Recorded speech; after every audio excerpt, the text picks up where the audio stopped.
The House will come to order. Please join Representative Van Beber in the Pledge of Allegiance. I pledge allegiance to the flag of the United States of America and to the republic for which it stands, one nation, under God, indivisible, with liberty and justice for all. Mr. Randall, please call the roll. Representatives Amable, Bacon, Baisley excused, Benavidez, Burnett, Byrd, Bockenfeld, Basenecker, Bradfield, Caraveo, Carver,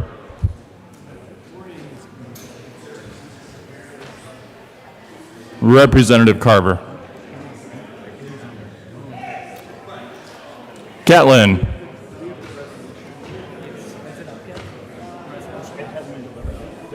Catlin,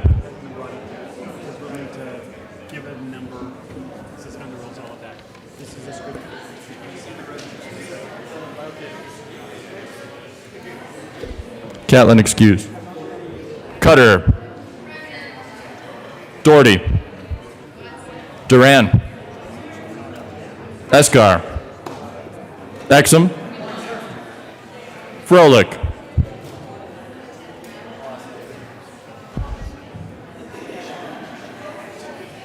Representative Froelich, excused. Geithner, Gonzalez Gutierrez, Gray,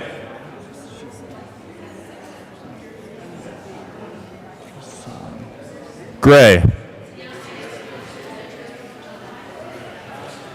excused. Hanks, Harrod. Good morning. Representative Froelich is present. Harrod, excused. Holtorf, Hooten, Hooten, Jackson,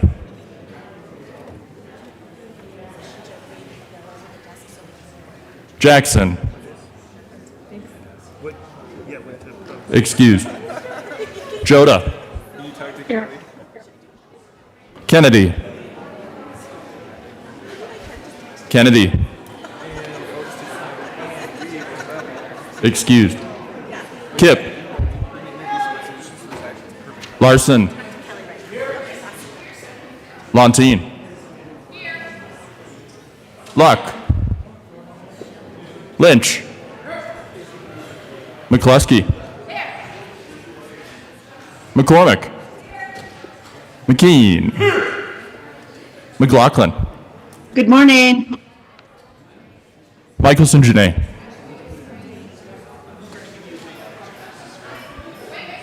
Michelson Janae, excused.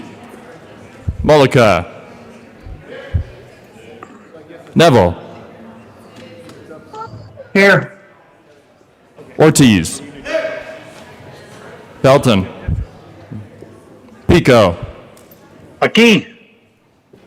Ransom, Rich, Ricks, Roberts, Sandridge, Representative Gray is present. Sirota, Snyder, Soper,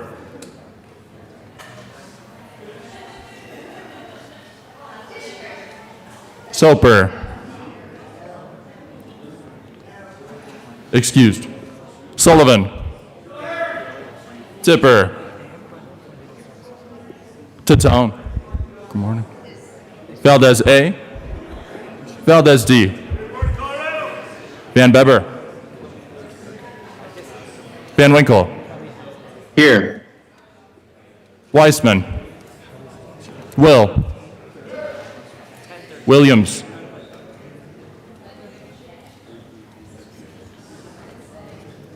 Williams, Excused. Woodrow. Representative Kennedy is present. Woodrow. Excused. Woog. Young. Mr. Speaker. Representative Woodrow is present.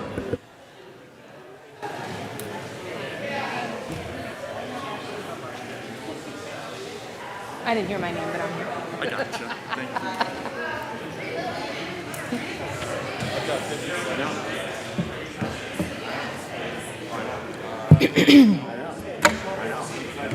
Yeah.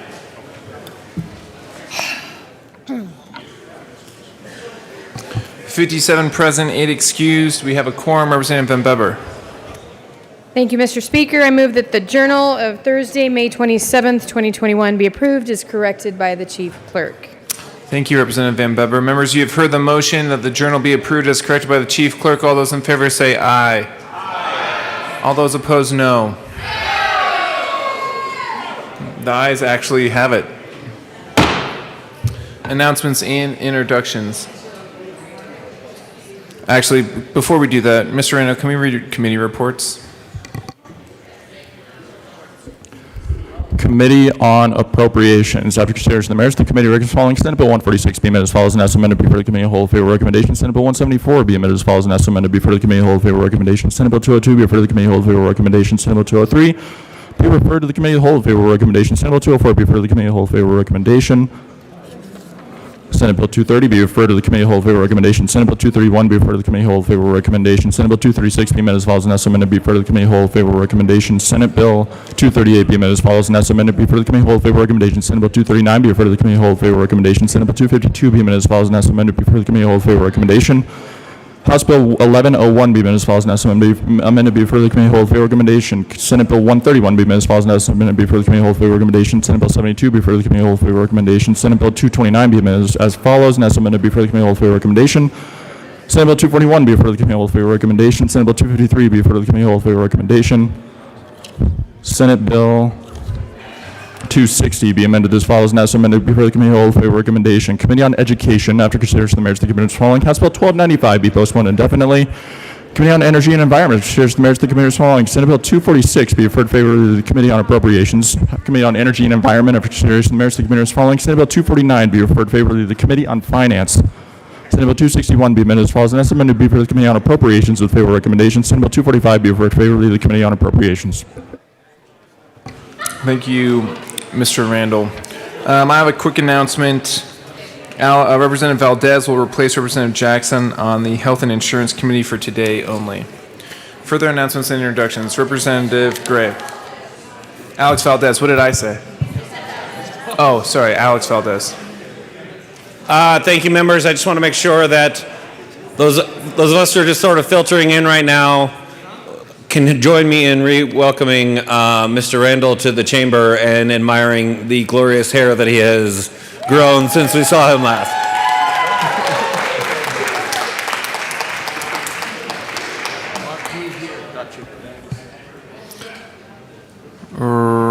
Representative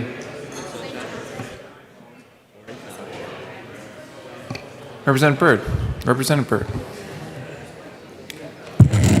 Good morning, members. Guess what? If it is Friday, it is now finance. So upon adjournment, I'm so excited to announce we will be meeting in the Old State Library. We'll be hearing 3 bills: Senate Bill 76, Senate Bill 154, and Senate Bill, I just wrote it down, 249. I will see you there. Thank you. Thank you, Representative Byrd. Representative Lantine. Thank you, Mr. Speaker. So, health and insurance members, guess what? Yeah. It's also Health and Insurance Committee hearing day upon adjournment. Super excited about that. We will be in room 112 in the basement, and we also have 3 bills on the calendar: Senate Bill 169, Senate Bill 255, and Senate Bill 194. It'll be a rockin' time in health and insurance. Don't miss it. Further announcements and introductions. Representative McCluskey. Thank you, Mr. Speaker. We had a lively Appropriations Committee meeting today, and I want to congratulate our joke winner of the day, Representative Byrd. Joke of the day. Please come down and share your joke.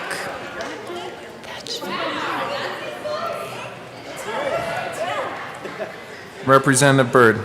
Thank you, Mr. Speaker. First, I'd like to thank my mother, my father, Siri, for bringing me to this point. Okay, so my joke is, why did the meatballs tell the spaghetti to go to bed?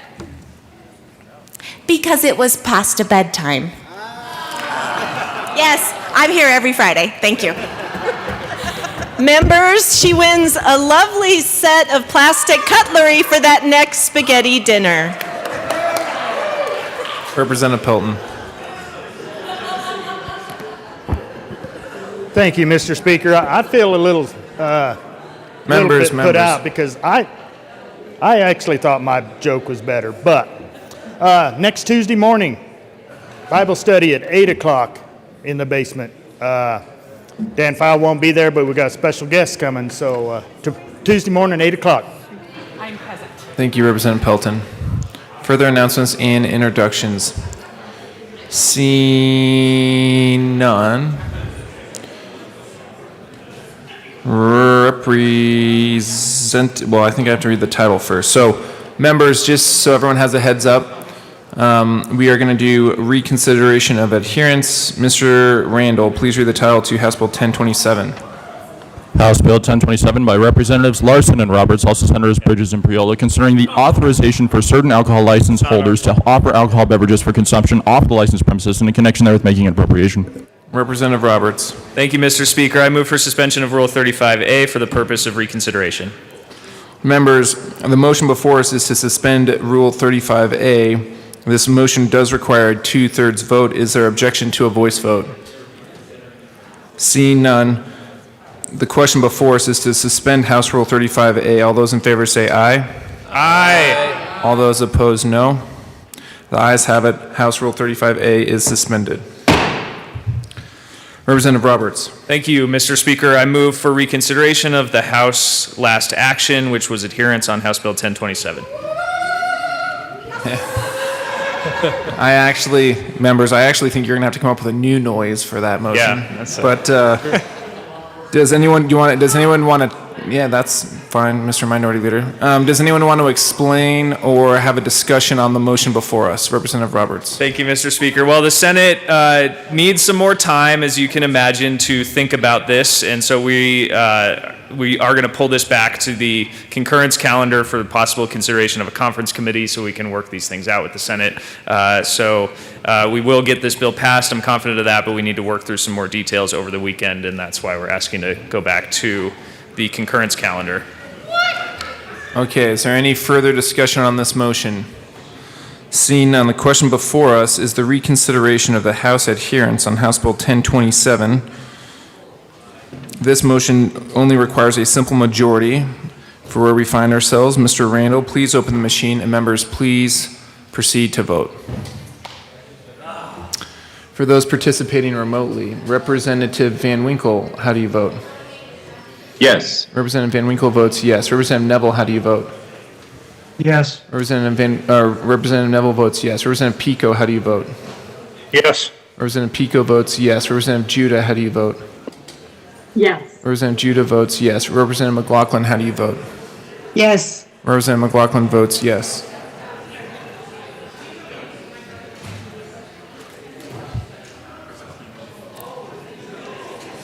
Representative Duran, Representative Rich.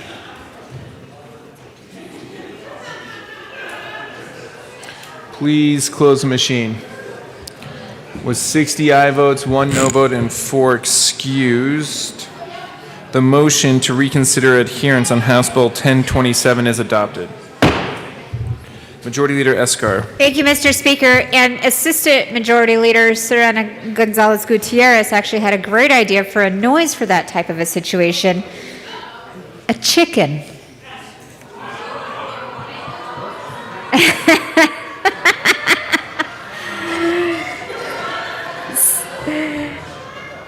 Anyway, back to to business. Members, the bill is now back under consideration of Senate amendments to House bills, and I move that House Bill 1027 lay over until Tuesday, June 1st. Seeing no objection, House Bill 1027 will be laid over until Tuesday, June 1st.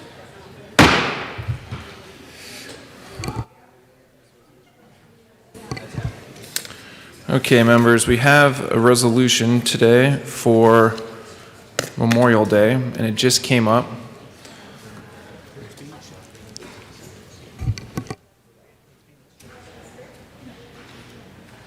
Great. Mr. Randall, introduction of resolutions. House Joint Resolution 1013 by Representatives Ortiz and Lynch concerning honoring and commemorating the service members who have paid the ultimate sacrifice to our nation in recognition of Memorial Day. Majority Leader Escar.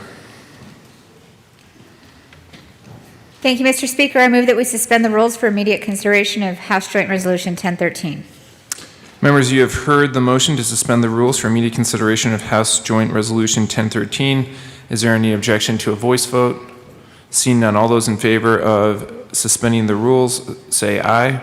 Aye. All those opposed, no. The ayes have it. The rules have been suspended for immediate consideration of House Joint Resolution 1013. Representative Ortiz.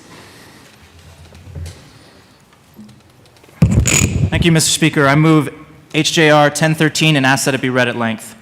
Mr. Randall. Whereas, brave Americans from all walks of life, all corners of this nation, and some from around the world have fought, sacrificed, and died in service to this nation since its founding. And whereas Memorial Day has various origins from our Civil War, on May 1st of 1865, more than 1,000 black Americans recently freed from enslavement, accompanied by regiments of the U.S. colored troops, including the Massachusetts 54th Infantry Regiment, and a handful of white Charlestonians gathered in a POW camp in Charleston, South Carolina, to consecrate a new proper burial site for over 250 Union soldiers who died in the POW camps, singing hymns, reading scripture, and distributing flowers around the cemetery, which they dedicated to the martyrs of the race course. And whereas in May 1868, General John A. Logan, the commander-in-chief of the Union Veterans Group known as the Grand Army of the Republic, issued a decree that May 30th should become a nationwide day of commemoration for more than 620,000 soldiers killed in the recently ended Civil War, and should be known as Decoration Day, where Americans lay flowers and decorate the graves of those who died in the war. And whereas Decoration Day continued until after World War I, when the holiday changed from honoring just those who died fighting in the Civil War to honoring Americans who died fighting in any war. And whereas in 1968, Congress passed the Uniform Monday Holiday Act, which established Memorial Day as the last Monday in May, with the changes going into effect in 1971 officially declaring Memorial Day a federal holiday. And whereas more than 1.1 million Americans have made the ultimate sacrifice and have been killed in all U.S. wars, including well over 3,000 Coloradans. Now therefore be it resolved by the House of Representatives of the 73rd General Assembly of the State of Colorado, the Senate concurring herein, that we, the members of the Colorado General Assembly, honor and commemorate those service members who have paid the ultimate sacrifice to a grateful nation by taking a moment of silence to reflect on the lives lost, on how their sacrifices have shaped this nation and have allowed us the freedom and privilege to serve in this great body, and on the friends and family who were left behind by the sacrifices of those brave men and women. Representative Ortiz. Thank you, Mr. Speaker. Members, I want to start by recognizing a special guest we have today. We're joined by Rebecca Kim, Chair of the Board of Directors from the Colorado Fallen Heroes Memorial.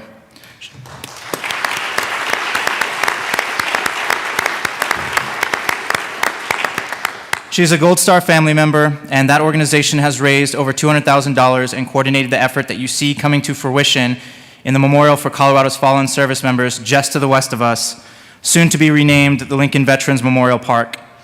They were due to have their dedication this month, but because of COVID-19 and other setbacks, they will be having their dedication on 6 November, a little before Veterans Day. If you're able, we hope that you will join us for that dedication.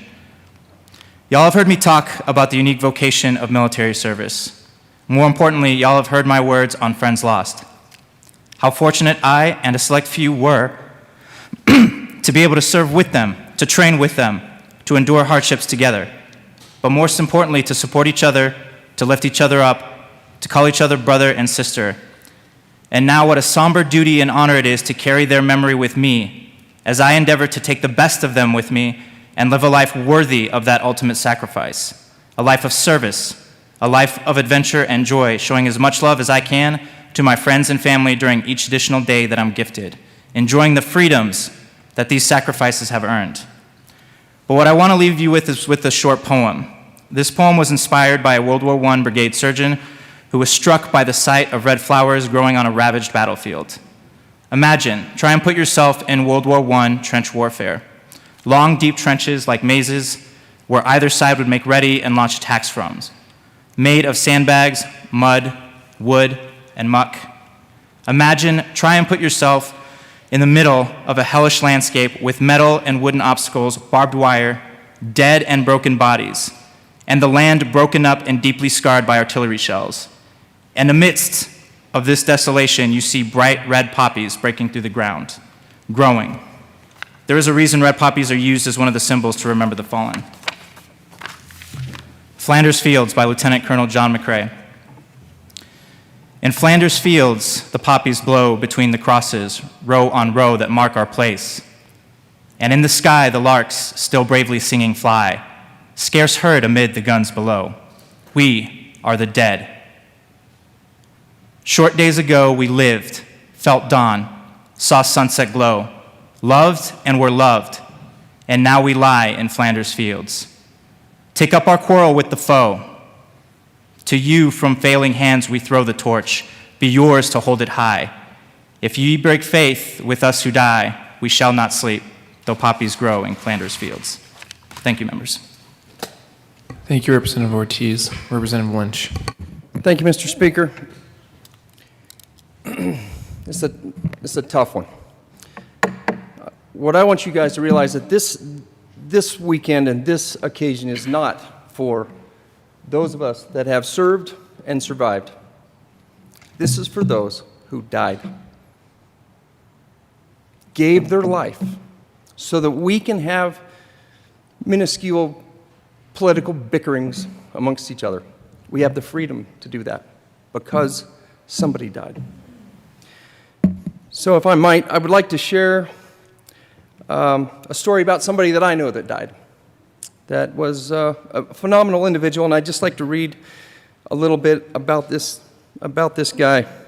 The highest ranking officer to die in Afghanistan, classmate of mine. Stephen C. Reich, born in Solon, Ohio, and raised in Connecticut. Reich was the star pitcher, and I'm going to butcher this name, of the Shopog Valley High School. Left-hander who led the varsity baseball team to state championship in 1987, where he pitched and won the championship game. He led the team back to the title contention in 1989. Coming out of high school, Reich was highly touted pitcher prospect, was attempted to be recruited by pro teams, but he chose the military over professional baseball. Reich attended the United States Military Academy, where he pitched for the Army baseball team. Reich was a star pitcher for Army, holds the record for most wins by a West Point pitcher. Reich was known for his fastball and command, rarely walking a batter. He signed with the Baltimore Orioles organization in 1996 after completing 2 years of a 4-year military commitment and pitched 2 games for their Class A Desert Mavericks affiliate in the year before being recalled to duty. After his initial military commitment ended, Reich was a highly touted pitcher, but he chose military service over professional baseball. In 1993, Reich was named to Team USA Baseball. He carried our American flag into those games in 1993 at the World University Games. He made 17 appearances for Team USA, playing in Italy, Nicaragua, Cuba, and the World University Games. In 1996, Reich was ordered to Germany, where he served in Operation Allied Force in Hungary, Bosnia, Albania, and Kosovo. Reich served 4 tours of duty in Afghanistan. He was killed in action, June 28, 2005. during Operation Red Wings. To rescue a 4-man Navy SEAL team, Reich was one of 16 troops that died that day. 8 Night Stalkers and 8 Navy SEALs aboard the Army Special Operations MH-47 Chinook helicopter that was struck by a rocket in the mountains of eastern Afghanistan. The mission was described in the book Lone Survivor by Marcus Luttrell. Reich was assigned to the 3rd Battalion, 160th Special Forces Operations Aviation Regiment.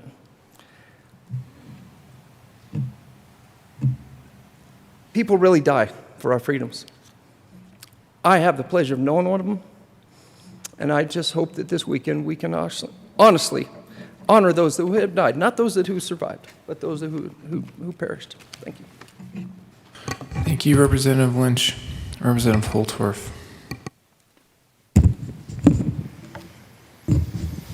Thank you to my colleagues in the Veterans Caucus. Thank you, Mr. Speaker. Thank you, esteemed colleagues, for this moment in time. You see, much like my colleagues, we have buried many. I run out of toes and fingers counting those that I saw die or had to bury or escort to their final burying place as I served in my military experience. I served in fallen soldier ceremonies, planned and coordinated fallen soldier ceremonies, and watched the flags in those ceremonies taken to the widows of those fallen soldiers. So I understand very well what it is to lose, to suffer loss, and watch good service members die.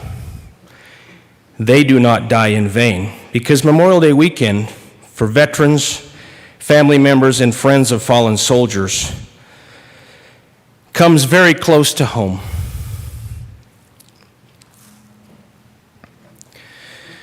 Please leave this chamber, fellow colleagues, and relay to your constituents, your friends, your families, and others that you touch in your journey in life the importance of this sacrifice. Freedom is not free. It is underwritten by the warriors, strong men and women of character who are willing to die for this great nation. And they have underwritten our freedom already, and we will continue to underwrite our freedom with loss. This price is paid with blood of Americans, our friends, our family members, and perhaps our spouses. Never forget, colleagues, that this is a great nation. We are a generous nation. We are a powerful nation. Of all those things, I am not ashamed, nor will I hang my head low.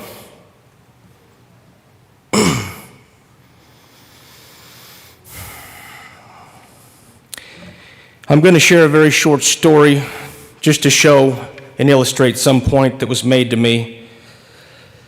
As I went to get a haircut a few weeks ago, I was driving down Colfax, and I stumbled upon Alfani's. It's a classic gentleman's barber shop right on 1240 East Colfax. And what was interesting about that is they were open later than usual, and I pulled in there, and I went into that barber shop, and I sat with 4 men sitting there of Middle Eastern descent. And they sat me down and treated me generously and began giving me a haircut. I said, "Well, where are you from?" The gentleman spoke up, "Well, me and my brother are from Uzbekistan. My cousins are from Turkmenistan." "What brings you here?" I asked. They say, "The American dream." You see, our family, our parents are immigrants. Now I'm going to touch some of you very closely because they were Jewish immigrants from a Middle Eastern controlled country. I said, "Are you glad to be in this country?" They said, "We are so happy to be in the United States of America because you see where we came from. Not only were we politically persecuted, we were religiously persecuted, and we had to flee to a place of freedom, the United States of America." And I'm an inquisitive country boy, so I asked, well, what's the biggest part of the impact to your life? And they said, we have a business. We have our families. Our kids are in school. We own homes now. We are living the American dream. And I said, you are the future of the United States of America because you are great Americans. All of them, something that I have in common with them, of naturalized. My father was a naturalized American citizen. Their parents were two naturalized American citizens fleeing oppression. So I said, that is an amazing story. I want to share it with my colleagues. I said, people need to hear these stories. And the last thing they told me in this conversation was, God bless America. If I could say it in Hebrew, I would, because I'm sure they spoke Hebrew as very faithful Jewish practitioners because they wore the little, whatever they call that, the yarmulke. They wore the yarmulke in faith, without shame. And even though I just met those people one time, my heart swelled up, and I walked out of that barbershop with pride, knowing that we had done what we had fought for and my fellow colleagues had given their life for. The American dream. That, oh, by the way, they told me, and this will be my last comment, you know, sir, America is great, and we bless America, because in over 50% of the world, you can't have this dream that we've been given. And oh, by the way, 50% of the women can't even vote and participate in politics. Now, Alex is in that barber shop if you'd like to go see him and visit with him and his family. With that, God bless America and God bless the fallen. Thank you, Representative Holtorf. Representative McCormick. Thank you, Mr. Speaker. They say that courage is not the absence of fear, but instead it's the act of acting in spite of your fear. And I wanted to just take a moment to honor a member of my family that I did not have the privilege or honor to know. Private First Class Charles McSkimming was one of those hundreds of young men that stormed the beaches on June 6th, 1944. My maternal grandfather, who I never was able to meet, I carry with him with me every day. And I cannot even imagine the amount of courage it must have taken to overcome that immense fear that he had leaving that boat and losing his life in the surf that day. And as a very proud admiral's daughter, I just wanted to take a moment to salute him personally and that incredible courage that he must have had that day. And how sorry I am that I was never able to meet him and that my own mother really didn't get to know her own father. So today and this weekend, I salute you, I honor you, and I thank you for your service. Thank you, Representative McCormick. Assistant Minority Leader Geithner. Thank you, Mr. Speaker, and I have permission to have something displayed, and I'll get to that in a minute. What I'd like to do is, and I'll be brief, I wanted to Actually, maybe I'll just start with the battlefield cross, which is displayed behind me. So the battlefield cross is not uncommon to see amongst service members while they are deployed. And for those of you that aren't familiar with it, just a little bit of a description of the battlefield cross. So the rifle that you see is affixed with the bayonet, and it's inverted, signifying that the soldier went down fighting. The boots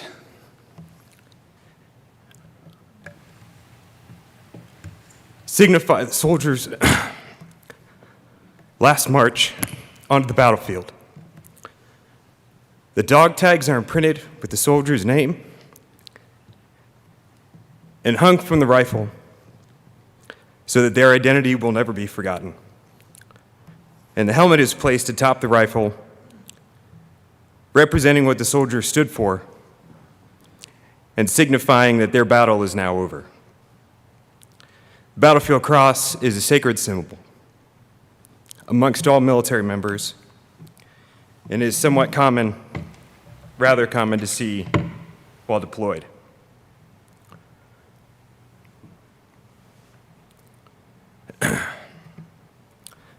Memorial Day is a day that we remember those that we've lost. I have a couple names here that I'd like to share with you. First one is a hometown hero, a local warrior from Falcon, Colorado, where I live and where I represent. His name was Sergeant Major James Ryan Sarter. He was killed in Afghanistan on July 13th in 2019. I never had the privilege of knowing Sergeant Major Ryan Sarter, but I've gotten to know his family very well these past few years. The next three men are men that I had the privilege of serving with, and I got to know very well as we were all in the same platoon together. All three were killed in Afghanistan during our deployment. First, Specialist Kelly Mixon and Sergeant James Ayub, both killed by an IED December 8th, 2010. And last, this gentleman had a very special place in my heart. Taught me a lot. One of my team leaders at one point, Sergeant Brian Burgess, killed March 29th in 2011 by small arms fire. These three men I knew personally and I knew well, and are not only warriors but heroes. I thank you for the resolution that both of the sponsors brought today. It's a privilege to stand here and share the names of these fine gentlemen that I knew with each and every one of you today. Thank you. Thank you, Mr. Assistant Minority Leader. Representative Lynch. Mr. Speaker, I would like to move that we have the morning roll call as co-sponsors. Yes, we will do that shortly. We'll get through debate and then we'll vote on it, and then I'll recognize you one more time. Further discussion. Representative Soper. Thank you, Mr. Speaker. I did not serve in the military, but we still recognize those who paid the ultimate sacrifice. I wanted to come down here today and take you back to the year 2005. That was the 60th anniversary of the end of World War II, but it was also the 60th anniversary of the death of my great uncle, who I also share his name. I was named for him. I remember being in Lakewood, Colorado, visiting my grandparents, and I said to them, I don't know much about my great uncle. And they said, well, he's #1 student from Mines, was accepted to Columbia, instead chose to join the Army Air Corps to serve his country, was the navigator on a flying fortress, and it collided with another plane over the English Channel in August of 1945. I said, I'd really like to see his grave. It was about this time of year, right around Memorial Day. And they said, we haven't visited his grave since they sent us back what might have been his remains. And I said, you haven't been there in 60 years. So we went to Fairmont Cemetery, got the map of where his grave should have been located. I remember my grandmother said there were a couple of small pine trees. I thought to myself, well, they're now 100-foot pine trees. We see a row of graves, and then we see lawn for a while. And as we were looking, we went grave by grave by grave, one military stone, another, and I never saw the name Soper. As we looked at the map, it seemed like it had to be right there. So in a move that was probably illegal and looked a bit like MacGyver, guessed about where the stones were placed, sunk a pocket knife down into the sod and pulled back a piece of the grass. And we started to see the words S-O-P-E-R. And it was a military stone that had fallen over and had sunk below the grass line. I share this story because this is why we visit the grave sites every year on Memorial Day, to make sure that the markers are still intact, that the memory is not forgotten to time. Members, Coloradans, take this Memorial Day to go visit those markers and to make sure they're still standing and those memories are not forgotten. Thank you. Further discussion? Seeing none, the question before us is the adoption of House Joint Resolution 1013. Is there any objection to a voice vote? Seeing none, all those in favor of the passage of House Joint Resolution 1013 say aye. Aye. All those opposed, no. The ayes have it. House Joint Resolution 1013 is adopted. Representative Lynch. Thank you, Mr. Speaker. Now I would like to move that the morning roll call be added to co-sponsors. Thank you, Representative Lynch. Seeing no objection to adding the morning roll call as co-sponsors, Mr. Randall, please do so. That was not the proper motion, but sorry about that. Tried to just smooth it out at the end. Okay. Majority Leader Escar.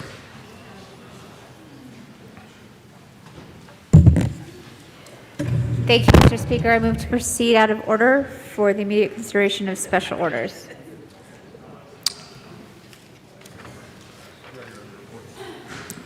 See no objection. We will proceed out of order for immediate consideration of special orders.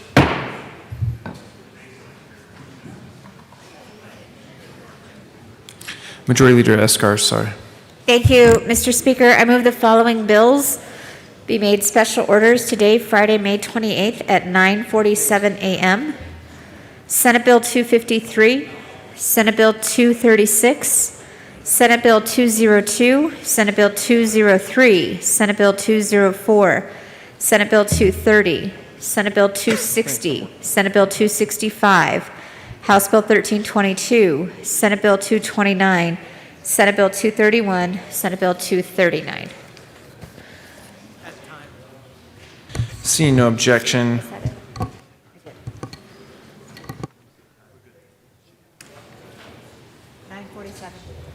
Seeing no objection, the bills laid out by the Majority Leader will be made special orders at 9:47 a.m.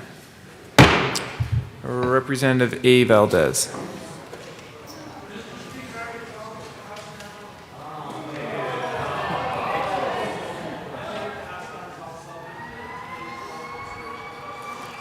Thank you, Representative A. Valdez. Members, you have heard the motion. Seeing no objection, Representative A. Valdez will take the chair.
my childhood best friend. You're on the mic, by the way. Your mic's on. All right, the committee will come to order. With your unanimous consent, the bills will be read by title unless there is a request for reading the bill at length. Committee reports are printed in your bill folders. Floor minutes will be shown on the screen and on your iPads, and bills will be laid over upon motion of the majority leader. I don't have any report. And the coat rule is relaxed. Mr. Randall, please read the title to Senate Bill 253. Senate Bill 253 by Senators Zinzinger and Danielson, also Representatives Carver and Michelson Janae, concerning license plates for veterans who have disabilities, and in connection therewith creating a license plate to honor women veterans with disabilities and making an appropriation. Representative Carver. Thank you, Mr. Chair. I move Senate Bill 253. There is no committee report. All right, to the bill. Thank you, Mr. Chair. This bill would establish a women disabled veterans license plate. Ask for an aye vote. All right, Representative Michelson Janae. I'm honored to be on this bill with Representative Carver and to move it after that moving resolution. I ask for an aye vote. All right, any further discussion on Senate Bill 253? Seeing none, the question before us is the adoption of Senate Bill 253. All those in favor say aye. Aye. Opposed, no. 253 is passed. Mr. Randall, please read the title of Senate Bill 236. Senate Bill 236 by Senators Story and Sonnenberg, also Representatives Tipper and Van Beber, concerning increasing the capacity of quality early childhood education through grant programs and in connection with making an appropriation.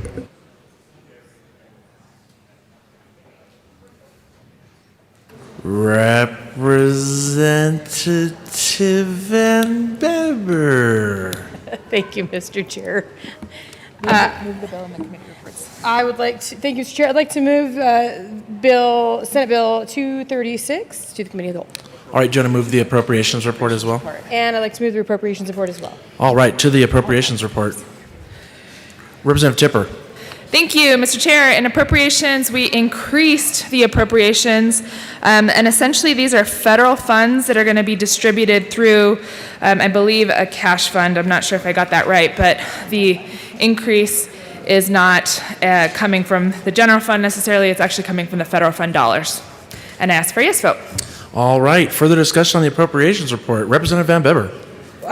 Thank you, Mr. Chair. What I love about this bill is it has 5 very distinct grants that are unique in... Representative Van Beber, we are just about to pass that I appropriations report. We'll be the bill in a second. Any further discussion on the appropriations report? Seeing none, the question before us is the adoption of the appropriations report to 236. All those in favor say aye. Aye. No. The ayes have it. Go for it. To the bill. I was so excited to talk about Representative Van Beber. Thank you, Mr. Chair. So excited to talk about this bill. We all have heard that term, an investment in our children, an investment in our future. And when I think about these 5 very unique grants, they fit and are tailored to all 4 corners of this state, both urban and rural, both business, commercial, private, public, religious, you name it. A need has been filled. And so as we think about becoming a place where we can return to normalcy after COVID, ensuring that our families can get back to work, that nurturing childcare is provided, that quality and quantity and excellence in this particular industry is given a chance to not only survive COVID, but thrive afterwards is very important. So I ask for an aye vote. Representative Tipper. Thank you, Mr. Chair. And this bill makes a honestly once-in-a-lifetime investment in childcare in Colorado. And as Representative Von Beber said, it's dynamic in terms of solutions for communities tailored to their needs. What we know from COVID is that we saw a mass exodus of women from the workforce because women are overwhelmingly primary caretakers. And when women leave the workforce, they don't get to save for retirement. They don't get to advance in their careers. They don't get to do the kinds of things that actually contribute to the financial well-being of the family. So in addition to supporting childcare, we also support child care centers and support communities that want to build child care centers in their communities, on their main streets, that work for them and their goals. And so I'm so thrilled, and I also wanted to give credit to Representative Sirota, who had worked on a version of this last year that we couldn't get across the finish line, but this year, in great part because of the tremendous federal investment in our state that we will get the opportunity to make an investment in our kids. And as Representative Von Beber said, what we know is that the smartest investment government can make that has the highest return is an investment in our children, particularly in early ed. And so this is what this does. It's childcare, early ed investments that also help families and the kiddos. And I ask for a yes vote. Further discussion on Senate 236. Seeing none, the question before us is the adoption of Senate Bill 236. All those in favor say aye. All those opposed, no. The ayes have it. Senate Bill 236 is passed. Mr. Randall, please read the title to Senate Bill 202. Senate Bill 202 by Senators Moreno and Lundin, also Representatives Sirota and Larson, concerning a general fund transfer to the Public School Capital Construction Assistance Fund for the purpose of providing grants for public school air quality improvement projects and in connection with making an appropriation. Representative Sirota. Thank you, Mr. Chair. I move Senate Bill 202 and the Education Report. All right, to the Education Report. In House Education, we just added a small amendment to ensure that schools, even if they lease their space, would also be eligible for these air purifiers. All right, any further discussion on the Education Committee report? Seeing none, the question before us is the adoption of the Education Report. All those in favor say aye. Aye. All those opposed, no. The Education Report is adopted. To the bill. Representative Sirota. Thank you, Mr. Chair. This is a great bill. It adds $10 million to the BEST program so that we can distribute portable air purifier machines to our districts and schools all across the state, prioritizing those smaller schools that have fewer resources, because our kids and our educators deserve clean air. And it is important not only in the midst of a pandemic, but also helps during cold and flu season, helps for those schools who live in places where there's a lot of air pollution. So great bill, ask for your support. All right, further discussion on Senate Bill 202. Seeing none, the question before us is the adoption of Senate Bill 202. All those in favor say aye. Aye. All those opposed, no. 202 is passed. Mr. Randall, please read the title to Senate Bill 203. Senate Bill 203 by Senators Bridges and Simpson, also Representatives Valdez, D. and Pelton, concerning an appropriation to the Department of Agriculture for the Colorado Proud Program. Representative Valdez. Thank you, Mr. Chair, and it's an honor to serve with you. Honor to serve with you.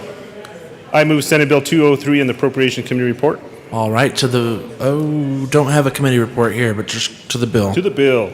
Members, this is a good Colorado Proud bill that promotes buying locally grown, raised, and processed food and agricultural products. It teaches consumers that when they buy Colorado, they are receiving high-quality, fresh products and helping Colorado's economy. Local farmers, ranchers, greenhouses, manufacturers, and processors. And with that, this is a good bill for Colorado, and I'm proud of it. All right, Representative Pelton. Thank you, Mr. Chair. This is a good bill. We already have the Colorado Proud program in this state. It's a very vibrant program that showcases Colorado producers, and this just throws some more money into that program to help even more. So I'd urge an aye vote. All right, any further discussion on Senate Bill 203? Seeing none, the question before us is the adoption of Senate Bill 203. All those in favor say aye. All those opposed, no. The ayes have it. 203 is passed. Mr. Randall, please read the title of Senate Bill 204. Senate Bill 204 by Senators Donovan and Rankin, also Representatives Young and Van Beber, concerning an appropriation to the Department of Local Affairs for the Rural Economic Development Initiative Grant Program. Representative Young. Hello again.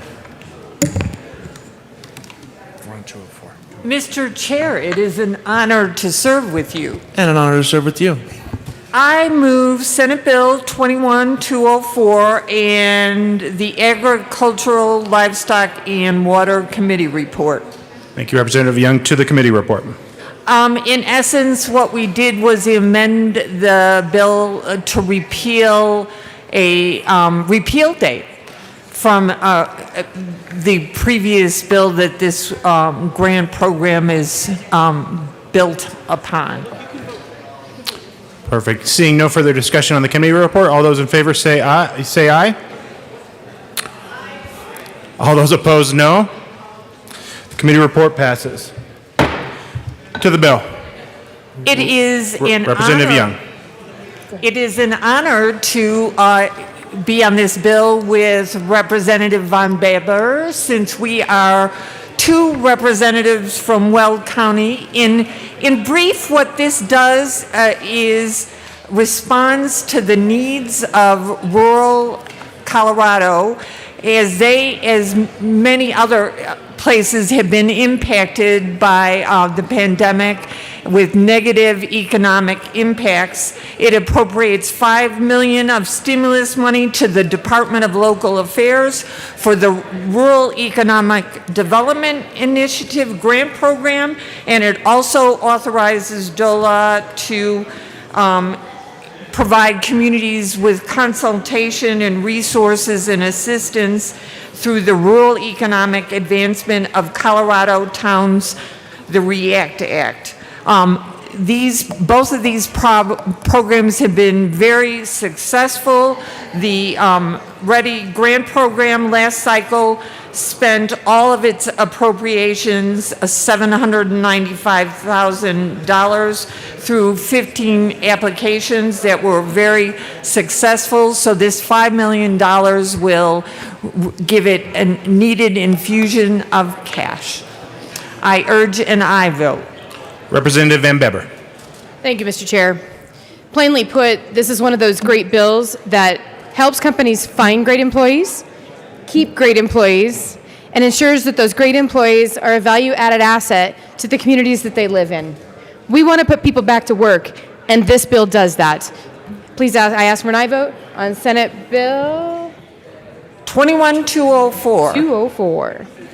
Is there any further discussion on Senate Bill 204? Seeing none, the question before us is the passage of Senate Bill 204. All those in favor say aye. Aye. All those opposed, no. Senate Bill 204 passes. Mr. Randall, please read the title of the Senate Bill 230. Senate Bill 230 by Senators Hansen and Winter, also Representatives Valdez and Burnett, concerning a transfer of money from the general fund to the Energy Fund to finance programs with the Colorado Energy Office. Representative Burnett. Thank you, Mr. Chair. I move Senate Bill 230, the Appropriations Report and the Energy and Environment Report. Representative Burnett, we only have the Energy and Environment Report to the Energy and Environment Report. Okay. Thank you, Mr. Chair. I'm going to talk about L0. Hold on. One sec, Representative Burnett. Members, we are on seconds. If you can take your conversations to the side, please. Representative Burnett. Okay, L004 amendment. The problem was for some agencies, the money needed to be expended within FY22. We needed a definition that allowed the money to be used over time to back loans longer than 1 year. So, and then L005 was simply a technical cleanup. That's perfect. Thank you, Representative Burnett. Is there any further discussion on the Energy and Environment Report? Seeing none, the question before us is the passage of the Energy and Environment Report. All those in favor say aye. Aye. All those opposed, no. The Energy and Environment Report is passed. To the bill. Representative Valdez. Thank you, Mr. Chair. It is an honor to serve with you. And it's an honor to serve with you, Representative Valdez. 230 is a great bill. This is part of the stimulus package. It allots money to the Colorado Energy Fund, which is essentially the state's green bank.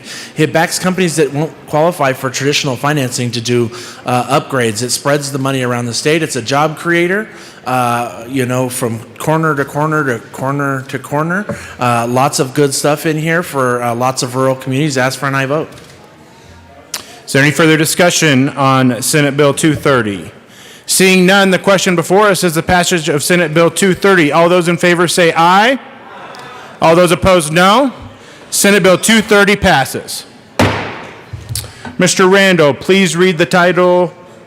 Madam Majority Leader. Mr. Chair, I know I'm short, but come on. Just kidding. I move to proceed out of order for the immediate consideration of House Bill 1322. Seeing no objection, we will proceed out of order for 1322. Mr. Randall, please read the title of the House Bill 1322. House Bill 1322 by Representatives Snyder and Tatone concerning the restructuring of the gasoline and special fuel tax. All right, Representative Snyder. Thank you, Mr. Chair, and I am so honored to serve with you. As am I. Thank you. And with that, I would like to move House Bill 1322 and the Transportation Local Government Report. All right, to the Transportation and Local Government Report. Okay, so members, we actually took two amendments in Transportation Committee. One was a multi-pager that really reflected all the stakeholding work that has gone into this, so it had a lot of technical corrections and changes. And the second amendment we took actually creates a 15-month additional grace period for fuel distributors to work into the new system that we have. So they will be held harmless for any missed reports or late reports until March 31st of 2023. And with that, I would ask for a yes vote on the Transportation Committee report. Any further discussion on the Transportation and Local Government Report? Seeing none, the question before us is the adoption of the Transportation and Local Government Committee report. All those in favor say aye. Aye. All those opposed, no. The committee report is passed. To the bill, Representative Snyder. Thank you, Mr. Chair. So 1322 has actually been a couple of years in the making. The Department of Revenue, and actually I would prefer to turn this over to my co-prime sponsor, the Vice Chair of the Joint Technology Committee. Representative Tatone. Members, please keep it down. Thank you, Mr. Chair. So the Department of Revenue currently uses a tax system that does fuel tax specifically, and that's an outside vendor. The problem with this tax software is that it's quite old, and the company that we vendor with is not supporting this anymore, and it's because it's old software. It takes a lot of effort to support it. It has potential security violations, and we needed to get rid of that software and change the way we collect that tax. So we went through a lot of different possibilities of how we could alleviate this problem, and we really came up with the most cost-effective solution, which was incorporating the tax collection into the GenTax system, which is the system we currently use for most of our taxes. And what it does is actually, instead of having a 3-point collection system, we're having a 1-point collection system, and then a whole bunch of other ways that we can accommodate some of those distributors to get the taxes that they may pay, that they may not have to because it's a nonprofit that may buy the tax. It's a little complicated. But we're simplifying it by putting it into this one tax system, and that's what we've come up with, and we hope that you vote yes on the bill. Well, Representative Snyder. Thank you, Mr. Chair. And to the members of the Transportation Committee, I know we made some promises that we would keep working on this bill, and I want to report that we have. The Department of Revenue is already coming up with an automated credit rebate system that will shorten the float time for the small distributors down the line. They're very happy with that, and we are committed to keep working on a way that we can make them whole and make sure that that first point of collection, and that's not just where the tax is collected, but where the allowances are put out, that we'll work with the industry to still refine this and get it to a point that makes everybody happy. So with that commitment, we ask for a yes vote. All right, Representative Holtorf.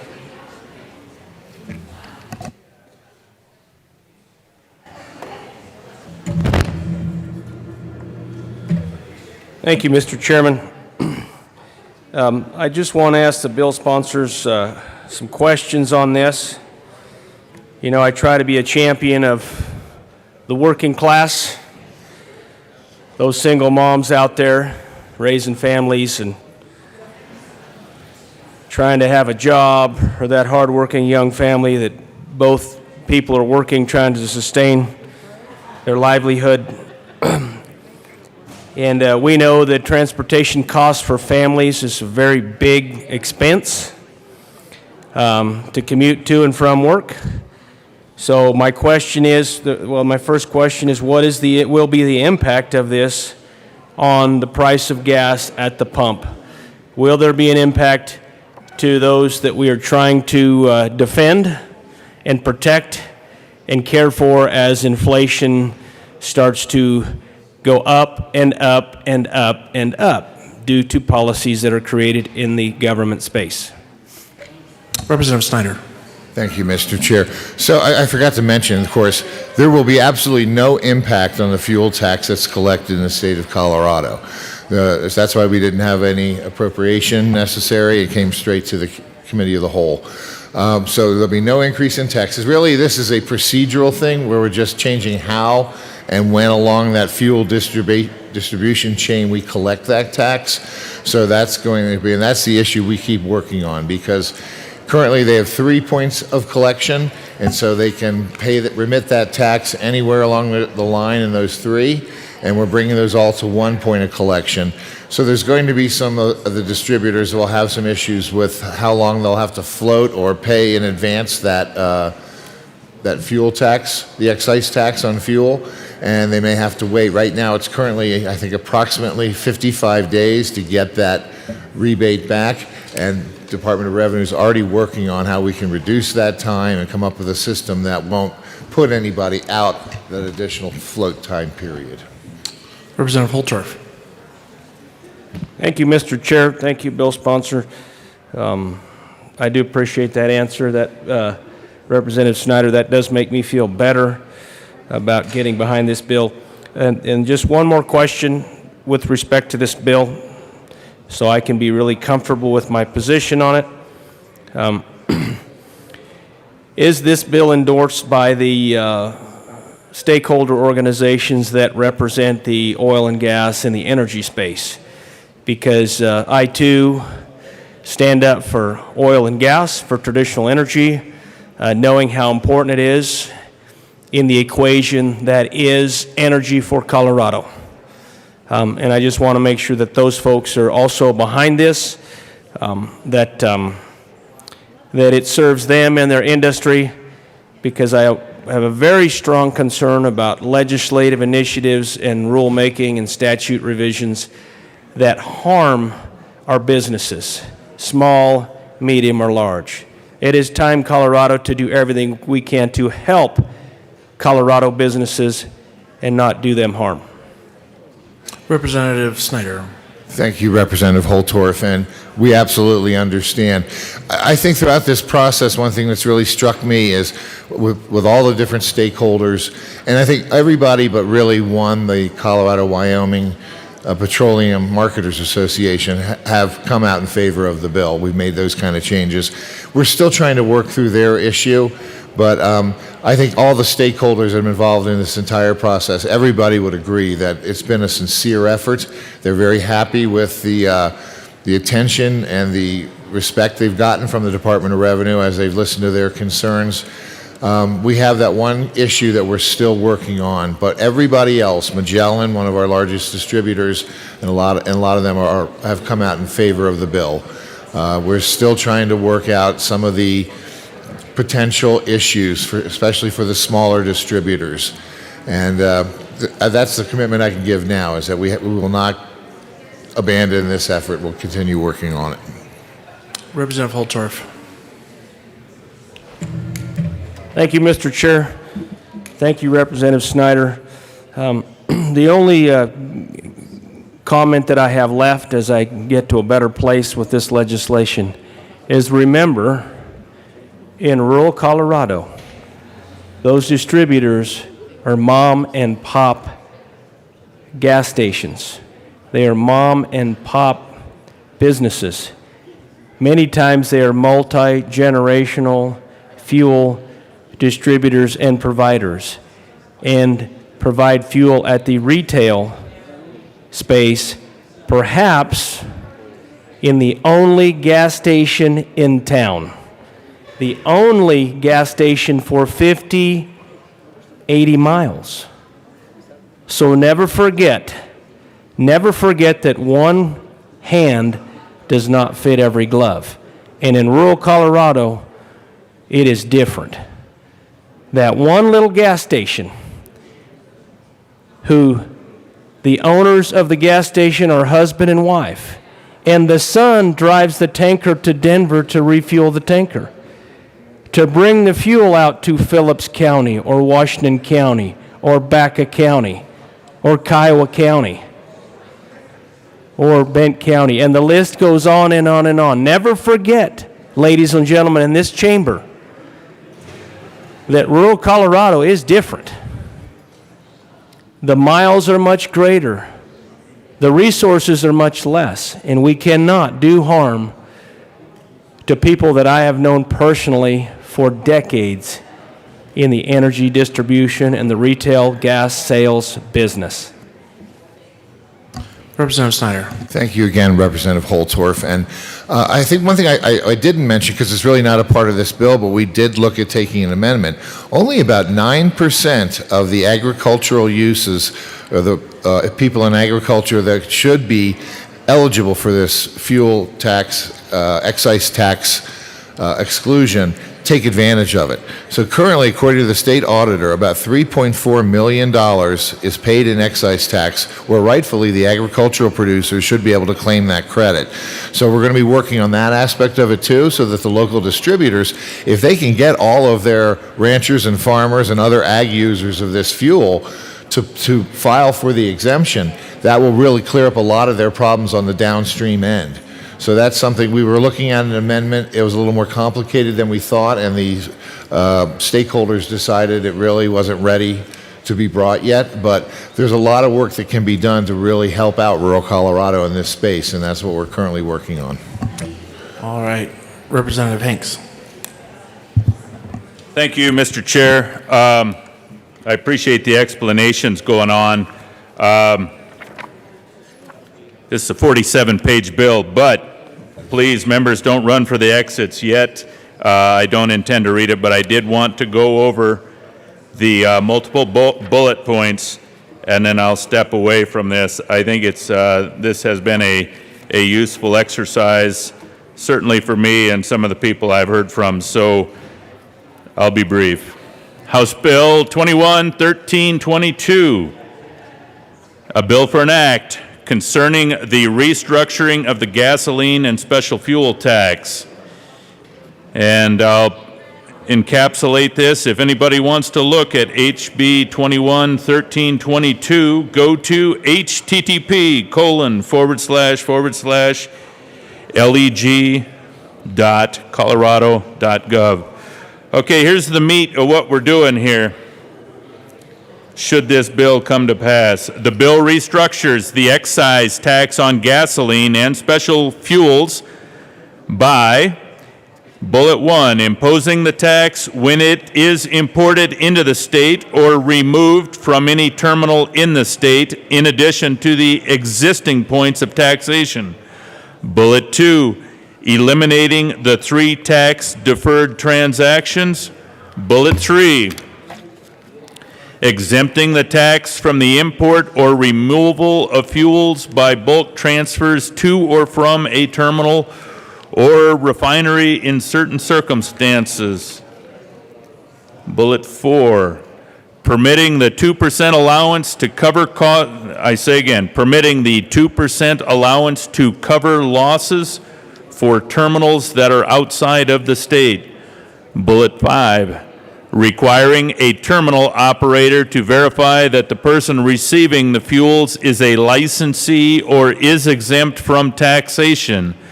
Bullet 6, if the purchaser is not a licensee or exempt from taxation, requiring the terminal operator to collect the tax, which the terminal operator holds in trust for the state, and establishing that the terminal operator is liable and responsible for the tax. Specifying when the tax is imposed on an importer, blender, seller of liquefied petroleum gas or natural gas, user, or other distributor. Next this should be bullet 8. Harmonizing provisions applicable to the exemption for governments. Bullet 9. Explicitly identifying certain fuels used in aircrafts as being exempt.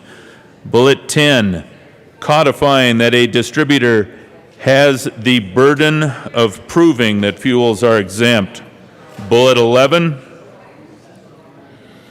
codifying the exemption for the removal of fuels from a terminal by a licensed exporter exclusively for delivery to another state. Bullet 12, requiring a terminal operator to be licensed, which is the current practice. Bullet 13, consolidating the penalties for acting without a license. Bullet 15, reorganizing and relocating provisions. And Bullet 16, modernizing languages. That's what the bill purports to do. I believe the sponsors described it fairly well. I wanted to do it in bullet format so that if anybody had any concerns about it out there in Colorado, they could reach out to the bill sponsors, Representative Snyder and Representative Titone, and make their voice heard. Thank you. Representative Snyder. I truly appreciate the comments. It's been a great discussion. It's going to be an ongoing effort to get this exactly right. So with that, I would ask for a yes vote on 1322.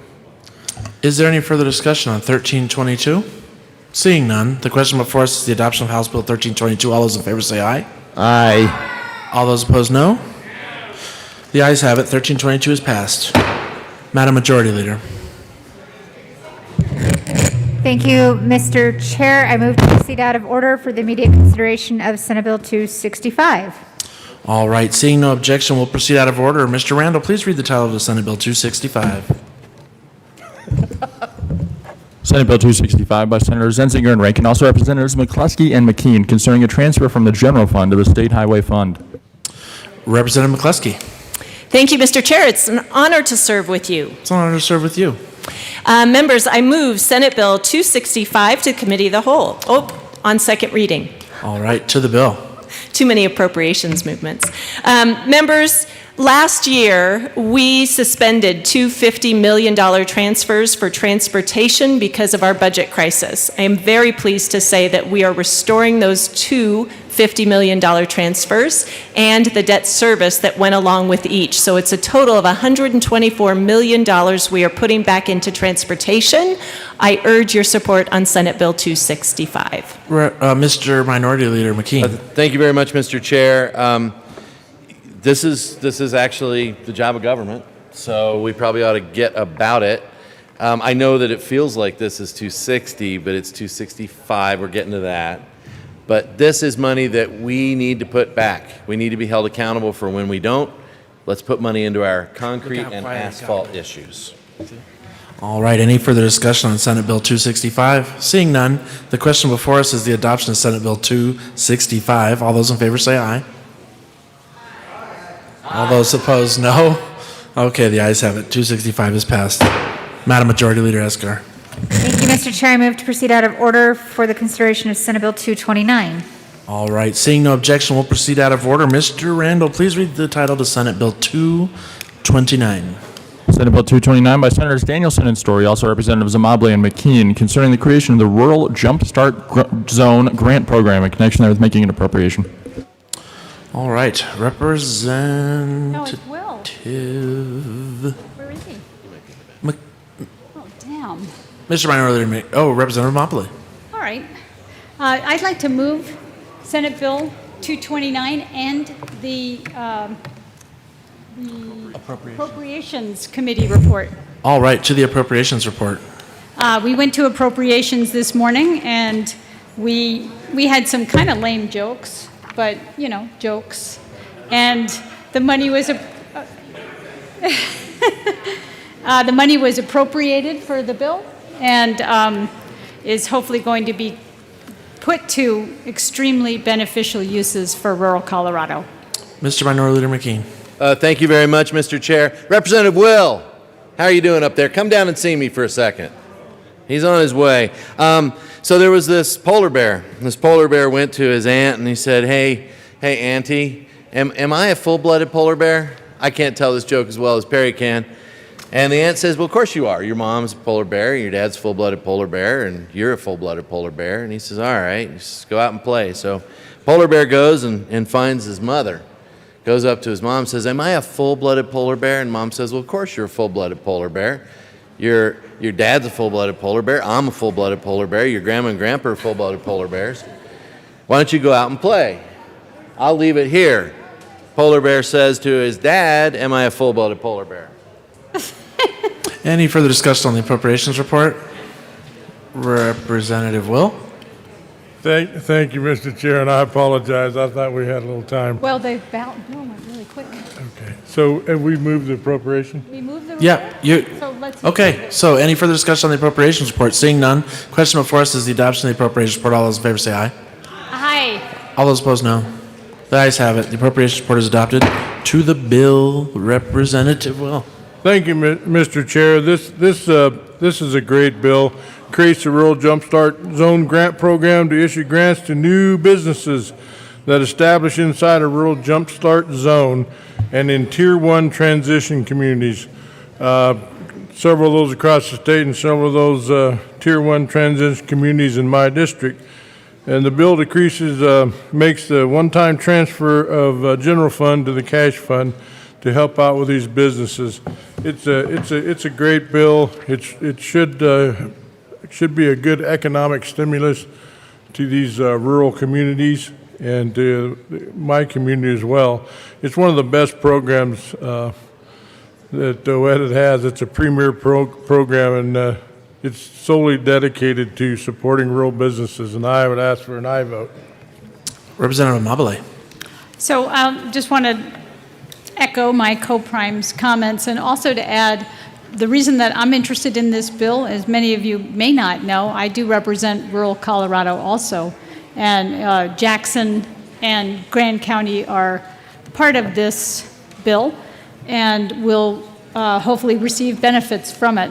And I also want to say, as a 25-year business owner doing manufacturing here in Colorado, that it is companies like ours who may have been incentivized to move to rural parts of the state if this program had been in existence when we were getting going. And that once one company moves to a place, other companies often follow, and you create a virtuous cycle. And I think that's really the beauty of this program, is what it can do now, but also how that gets the ball rolling, and more economic development will happen organically on its own once you get things started. I urge an aye vote. All right, any further discussion on Senate Bill 229? Seeing none, the question before us is the adoption of Senate Bill 229. All those in favor say aye. Aye. All those opposed, no. The ayes have it. 229 is passed. Madam Majority Leader Escar? Thank you, Mr. Chair. I move to proceed out of order for Senate Bill 231. All right, seeing no objection, we will go to 231. Mr. Randall, please read the title to Senate Bill 231. Senate Bill 231 by Senator Story and Heisey, also Representatives Hooten and Weissman, concerning a transfer of money from the general fund to the energy fund to finance the weatherization assistance program of the Colorado Energy Office. All right, Representative Hooten. Thank you, Mr. Chair, and welcome back, Mr. Randall. Mr. Chair, members, I move Senate Bill 231. All right, to the bill. In brief, what the bill does is transfer $3 million from the general fund to the Colorado Energy Office for weatherization assistance grant programs. And the bill actually is administered at the local level through nonprofits and local governments to provide energy efficiency services to income-qualified Colorado residents. The purpose of the program is to increase the energy efficiency of the dwellings owned or occupied by low-income persons to reduce energy expenditures. In a nutshell, what the bill does is it decreases expenses and increases comfort. I ask for an aye vote. Representative Weissman. Thank you, Mr. Chair. Welcome back up front here, Mr. Rendell. I move Amendment L2 to SB 231. All right, L2 has been moved. Thanks. And is properly displayed. Representative Weissman. Thank you, Mr. Chair. Like Rep. Hooten said, the bill is basically about three simple things that all interlock. One is saving energy, another is saving people money on their utility bills, and related to that, there are jobs. There's work to be done in doing these projects. This amendment responds to a discussion we had in committee, which is to make sure that as much of the $3 million as possible goes to these projects, and that we limit administrative overhead. So this is to cap it at 8%. That's less than what is allowed by the federal guidelines, but we think this is more than enough administratively and just helps get the dollars out to get the work done. So we ask for your support on L2. Any further discussion on Amendment L2? Seeing none, the question before us is the adoption of Amendment L2. All those in favor say aye. Aye. All those opposed, no. All right, the ayes have it. L2 is adopted. Back to the bill. Ask for your support. All right, further discussion on Senate Bill 231. Seeing none, the question before us is the adoption of Senate Bill 231. All those in favor say aye. Aye. All those opposed, no. The ayes have it. Senate Bill 231 is passed. Madam Majority Leader Escar. Thank you, Mr. Chair. I move to proceed out of order for the immediate consideration of Senate Bill 239. All right, seeing no objection, we'll proceed out of order. Mr. Randall, please read the title to Senate Bill 239. Senate Bill 239 by Senators Colker and Zenzinger, also Representatives Amable and Young, concerning the statewide communication system for referral to behavioral health services in connection therewith making an appropriation. All right, Representative Amable. I move Senate Bill 239. All right, to the bill. Representative Young. Thank you, Mr. Chair. I am honored to be co-priming this bill with Representative Amable. As we have discussed so often in this chamber this session, the state has been hit with increased behavioral health needs due to the pandemic, and this bill addresses an outreach program through 211 system. It's a confidential and multilingual communication system that has been in existence since 2005. This bill provides funding to 211 to ensure staff is hired and trained to assist Coloradans in understanding behavioral health benefits, finding behavioral health services, and receiving referrals for other necessary services such as housing and food. The Office of Behavioral Health will work with 211 to provide targeted marketing to unemployed and underserved populations. In addition to collaborating with OBH, they also must collaborate with the Colorado Department of Labor and Employment to conduct outreach and marketing to unemployed individuals through an email and text campaign. Also, CDLE must link the 211 phone number and web page to the CDLE web page. This is an approach that works with the whole person. It answers the question, who are you going to call? You're going to call 211. I urge and I vote. Representative Amable. Well, that's a tough act to follow, actually. But so I just wanted to talk a little bit about this connection between this 211 hotline, mental health, and unemployment. So I don't know if any of you have received any urgent letters asking for help accessing people's unemployment accounts. Our office has received hundreds of requests for help. And those people, at that point, when they haven't been getting unemployment that they thought they were going to get, are desperate. They are desperate for the kinds of services that they can find out about by calling this 211 number. And a lot of them are filled with depression and anxiety because of the situation that they find themselves in. And so that's the connection. And these are the people who we really need to help in more ways than just helping them get connected to their unemployment, but also helping them get connected to services and to mental health resources. I urge and I vote. All right, Representative Holtorf.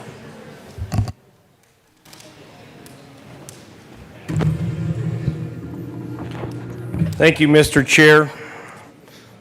I heard this bill in the Public Health Committee. We voted unanimously out of Public and Behavioral Health and Human Services to support this bill. Ladies and gentlemen, this is the kind of investment that state government needs to make. It's an impactful investment. It reaches real people. It's a service that we need to continue to underwrite. That's what this bill does. And for a rural legislator like me, who in southeastern and southern Colorado have real behavioral health challenges, this is a place my people can go to get help. So I'm in strong support of this. I'm in strong support of this type of a role in government that really does help people. It has a cost, but it isn't a substantial or gross irresponsible fiscal note that diverts away from a space that government should not be in. So I urge an aye vote. Any further discussion on Senate Bill 239? Seeing none, the question before us is the adoption of Senate Bill 239. All those in favor say aye. Aye. All those opposed, no. The ayes have it. Senate Bill 239 is passed.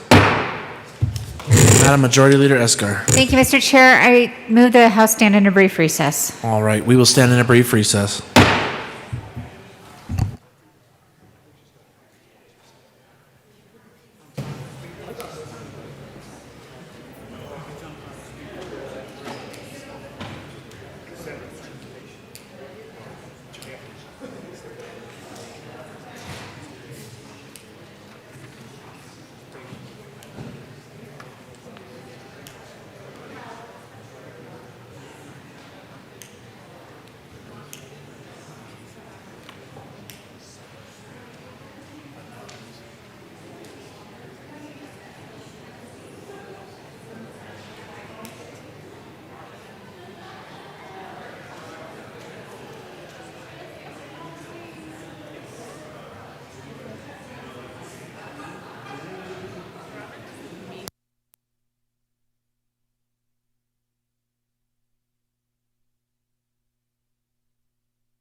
The committee will come back to order.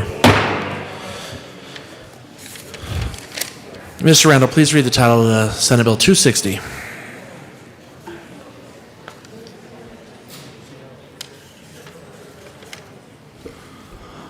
Senate Bill 260 by Senators Svenberg and Winter, also Representatives Garnett and Gray, concerning the sustainability of the transportation system in Colorado in connection with creating new sources of dedicated funding and new state enterprises to preserve, improve, and expand existing transportation infrastructure, develop and modernize infrastructure needed to support the widespread adoption of electric motor vehicles, and mitigate environmental and health impacts of transportation system use, expending authority for regional transportation improvements, and making an appropriation. Speaker Garnett.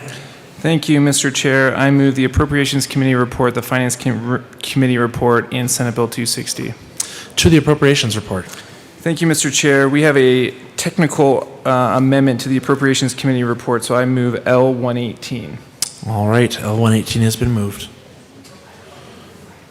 and is properly displayed. Speaker Garnett. Thank you, Mr. Chair. Members, I urge and I vote. Mr. Gellender, who deserves a lot of credit for all of his work on this, caught this, and it's just a technical amendment. Further discussion on L118. Seeing none, the question before us is the adoption of L118 to the Appropriations report. All those in favor say aye. All those opposed, no.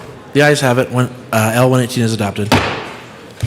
Speaker Garnett. Thank you, Mr. Chair. I urge and I vote on the Appropriations Committee report. Further discussion on the Appropriations report. Seeing none, the question before us is the adoption of the Appropriations report. All those in favor say aye.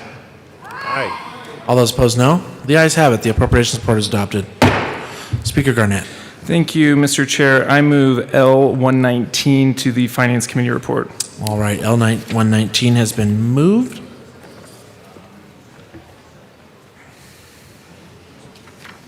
And ask for it to be displayed. All right, it is displayed. To the amendment, Speaker Garnett. Thank you, Mr. Chair. Members, this just moves money to the HUTF, the State Highway Fund, and the Multimodal Fund, and I urge and I vote. Further discussion on Amendment L119. Seeing none, the question before us is the adoption of Senate or Amendment L119. All those in favor say aye. Aye. All those opposed, no. L119 is adopted. Back to the Finance report. Speaker Garnett. Thank you, Mr. Chair. I move L121 and ask for it to be displayed. All right, L21 has been moved and is displayed. Speaker Garnett. Thank you, Mr. Chair. Members, L121 is a sort of a technical amendment from the amendment we put on in the Finance Committee report around the multimodal and non-attainment fund, and I'd urge and I vote. Any discussion, further discussion on L121? Seeing none, the question before us is Amendment L121 to the Finance Committee report. All those in favor say aye. Aye. All those opposed, no. L121 is adopted. To the Finance Committee report. Representative McKean. Thank you very much, Mr. Chair. I move L122 to the Finance Committee report. Ask for it to be displayed. All right, L122 is moved.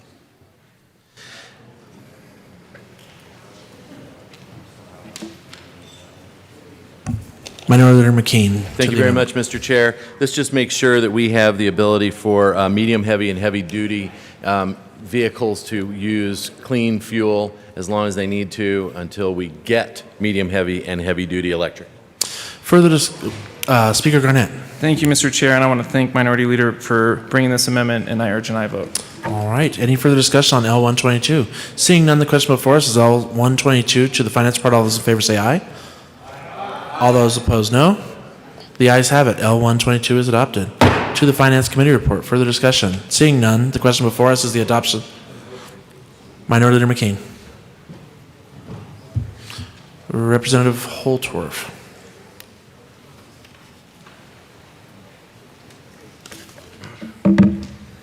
Thank you, Mr. Speaker. Oh, excuse me, Mr. Chair. I bring forth an amendment that, as you know, in rural Colorado, we feel like in rural Colorado we are underinvested in transportation and road repairs. If there's one thing, and I'll try to be brief, if there's one thing that I hear as I travel 9 counties in House District 64, the largest geographical House district in the state, covering 3 state borders, Kansas, Oklahoma, and New Mexico. I get the comments that when they cross the state line, things change significantly, in the road systems. And they asked me, what is the problem? What is my problem? What is the problem with investment in transportation? Why does Colorado not lead the way? Why can we not get our rural roads repaved, resurfaced? Why can we not get our bridges rebuilt to handle the heavier weights of heavier cargo on triple axle trailers that haul commodities as they do in other states? So I listen to that. I try to do what I can for my constituents. And so at this time, I'd like to further the investment into Colorado's transportation, and specifically rural Colorado. And I would like to move L102 to Senate Bill 260 and have it properly displayed at this time. All right. L118 has been moved. 102, my apologies. L102 has been properly moved. Thank you, Mr. Chair. Thank you for your leadership and your demonstration of the highest levels of decorum in the House chamber. I'm going to read the language in the re-engrossed version. Some of you might be happy that I actually grabbed the right version this time. I made that mistake previously on earlier, and I think it was last week. So line 20 through 26 says on each, this is from the re-engrossed version, then I'm going to go over my amendment just so it's clear. On July 1st, on each July 1st through July 1st of 2024, through July 1st of 2028, the state treasurer shall transfer $100 million from the general fund to the state highway fund. And part 2, on each July 1st from July 1st, 2029 through July 1st, 2031, the state treasurer shall transfer $82,500,000 from the general fund to the state highway fund. Well, my esteemed colleagues, I want to invest greater. I think by investing greater, rural Colorado will be impacted in a better way. I know it's a sizable increase, and I hope to gain your support, because in this amendment, what I'm trying to say here is that we are going to invest $200 million from the general fund of the state highway fund in the I believe it's a 5-year period. Excuse me, let me see. Well, we're actually going to start July 1st, 2022, and each July 1st thereafter. So it ups the ante, $100 million on the front end of that language, and then we're going to increase it nearly $120 million, $117 million and some change. So I offer this amendment. I think it will make a difference to rural Colorado, and I ask for a yes vote. Is there any further discussion on L102? Representative Gray. Thank you, Mr. Chair. I'd ask for a no vote on this amendment. We are in this bill making historic new investments from the general fund into transportation in addition to new revenue, but we've got a really carefully struck balance, and I think you're going to get to hear more about that as the conversation goes on, but I would ask for a no vote. All right, Minority Leader McKean. Thank you very much, Mr. Chair. There are some historic investments here.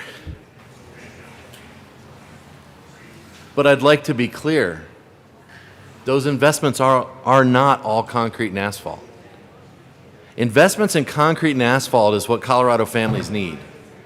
They need it today. If anybody here drives up North I-25 or South I-25 or drives in the subterranean piece of I-70, you'll see what concrete and asphalt feel like and look like, which means more capacity, more safety, more ability to get folks home to their kids. This amendment puts the money where it needs to go for the state highway fund to put money down in asphalt and bridges of concrete to make sure that we increase the capacity we need right now today. Representative Catlin.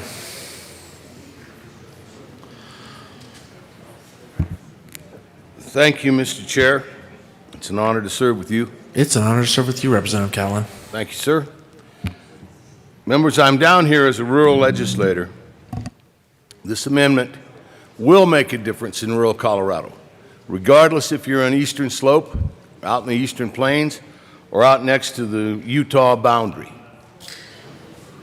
Our roads are in terrible shape out there, and one of the problems is most of the people that live in urban Colorado have no idea what we're talking about. But we have places that are in terrible shape. You know, folks in the city talk to me about, well, we need more lanes. We need more lanes on our highways so that congestion won't be so bad. In my country, we're struggling to keep one lane on the highway. Highway 550 South, a lot of times, is only one lane on a cliff that's as deep as the Black Canyon of the Gunnison, because we can't hold it there. These are the kind of investments that rural Colorado ought to be making. I would hope that you would see it in your mind right now while we're talking about this, that rural Colorado is as important as any of the roads that you drive on or any of the roads that are in your district. It's been a long time out there since we've had any real major investments. This would be a yes. Please vote yes on this amendment. Representative Pelton.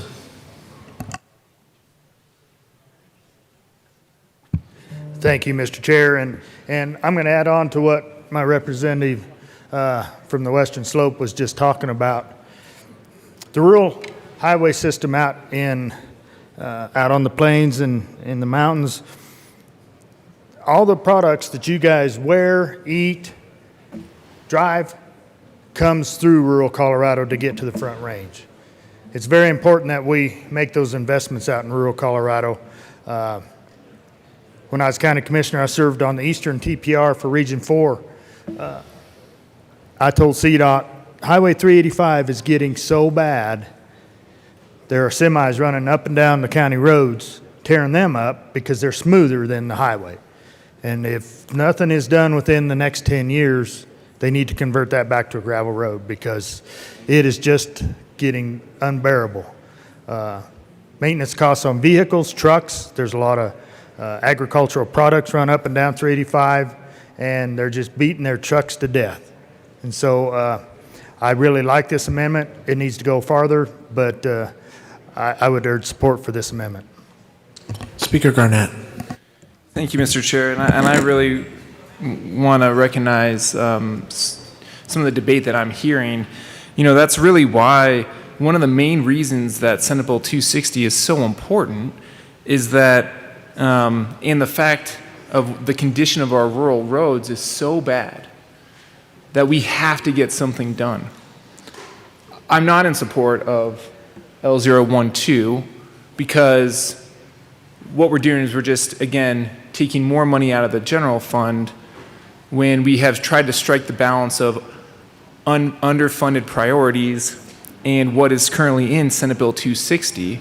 But Senate Bill 260 is going to address what I'm hearing my colleagues talk about. Our highway system is 38th in the nation. We're 47th in the nation when it comes to the pavement condition of our rural interstates. We have to do something. Pulling $200 million out of the general fund isn't going to solve the problem, so that's why I'm against this amendment. But what we have included in Senate Bill 260 will solve the problem. Senate Bill 60 will front load fixing our rural highways and make sure that we are not 47th in the country. So you don't have, I would urge a no vote on this amendment, and once we get through the Finance Committee report, I would urge a yes vote on Senate Bill 260. Representative Rich. Thank you, Mr. Chair. I was in finance the other day, and I believe that I heard one of you say when we were talking about this is that you weren't going to increase any more lanes, and you were going to look at roads in the future instead of, stop, I get to speak. But the voters, at least the voters in rural Colorado, want us to fix these roads. And I applaud Representative Holtorf for bringing this amendment. When at the beginning of your talk in finance, when we were talking about this, and I know you look a little puzzled there, but you said that we weren't going to expand roads. And I believe it was you, Representative Gray. So you might want to correct that? Representative Gray. Thank you, Mr. Chair, and thank you to my colleague from Mesa County. If I said that, I was misspeaking. I don't think I did say that, though. A huge part of the investment in this bill goes into CDOT's current 10-year plan, which includes major investments, especially focusing on rural roads, but in roads and bridges across the country. Also, the new investment in the bridge and tunnel enterprise will also have investments in that area as well. So I apologize if there was any miscommunication about that, but it is absolutely not the case that there won't be major road, bridge, and tunnel investments as a result of Senate Bill 260. Representative Rich. Thank you for that clarification, Representative Gray. One of the things that did get discussed is that the discussion when we're talking about I-70 only goes to the tunnel or to Vail. And there's a whole lot more of I-70 to the Utah border. And that never gets discussed. And when we were even talking to the CDOT director, and I asked her a question about I-70, she wanted to talk about Highway 50. So there's nothing really clear there, and that's why we need more funding for these state roads. I drive that every week, and I-70 doesn't start at Vail and come east. It starts at the Utah border. And one of the things that's interesting, I do know where we're ranked because our roads are in such poor condition. As soon as you hit the state line to Utah, because Utah is number one, you can certainly tell the difference in the highways. And Utah doesn't mind fixing their roads, and they don't mind fixing their roads with the money that we have in the general fund. So I urge an aye vote on this amendment. This one is so important. Thank you for bringing it. Representative Holtorf.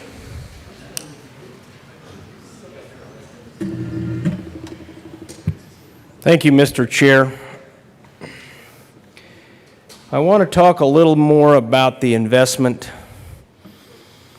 that Colorado needs to make across this state. I believe this amendment shows good faith in making that investment, as was mentioned earlier, corner to corner and end to end. Now, what most people don't realize when you're what we call out east trucking, you're trucking and hauling commodities,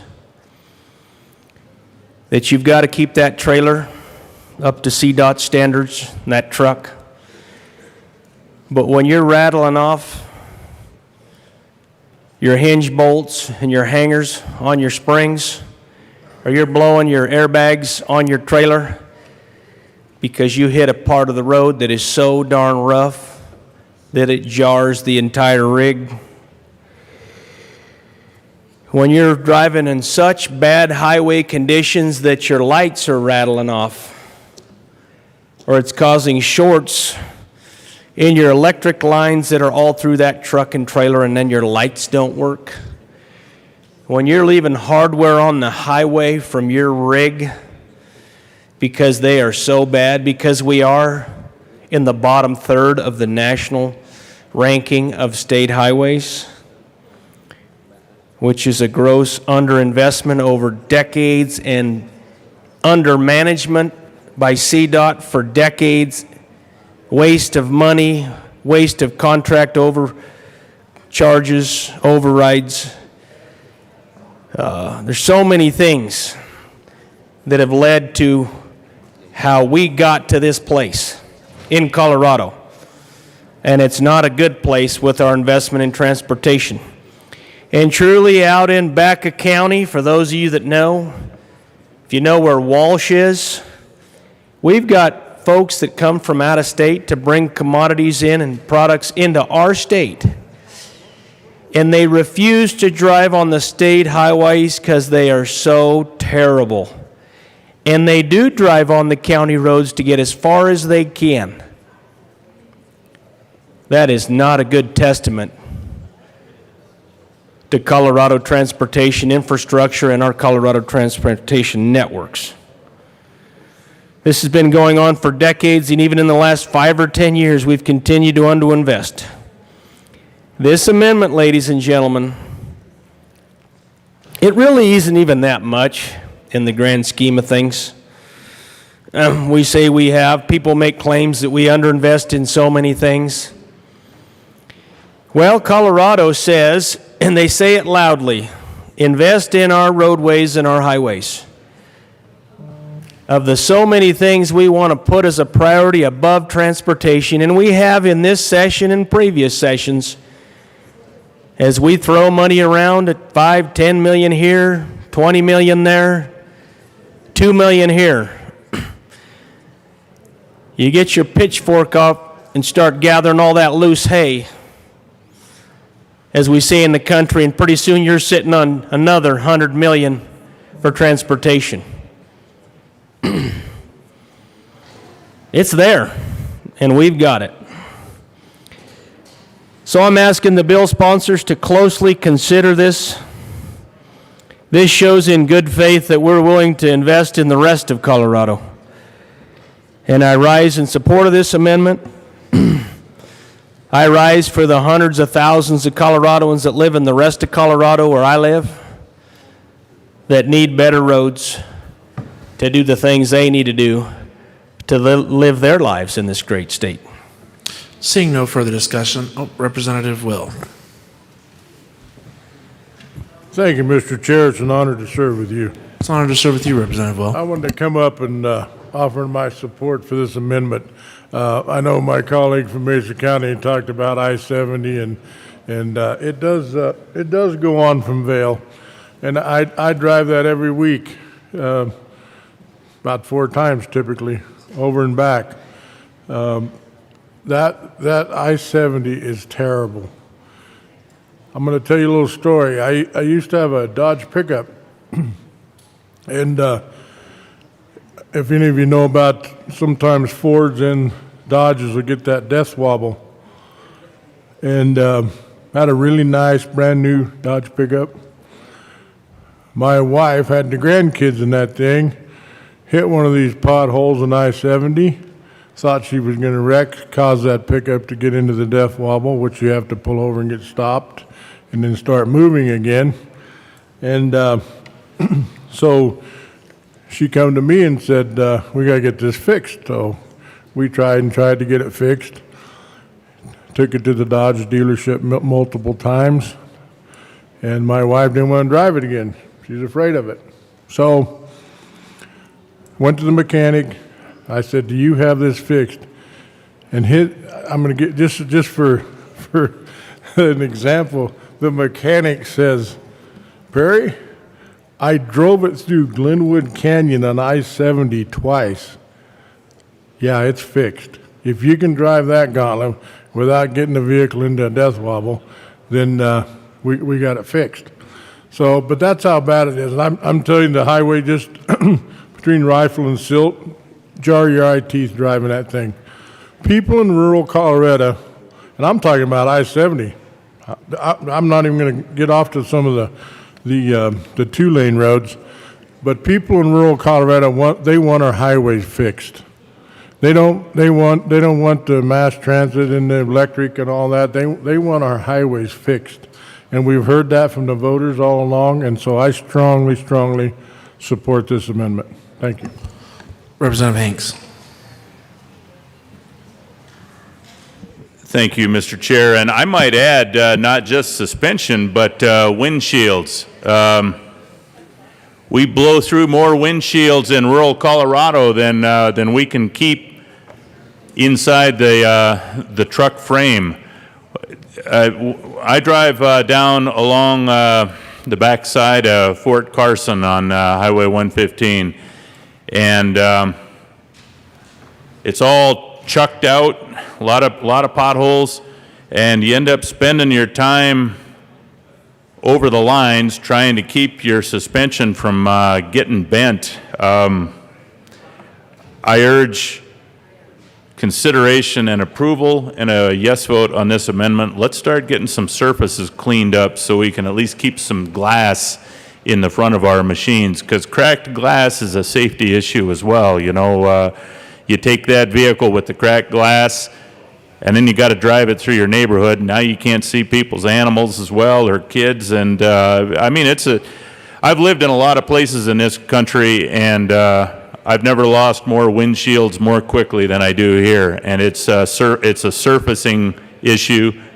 Let's put some money to that. Colorado would be grateful for it. Thank you. All right, seeing no further discussion, the question before us is the adoption of L102. All those in favor say aye. Aye. All those opposed, no. The noes have it. L102 is lost. Is there any further discussion on the finance report? Representative Holtorf. Thank you, Mr. Chair. I still come with the same plea to the bill sponsors. Maybe my ask was a little too much. So now I have another ask, if you would be kind enough to display Amendment L105. L105 to Senate has Bill been moved. 260.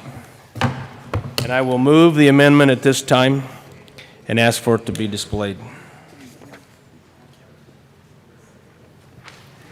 Just cuts it down a little more modest. All right, Representative Holtorf, please tell us about your amendment. Thank you, Mr. Chair.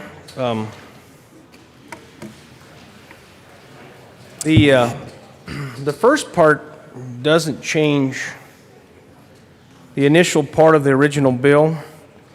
Those first 4 years, we're talking about $100 million.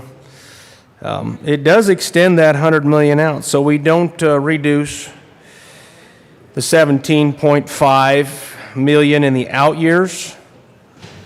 It extends it out.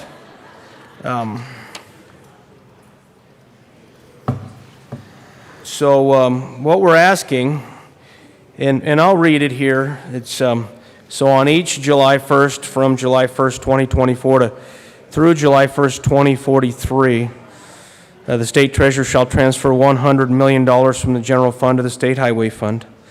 And then it reiterates down below the same request.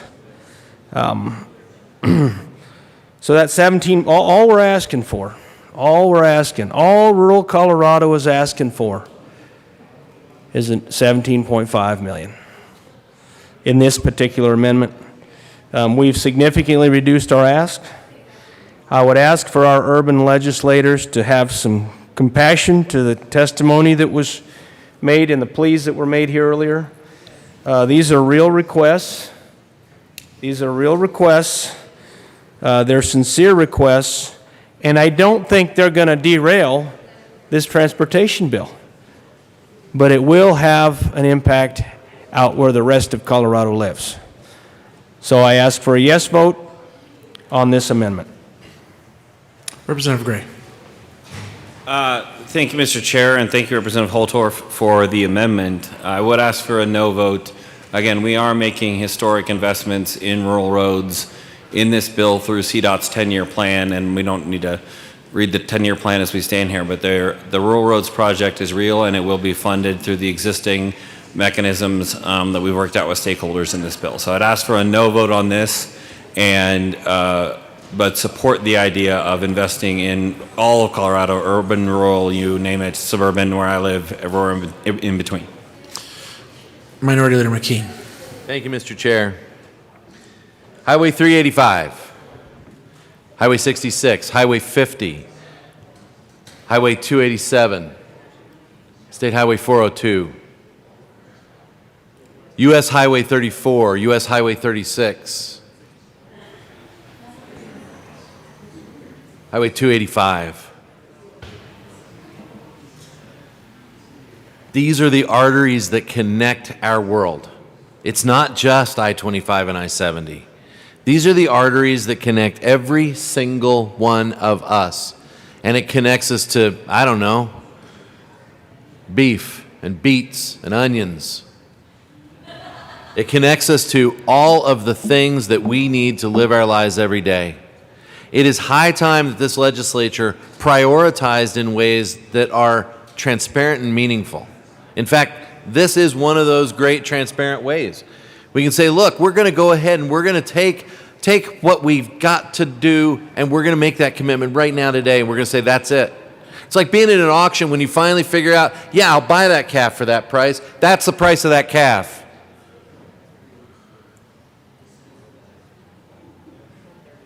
It is high time that we do not have people moving goods to market going 100 miles out of their way. It is high time that we have people who are valued for what they bring us in a legislature that seems to be involved in a lot of ideological and less practical debates. This is a practical debate. This is how do we make sure that we take everything we can, every single decision we make, and put it toward the things we need to do. This is actually a very easy I vote, because what it says is, yeah, that's our priority. Let's make sure we double down on it. Further discussion on L105. Speaker Garnett. Thank you, Mr. Chair. I agree with everything that I'm hearing. I don't agree with adding 100 million more, but that's because in Senate Bill 260, which we'll get to, we're on the Finance Committee report, has $716 million going to the State Highway Fund, going to fund rural roads, going to make sure that we're not 47th in the country, $2.2 billion going to the HUTF. Members, Senate Bill 260 is a very well-crafted bill. This throws the balance a little bit out of whack, but I understand where people are coming from, so I still urge a no on L105, but I'm encouraged by what I'm hearing because I agree with it, and under Senate Bill 260, there is $716 million for the State Highway Fund. Further discussion on L105. Representative Holtorf. Thank you, Mr. Chair. And to the Speaker, I pointed out that the amendment I offer during the period of time that is in 260, I believe it's only a $17.5 million increase, but then it does extend that into the out years. So we are saying this is a long-term investment that we are willing to make, that we want to make, that Colorado, at least for the House District 65 members, that Colorado is demanding. They're tired of terrible roads. And this is our fault. This is CDOT's fault. This is state leadership's fault at the highest levels. These are the lack of priorities, the lack of investments, the lack of vision, the lack of wanting to be a top-tier transportation state. Because you get what you invest in time, energy, and resources, in anything in life, including your state highways. Now we have Senate Bill 260, this amendment that's asking for further investment and a longer-term vision for Colorado in that investment. I would say that this is a good investment. It's an amendment in good faith. I've reduced my ask and still stand here before you saying we need to invest in the rest of Colorado. And this is the way we do it. Now, HVUT, we're going to talk about that a little bit later because we're going to talk about where all the money's coming from. But for you commercial truckers, you know exactly what that means. For those that you own a rig, you know exactly what that means. Heavy vehicle users tax, and you are a heavy vehicle. And you will be taxed more, truckers. For those that move America, get out your checkbooks. because here it comes. I ask for a yes vote. Further discussion on L 105. Representative Catlin. Thank you, Mr. Chair. Well, I'm here again, and it appears maybe the only people that are fretting about this is rural Colorado. I don't see a lot of urbanites, don't see a lot of suburbanites. I don't see anybody that really wants to talk about what's going on out further in the country. So I'm here to support this amendment. $100 million. I wanted just to speak to Mr. Speaker. What's $100 million amongst friends? Particularly when we're already at $760 million. All joking aside. This is important. If it weren't important, we wouldn't be down here. We wouldn't be here speaking to you as legislators, bringing what our people are saying to us when we go home. They're telling us, they're taking us down the roads and showing us. So we're their voice. To hear today, I am the voice of the southwest corner of the state of Colorado. And there are some serious problems out there.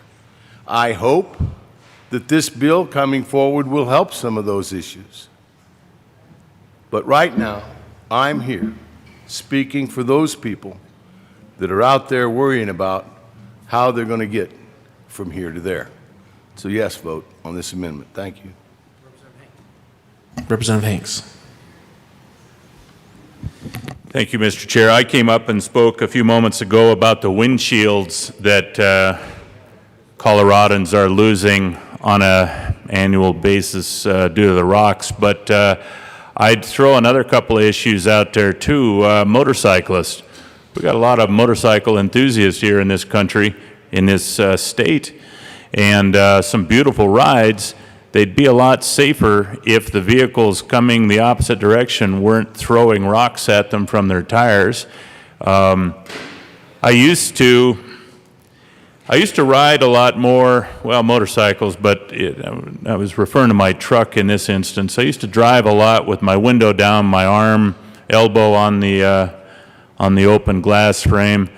I kind of stopped doing that on a lot of roads I travel because the vehicles coming the other direction will throw a rock, and I had one hit me in the hand, and my hand went numb for the 3-hour drive.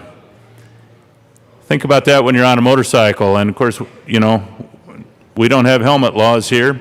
That's great. If they want to exercise that, I think I wouldn't do it, but that's up to them. But if you get hit with a rock like that, you're going down, and the surfaces are bad. We were asking for 200 to get on the surfaces quick. Now it's half of that. I think it's important. I guess I got one or two more anecdotes, if I might, and that is even driving up here to the Capitol. I'll take I-25, often peel off on Colfax, and a couple months back, a hole opened up from one day to the next that was the size of a beach ball. If I could have stopped without getting killed, I could have dropped a beach ball in there. Now they filled it up. Thank you for that. It's kind of gone off grade. I understand that happens. But, and also, I will say this. Again, I've lived in a lot of states. I've lived in a lot of countries. I've noticed a horrendous trash and junk problem on our interstates and on our highways. And I'm not talking just bags blowing, bottles. I'm talking fenders of vehicles. I'm talking wheels. And they're laying in our emergency stop lanes. If a guy in a car or a motorcycle has to pull off quick, can't see that, they're dead. It is imperative that we start looking harder at the surfaces. I mentioned I-25. Now, it may be different funds, but they have turned a major interstate highway into a county road, as far as I'm concerned, between Castle Rock and Colorado Springs. Other states I've lived in, that would not have passed. That would not be allowed. And frankly, I've made the comment during my political campaigns that I think that the governor should drive it one direction, turn around, come the other way, and shut that down and get that. People are going to get hurt on that road while they're still working on it. Let's work on road surfaces. Thank you. Further discussion on L105. Seeing none, the question before us is the adoption of L105. All those in favor say aye. Aye. All those opposed, no. No. The noes have it. L105 is lost. Further discussion on the Finance Committee report. Seeing none, the question before us is the adoption of the Finance Committee report. All those in favor say aye. Aye. All those opposed, no. The Finance report is adopted. To the bill. Speaker Garnett. Thank you, Mr. Chair, and thank you, members, for your attention and for the dialogue. We have a couple of amendments to the bill. I think I'll just move one for now, and I move L114 and ask for it to be displayed. All right, L114 is moved. We'll get it displayed here. Please proceed, Speaker Garnett. Thank you, Mr. Chair. Members, this is just corrects an oversight in the creation of the Community Access Enterprise Board and make sure there's an appointment for the automobile dealers included on the board, and I would urge an aye vote. Further discussion on L114. Seeing none, the question before us is the adoption of L114. All those in favor say aye. Aye. All those opposed, no. The ayes have it. L114 is adopted. Speaker Garnett. Representative Gray. Thank you, Mr. Chair. Senate Bill 260 is the culmination of years of work, months of work, and weeks of work. We've been working on trying to fix transportation funding in this state for decades. The last adjustment that we made to the gas tax that we rely on as our primary source of revenue was in 1992. And we have been struggling with how to solve the problem of that diminishing resource since then. We've tried a whole bunch of things. We've asked the voters for a few things. We've done some stuff inside the building. We've done some stuff out in the community, but we haven't found permanent sustainable transportation funding for this state. And Senate Bill 260 represents a solution to that problem by modernizing how we pay for transportation. We're not forgetting about gasoline. We're not forgetting about roads. We're not forgetting about diesel. We're supporting all of our traditional sources, but we're also building a future-proof system that's going to stand the test of time. So it includes new charges on new technologies and on new ways that we use the roads. And we have found in this transportation funding space, we've found so many ways to get to no. And we're finally found a way to get to yes. We're going to invest in all of the, I agree with the speaker, all of those stories we've heard about our infrastructure and the challenges we face. I agree with fixing all of them and addressing all of those concerns. Fortunately, we have the solution right in front of us here. Senate Bill 260 does it. It does it in a smart way. It does it in a balanced way. It does it in a way that we've worked with folks from all across every industry and every political group and every business group and environmental groups and everywhere in between, folks from communities all the way across the state, to create something balanced, to finally get to yes, and to finally solve this problem that's been vexing the state for decades. So I'm very proud to have been a part of it. I'm very proud to stand with the speaker here today and say we're finally going to get a solution instead of just all recognizing together. We could all talk about the problems in the infrastructure in our district. I could do it too. Everyone has, and everybody has the right to, because it's important to our constituents. But this is a statewide solution with investments that are going to be made statewide, and I'm just very proud to be a part of it. Speaker Garnett. Thank you, Mr. Chair. And members, I really want to thank Representative Gray. Representative Gray has been working on this issue for years. He has had 134 stakeholder meetings on Senate Bill 260. We have missed so many opportunities over the last decade to fix our transportation system, and Representative Gray has made it a commitment, has made it a priority of his legislative career to get us to this point. I'm excited to be here with him, standing before you with a comprehensive, forward-looking bill to fix one of the biggest issues facing Colorado right now. Just think about it for a minute. In 1991, a pound of bacon cost $1.95. Now, it costs $4.99. The average car cost $9,989 in 1991. Now the average cost is $34,000. More to the point, $1 million of highway construction in 1991 now costs CDOT $3.29 million.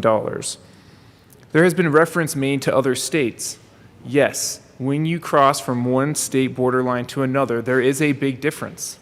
The states that are neighboring us have already solved this issue, not necessarily with the structure in which we are doing it under Senate Bill 260, but they have increased their taxes. Utah, their gas tax is 9 cents higher than ours. When you look at the fuel usage fee, and if you add that going forward 10 years, we don't even get to that point with Senate Bill 260. But Senate Bill 260 is going to help us. It is aggressively reasonable, and it is going to get us to a point where we know our market's going. It is a bill that really does, I think, allow us to get back to the place of being forward-looking, of being innovative, of being a leader, and I look forward to the debate, but I hope to earn your aye vote on Senate Bill 260. Minority Leader McKean. Thank you very much, Mr. Chair. Representative Gray, thank you. Thank you for your work. What we do down here, we take on things that are important to us. We invest ourselves in those things, and we try to find the best solution that comports with our values, with the people whose interests align with ours, and often with the people whose interests compete with ours, but in the best way we can. So I thank you for the work you've put in. Because I think that's where we all come to, is the amount of respect we have to come down and debate ideas. I can thank you and disagree with you, and I think that's an important factor in what we do. No one will disagree that we need a solution to what to do about Colorado roads. Not one person in this room, not one person in this building, not one person in the city of Denver, not one person along the Front Range, and I can promise you not one person in this state will disagree that we need to find a solution for what to do about our roads. But that solution is not a simple one, and it's reflected here. This is not a simple attempt to fix something. It's complicated. When I started digging into this, I came with a preconception because we kind of roll through different periods of our lives in this building, in this legislature as public servants. And I'd heard a lot about the new director of CDOT. And so I didn't have a good impression, and I just didn't have a good impression. I didn't seek out more information. I like to take a little time today to compliment the director of CDOT for doing an amazing job. And I don't think we say that often enough. I don't think that we often enough come down and say, you know what? Someone came in with fresh eyes and took a look at a problem and really sought to solve that problem. Director Liu actually created a 10-year plan for how we can deal with the infrastructure projects that we have. Went to all corners of the state and talked to folks about what is it that you need. Highway 50 rose very quickly to the top of that stack. It's got to get fixed. It's the only way from here to there in a lot of places in the state. We already know that there's a lot of issues with I-25 and I-70, but guess what else rose to the top of that stack? That's 285. One of the only ways to cut southwest into the state, across South Park, and on down toward Gunnison, and eventually all the way down into the southwest corner. We heard that we've got problems out on 385. We've seen the problems up on North 287. Director Liu went around and said, what is it that we need to do? And brought that back. I think that's to be admired. I think that that kind of problem solving is something we should champion.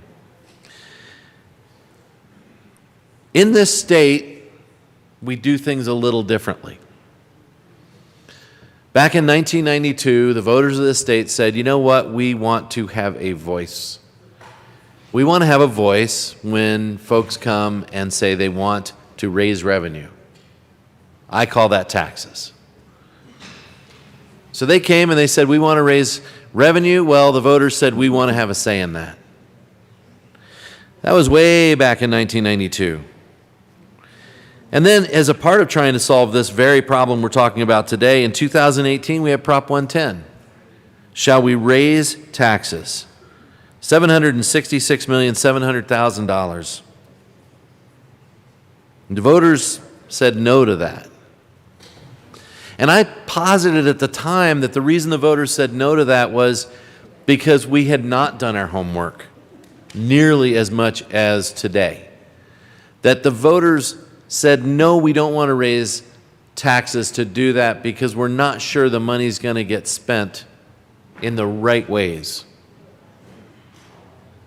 And I listened to the voters on that because I was asked many times, would I support that? Was it something that I could get behind so that there was bipartisan agreement that we need to have a solution and this is a part of that solution? And at the time I couldn't either. I often give Fort Collins a lot of credit because they do kind of an amazing thing up there.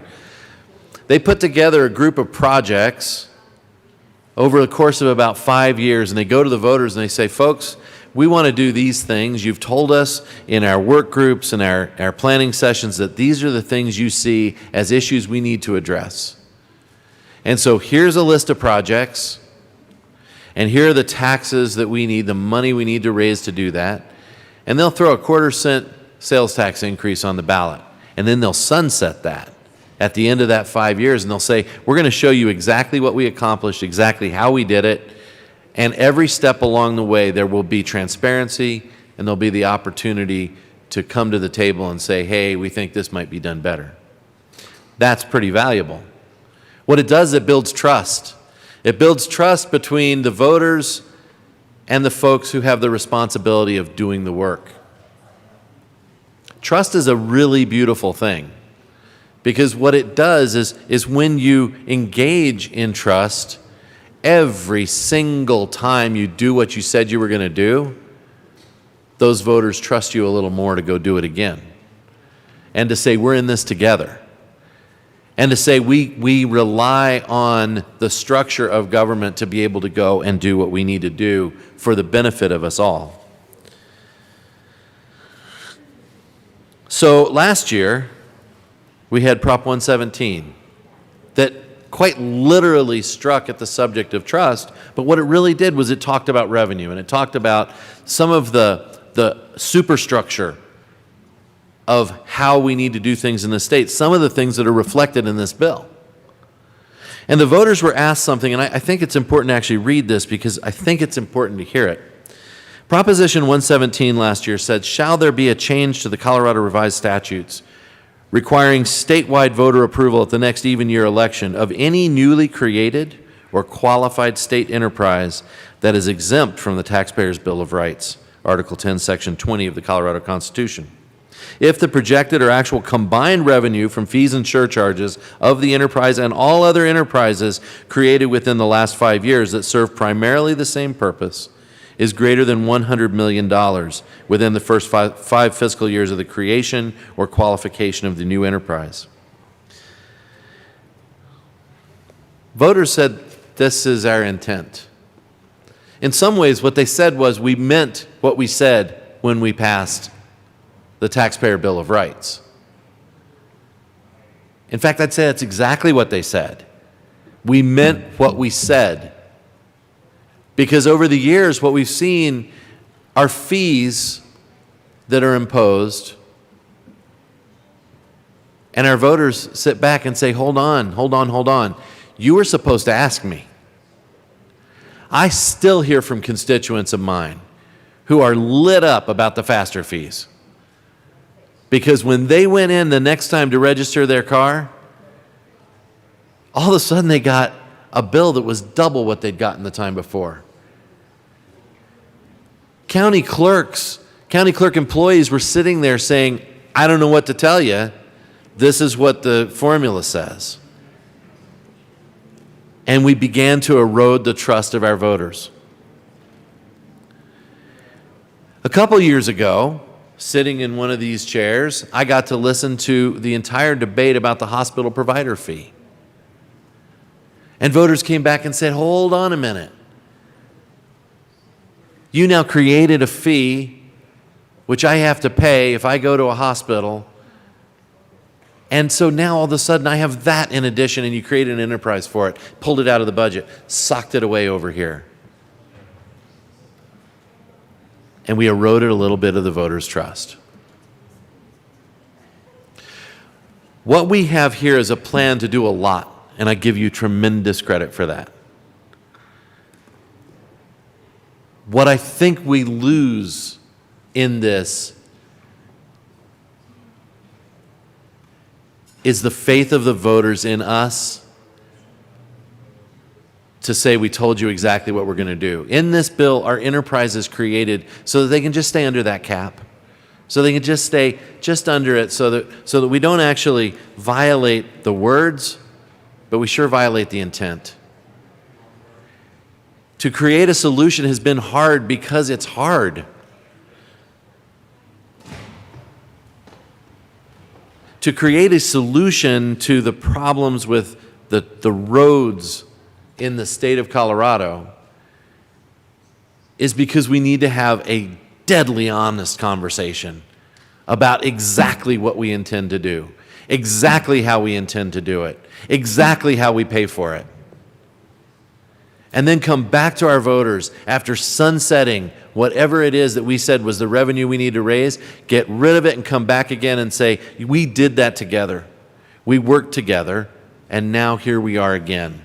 Here we are to say this is the next group. That's not what this bill does.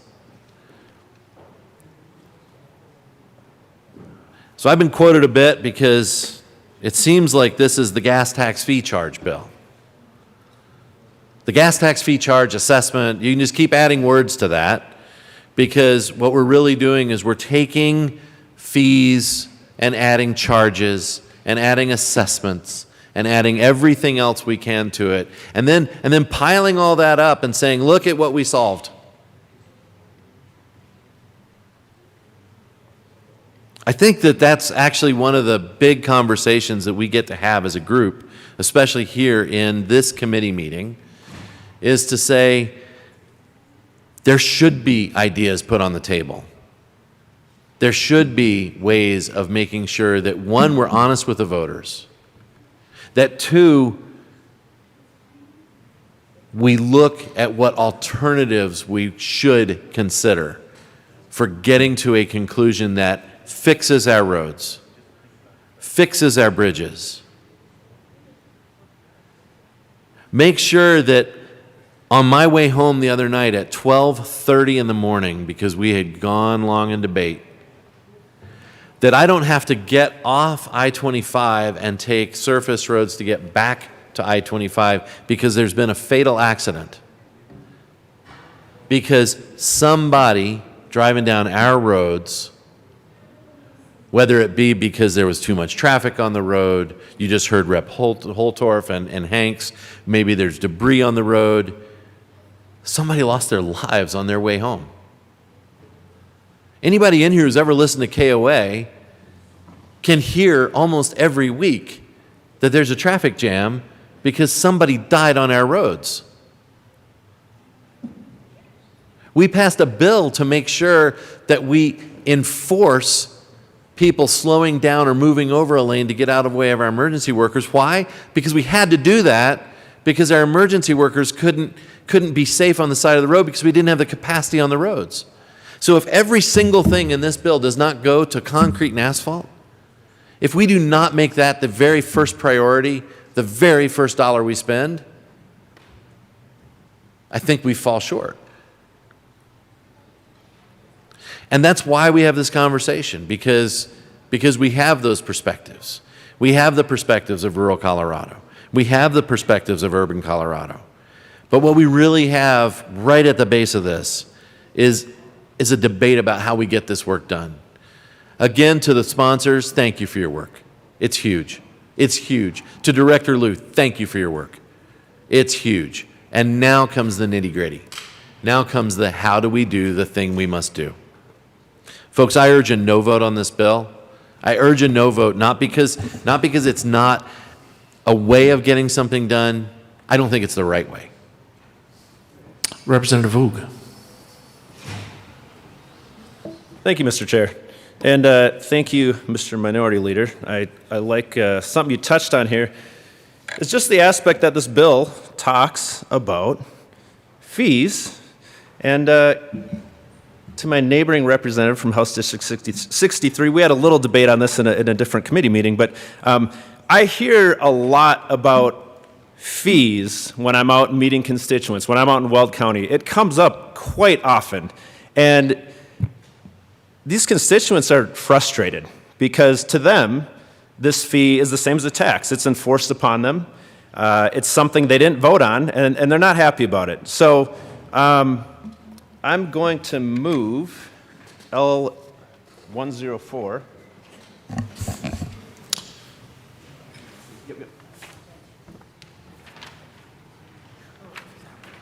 And ask this to be displayed. All right. And I hear some- L104 is displayed, Representative Voog. And what this amendment does, I urge a yes vote on this. What this does is it will substitute tax. It will strike the word fee throughout the bill and substitute the word tax. This is what everyone I talk to feels that these fees are. It's a tax. Let's be transparent. Let's call it what it is. And from us common folk in Weld, we sometimes use Webster's dictionary, and it actually describes a tax as a charge, usually of money, imposed by authority on persons or property for public purposes. To me, that's exactly what we got here, so I urge and I vote. Thank you. Further discussion on L104, Representative Gray. Thank you, Mr. Chair, and I promise I'm only going to do this. I'm only going to do this once.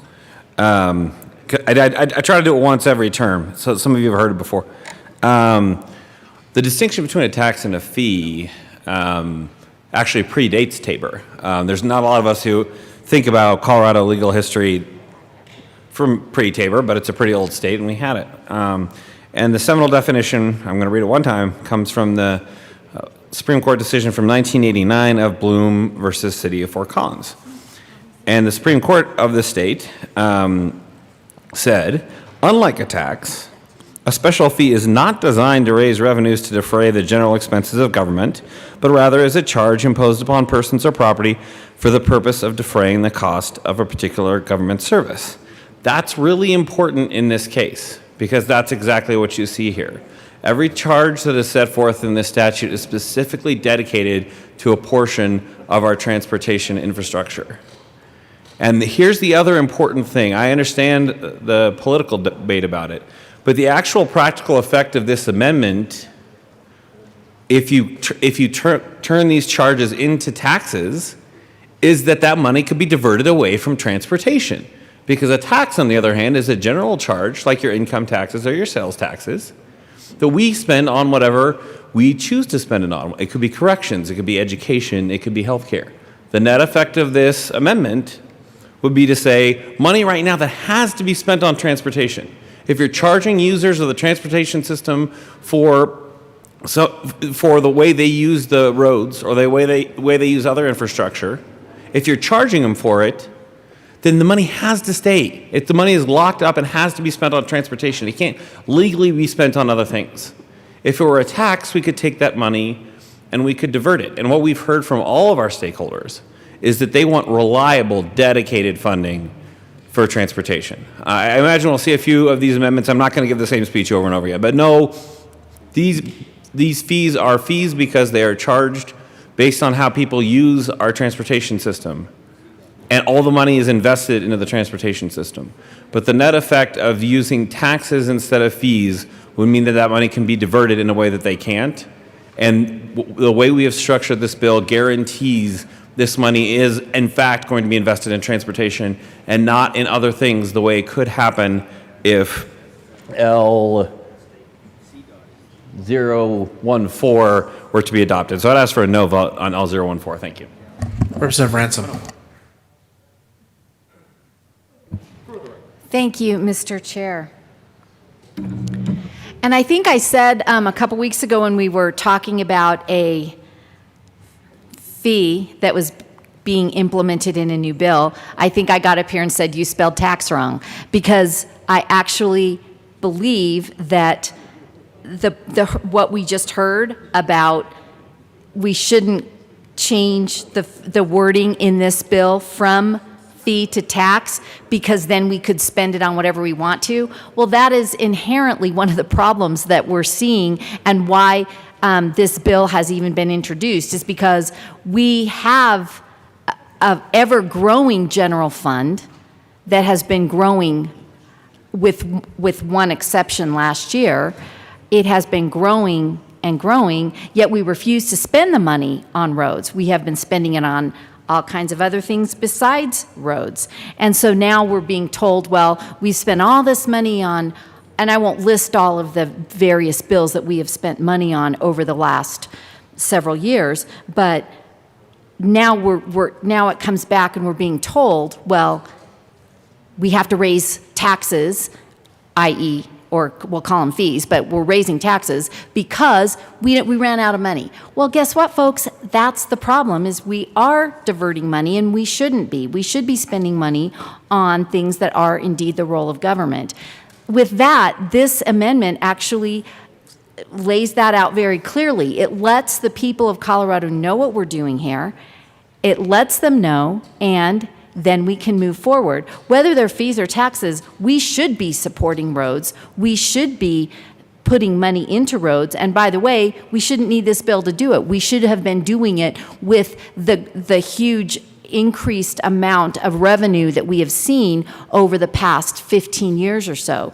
If we get taxes and we don't spend them on roads, that's bad on us. We should be putting money into roads in the way that we owe the people of Colorado to take care of the roads. So with that, I actually thank the sponsor for bringing this amendment. I think it's a very smart way of letting the people of Colorado know what we're doing in here. Thank you. Is there any further discussion on 104? Representative Holtorf.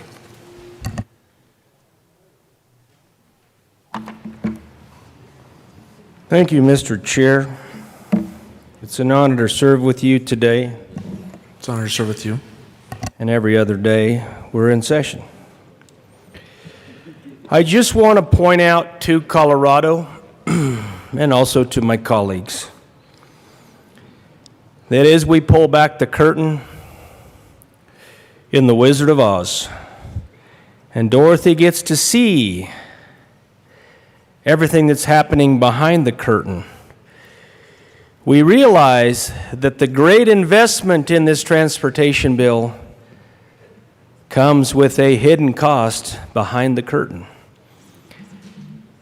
Those fees, the new enterprises we create, I'll call them shell. I'll use the analogy of shell companies for the big corporation. And in those shell companies, we're going to get a lot of money. We're going to build those treasuries, coffers. And then we're going to take that money and we're going to spend it where we want, based on this legislation. So as you pull back the curtain, Colorado, you're going to see fees translate to taking money out of your budget in your households. You are going to have to pay more money.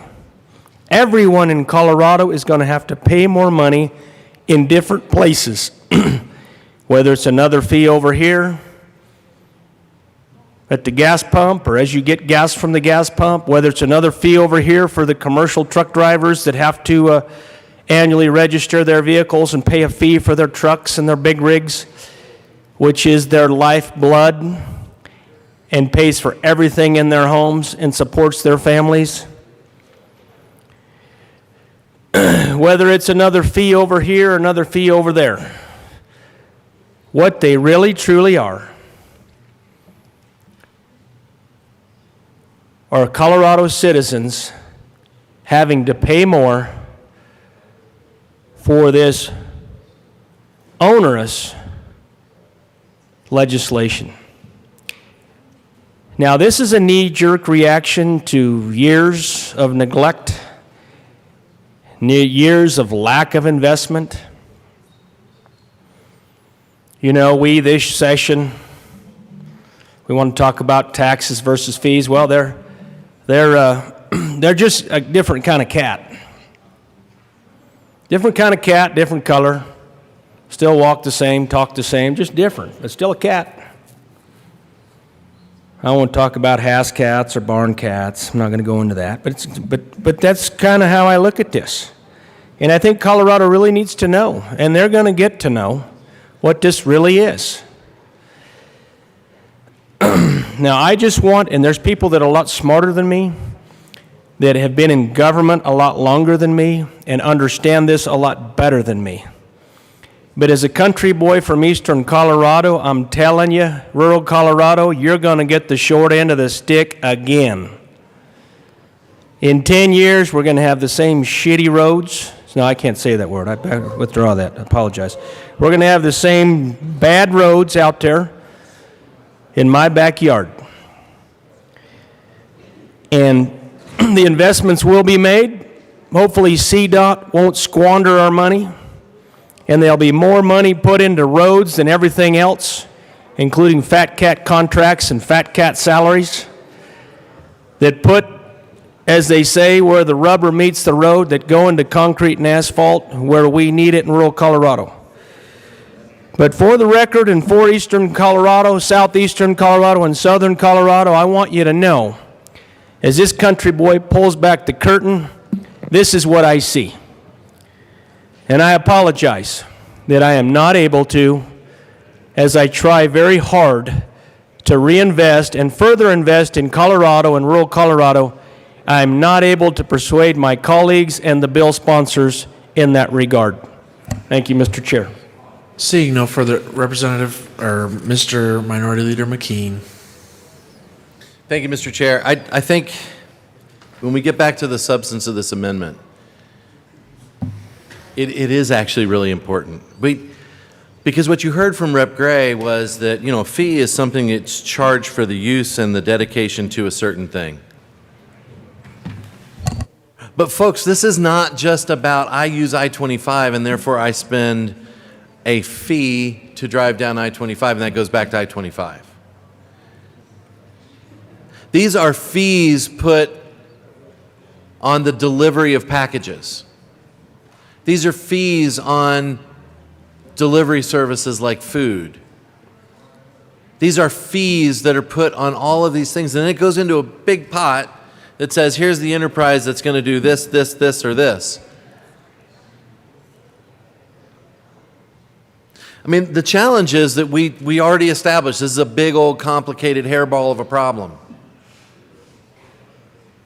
And we collect taxes so that what we can do is treat those as fungible dollars so that we can collect those taxes and prioritize how we do all of the things we need to do. I will posit that the fees collected under this bill go far beyond the singular things that they do, partly because the structure is made under this bill to do it all. Electrification. To do, and we get the smile up here of, yeah, it's going to do it all. To not only do electrification, but then to impose new environmental standards on things. To go through all of these things that drive up cost. And so what we're going to do is we're going to collect that environmental fee for that thing. You know, I keep thinking as I come to work, especially at about 84th, and I used to think that there was one individual that got in an accident every day at 84th, and I'm not so unconvinced that that's true today. But about every day, I slow way down at 84th, and often I stop completely. And so now I'm not actually using that much pavement, am I? But I'm sitting there idling, and my car has exhaust. And so we want to try to help that. How do we help that? Increase capacity, keep people moving. Don't require my engine to sit there on I-25 in one spot. But what I would say is that if I want to, I can go take the toll lane. Now, there's math we all have to do, and that math is usually based on the number of brake lights that we get to pass. Is the satisfaction equal to the cost? Is the necessity to get to that meeting a minute or two early equal to the cost? But these fees don't actually do that. These fees say we're gonna tax you on something, and it's going to go into something that's not perfectly directly related. And that's, I think, where we need to have an honesty check. That's, I think, where we need to make sure that what we're saying is, if we want to build trust with our voters, if we want to build trust with the people of Colorado, why don't we go ask them? Why don't we say, these are taxes, and here's what we need to go do, and we need your permission. Let's call it what it is. I urge an aye vote. Seeing no further discussion, the question before us is the adoption of Amendment L104. All those in favor say aye. Aye. All those opposed, no. The noes have it. 104 is lost. Is there any further discussion on 260? Representative Rich. Thank you, Mr. Chair. Maybe we'll go a different way for right now. I was looking at this bill, and Section 26 starts on page 86. And it's about registration fees, passenger mile taxes, clean screen fund, rules, definitions. And it goes on until about page 95.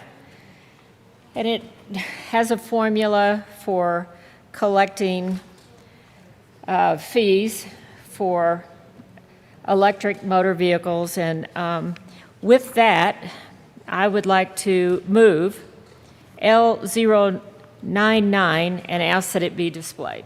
All right, L099 has been moved. Please proceed, Representative Rich. Thank you, Mr. Chair. When you get to page 88 and you're looking at the schedule of how the fees will break out for electric motor vehicles, I recommend that we change that from striking $4 at the beginning of year 22-23 and substitute $18. And this will accelerate the electric vehicle fee equalization schedule for non-hybrid electric vehicles only to start at $18 and increase by $18 annually until reaching $90 in year 5, instead of this schedule that gets you to $96 by year 10. I ask for an aye vote. Is there any further discussion on L099? Seeing none, the question before us is the adoption of L099. All those in favor say aye.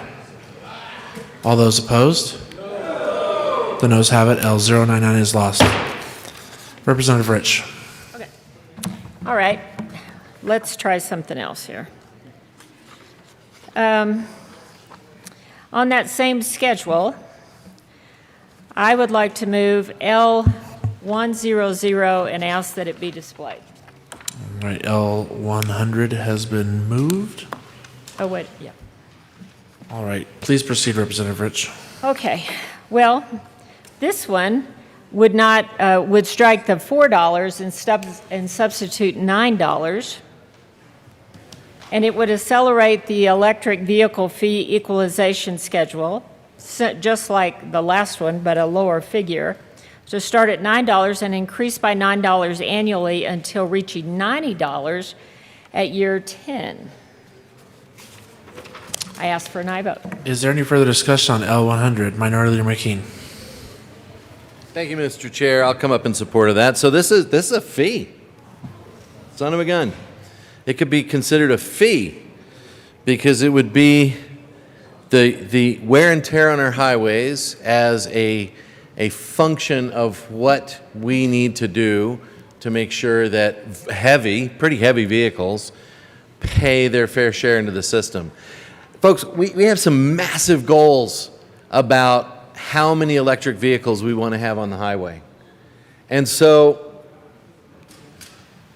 as we begin to think about the diesel fee and the gas tax and the fee and the fee and the fee and the fee, all on modes of transport that require consumption of carbon, one, we should remember that electricity does not get produced out of thin air. And so that's probably important to remember. Number two, we ought to remember that we have got to make sure that people have a commensurate fee with the wear and tear. This would actually get us to that point. It would increase it marginally. It would increase it so that as we increase electric vehicles on our roads, so goes our revenue, a durable, sustainable solution to fund our roads. I urge an aye vote. Is there any further discussion on L100? Seeing none, the question before us is the adoption of L100. All those in favor say aye. Aye. All those opposed, no. The noes have it. L100 is lost. Any further discussion on Senate Bill 260? Representative Van Bibber. Thank you, Mr. Chair. I have an amendment.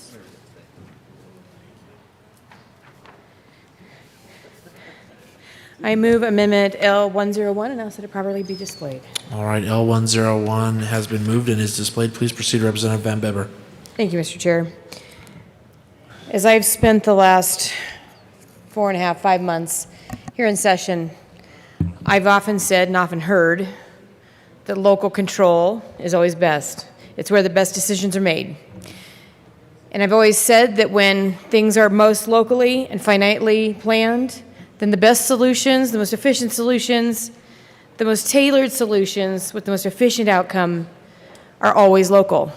And so with this amendment, what we'd like to do is strike the provisions of the bill, sections 35 through 42, and authorize that a metropolitan planning organization exercises its powers as the regional transportation authority.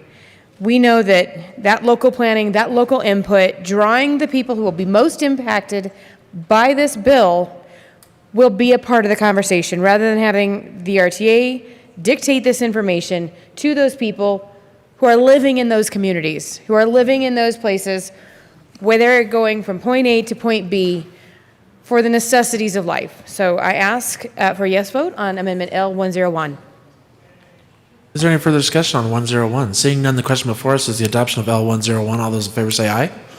Aye. All those opposed, no. The noes have it. L101 is lost. Further discussion on Senate Bill 260. Seeing none, the question before us is the adoption of Minority Leader McKean. So close. That was close. I'm just saying, thank you very much, Mr. Chair. Seeing none. You know, I think you can rent mannequins, and mine would just have its hand up, so that's not bad. It seems like what we're talking about here today very much is money. This is a funding package. We can talk all we want about roads. We can talk all about electrification. We can talk about carbon goals. What we're talking about is money. And what we're talking about, in my opinion, is taking money from the people of Colorado in a way that I don't think is fair. And so what we've heard a lot about is the fact that growing out of the COVID crisis, the downturn in our economy, required stimulus dollars.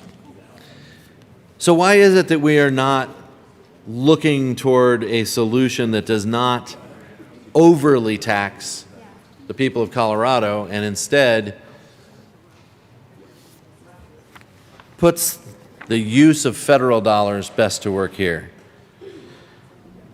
In that vein, I offer move Amendment L096 to Senate Bill 260 and ask that it be displayed.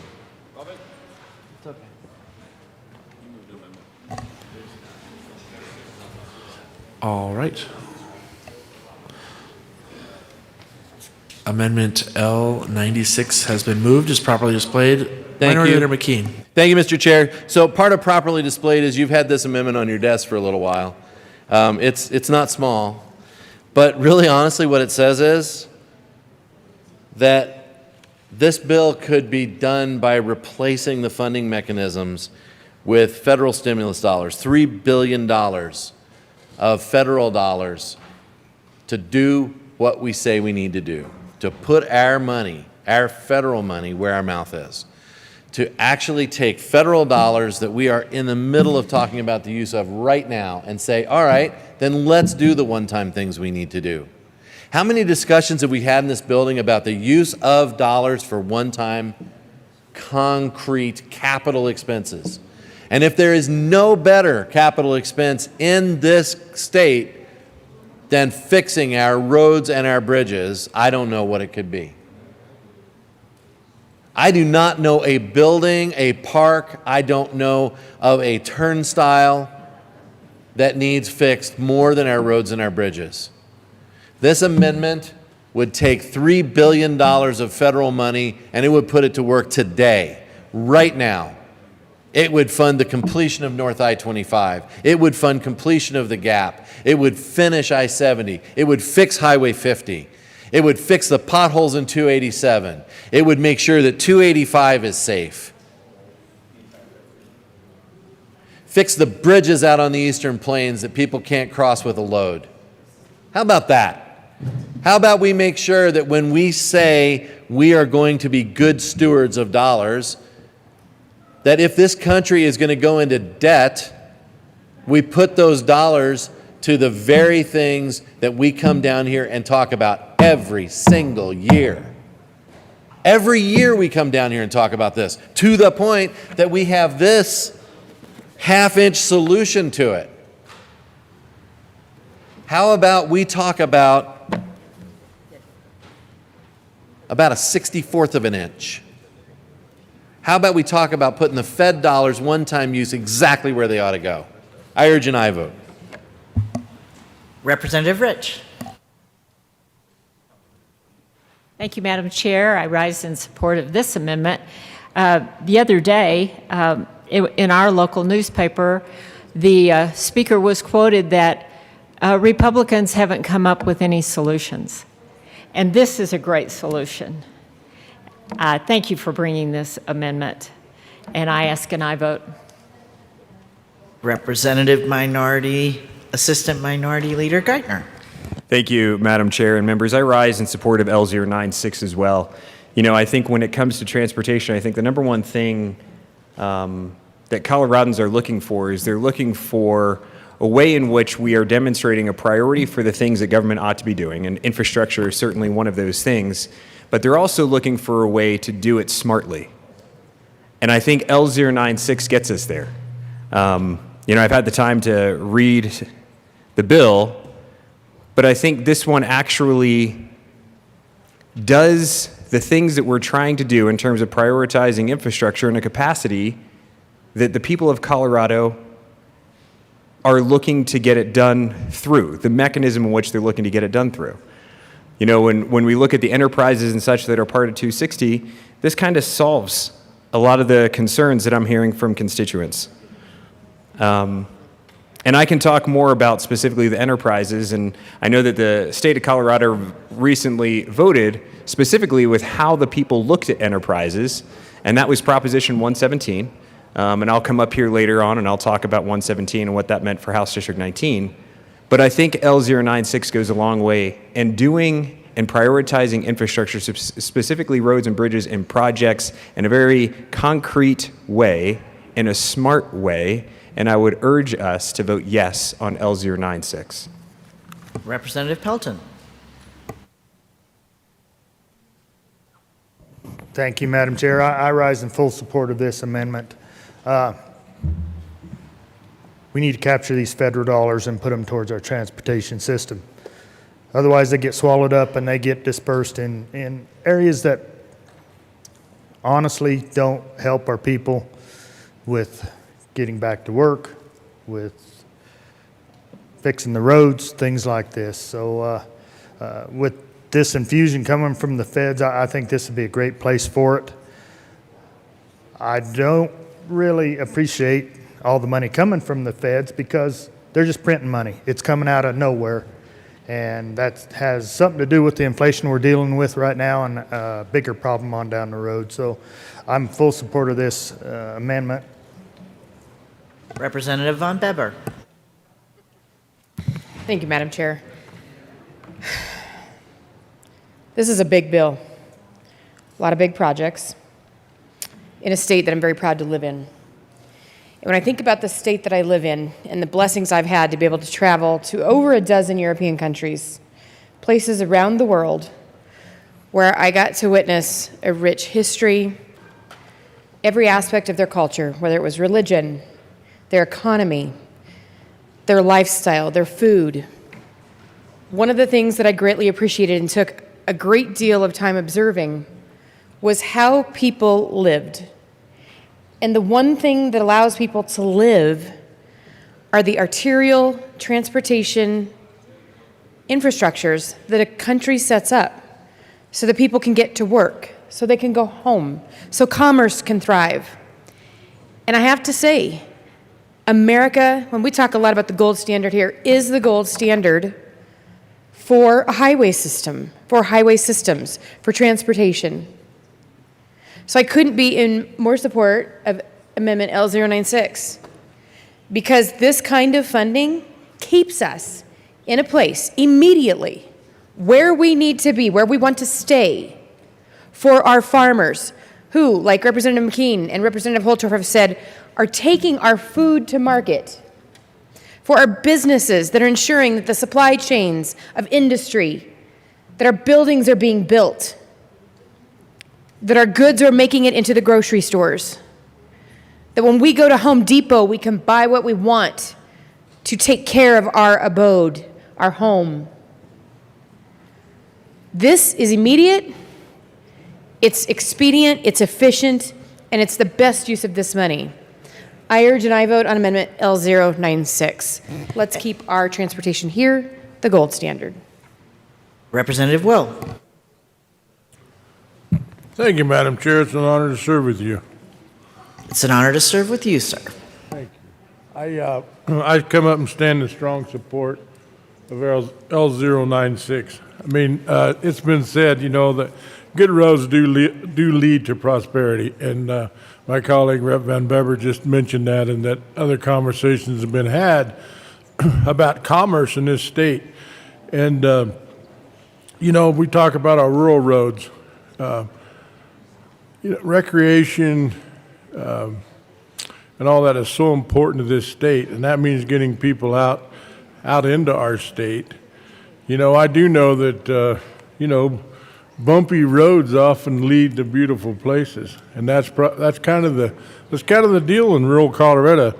But we need these good highways and stuff to get the tourists, the recreationists out into Colorado, and for that commerce.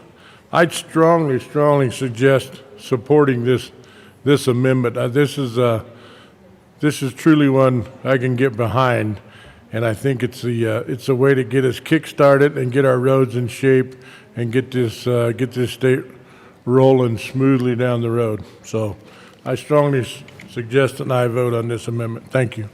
Minority Leader McKean. Representative Catlin.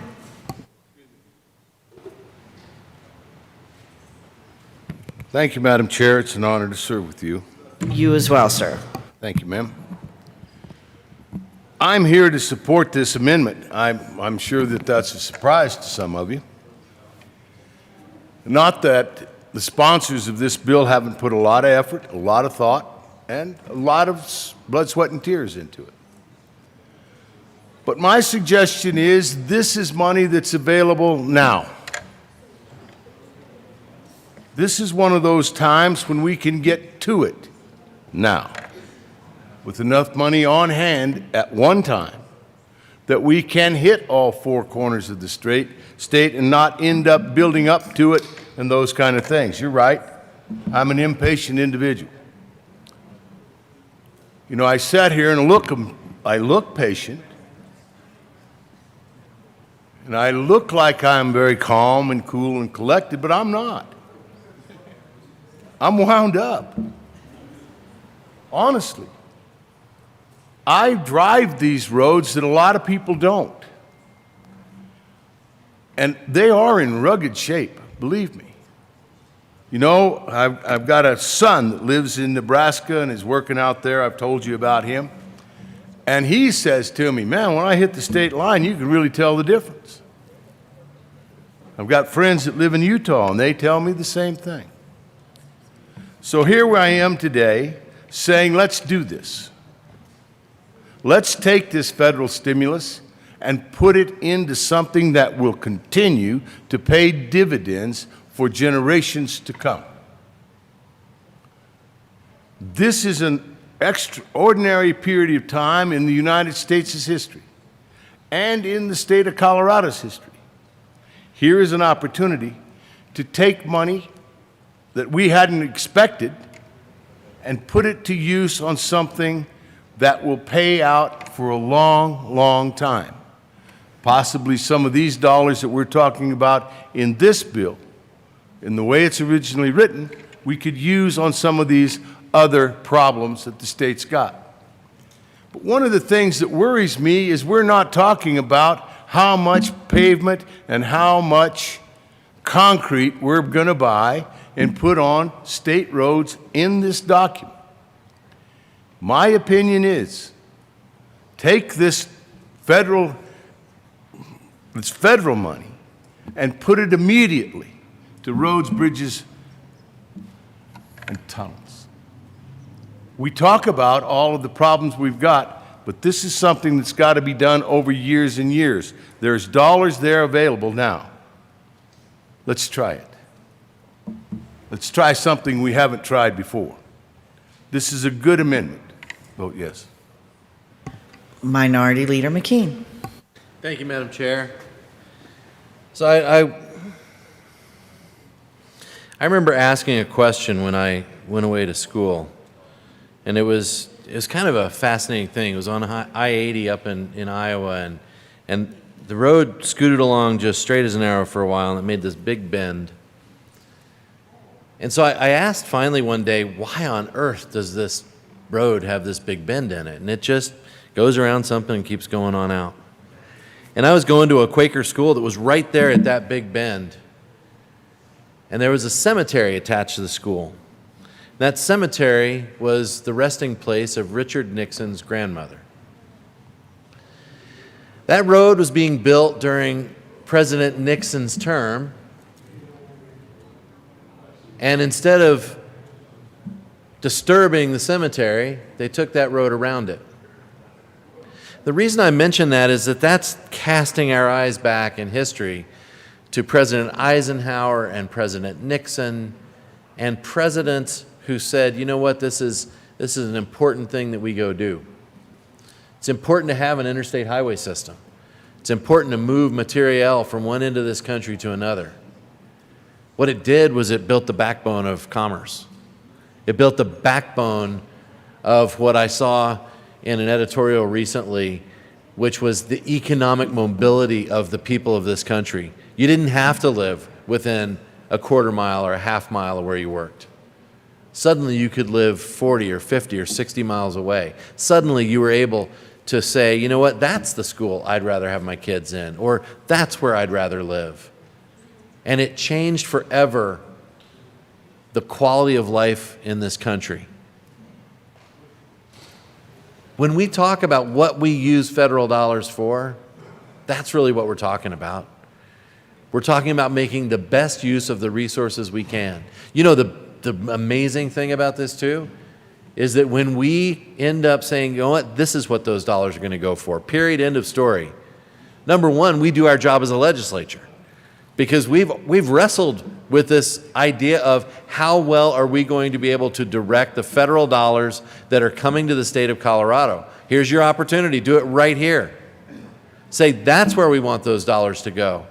You know, the magic part of that on the other side is that means that other priorities, because this is taken care of and is paying dividends over the next several generations, other dollars can go fund the other priorities we have.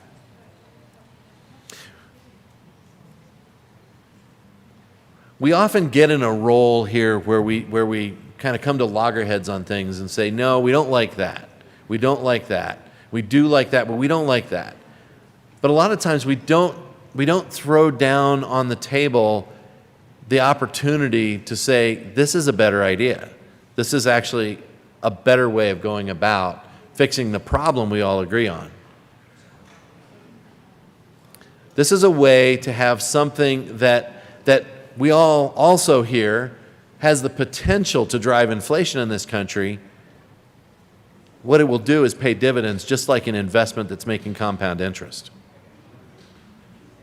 You do this today, you fix these roads today, you shore up the billions of dollars hole we have in construction and maintenance, and then we can start the next conversation about where we take the state. Right here, this money, best spent. Best value for the dollars that we have. I urge and I vote. The question before us is Amendment 96. All those in favor, please say aye. Aye. All those opposed, no. No. The noes have it. The amendment fails. To the bill. Minority Leader McKean. Well, thank you very much, Madam Chair. I rise again to say that, when we bring these ideas and what we really are trying to do is just further this conversation, what we're really trying to do is say there are ways of going about this that help the people of this state. One of the things that I think we really wrestle with is whether or not the dollars that we put into projects go to concrete and asphalt. And so we have been clear in, especially along the Front Range and along I-25, that projects that have a record of decision, where we are really honestly working hard at getting things done right now today, can keep going. That's pretty huge. In fact, it's not just huge, it's what we owe. It's what we owe the people of the state. And so along that line, I think we need to begin a discussion of where we go, especially in the discussion of how we talk about environmental concerns as we go forward. I think we have to have a talk about the language in this bill that brings up things like the social cost of carbon. I think we have to have a discussion about what we do in this bill that is not involved in putting concrete and asphalt to work for the people of Colorado. Assistant Minority Leader Geithner. Thank you, Madam Chair, and to the Minority Leader, I appreciate that tee-up. It was actually quite perfect and well done. Representative McKean touched on an important piece, and that's around the social cost of carbon. And the bill talks a little bit about it. Maybe it's best if I move my amendment first. I move L097, and I ask that it be displayed.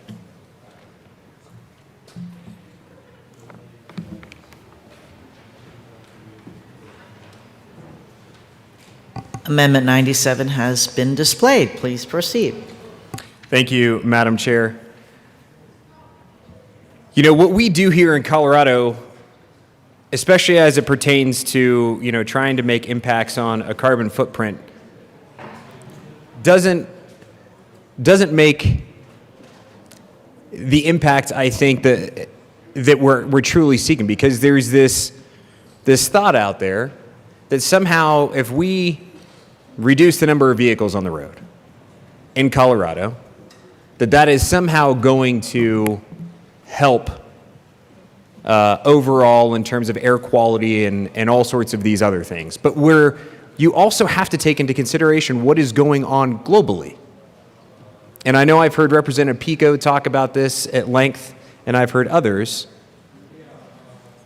The environment that we have created here in Colorado is far superior to even other states, but certainly the environment that we've created here in the United States is far superior to China and to other into other countries. And to think that somehow those other countries don't have an impact, but that Colorado does, I think is kind of short-sighted. It's necessary to look at our efforts in and around carbon and the thought and the concerns that are out there and say, well, what are we doing as a whole? Because the atmosphere is constantly turning. The emissions that other countries are producing, that other states are producing, are impacting Colorado. And so what 260 does is, in my opinion, and quite frankly, through hundreds of emails that I've received specifically on this, basically punishes the people of Colorado when we're actually leading the way already. And it begs the question, why does it appear that Colorado is taking this on all by themselves? So if you look at Amendment L097, there's a statement in 260, and it says, because greenhouse gas pollution resulting from the production, distribution, and use of motor vehicle fuels produces many social costs. We're punishing people for their ability to get back and forth to work, to get back and forth to school, to visit a loved one that may be in a nursing home. Cars are very much a way of life, not just here in the United States, in other countries as well. And 260 goes a long way in trying to influence a desired social outcome, and in the minds of many, and like I said, certainly through the emails that I have received, appears to punish them. So the purpose of L097, is to strike that aspect out of the bill. Because we shouldn't be saying that the people of Colorado who are trying to get back and forth to work, to school, to the grocery store, whatever that is, the things that we do in our normal, everyday life, should have some sort of guilt. And so L097 goes a long way in trying to remove what I think many in Colorado see as inflammatory and other as a result of how they conduct themselves daily. So members, I would urge a yes vote on L097 and see if we can't address a concern that many across Colorado have brought to mind. Any further discussion on L097? Seeing none, the question before us is L097. All those in favor say aye. All those opposed, no. The noes have it. The amendment fails. Mr. Speaker. Thank you, Madam Chair. I move L123 and ask for it to be displayed.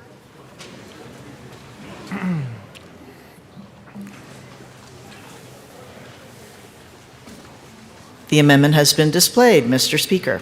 Thank you, Madam Chair. I urge an aye vote. This is just a technical fix to ensure that EV charging infrastructure will support everyone who needs to use it. Universal access. I urge an aye vote. Any further discussion on Amendment 123? Seeing none, the question before us is Amendment 123. All those in favor say aye. Aye. All those opposed, no. The ayes have it. The amendment passes. Representative Carver.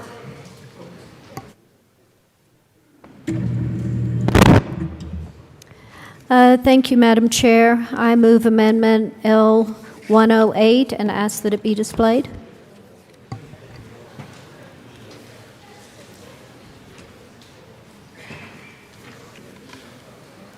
Thank you.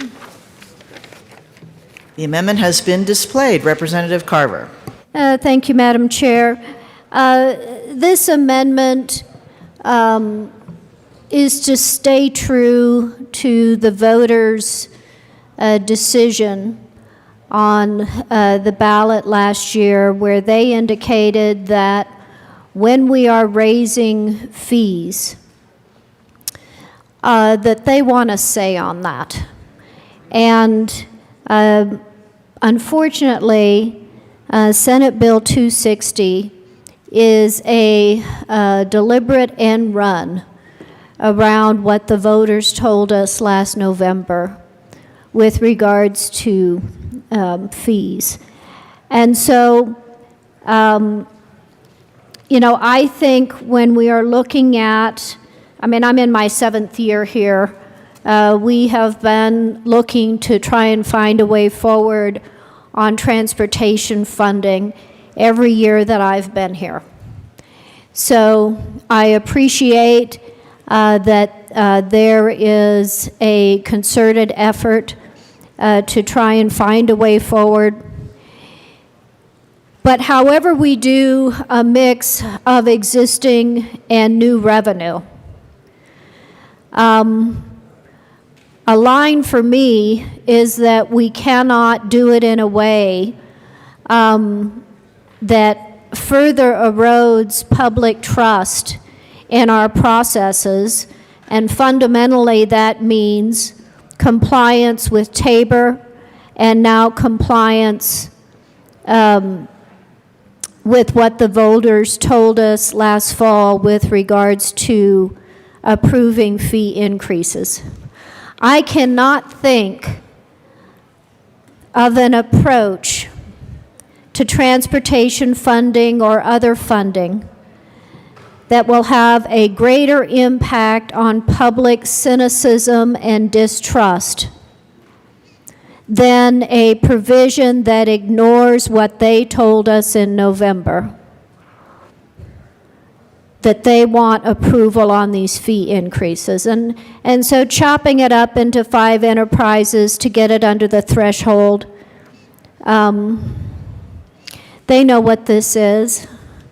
It's an end run around what they said last November. Respectfully, members, we should not go down this road.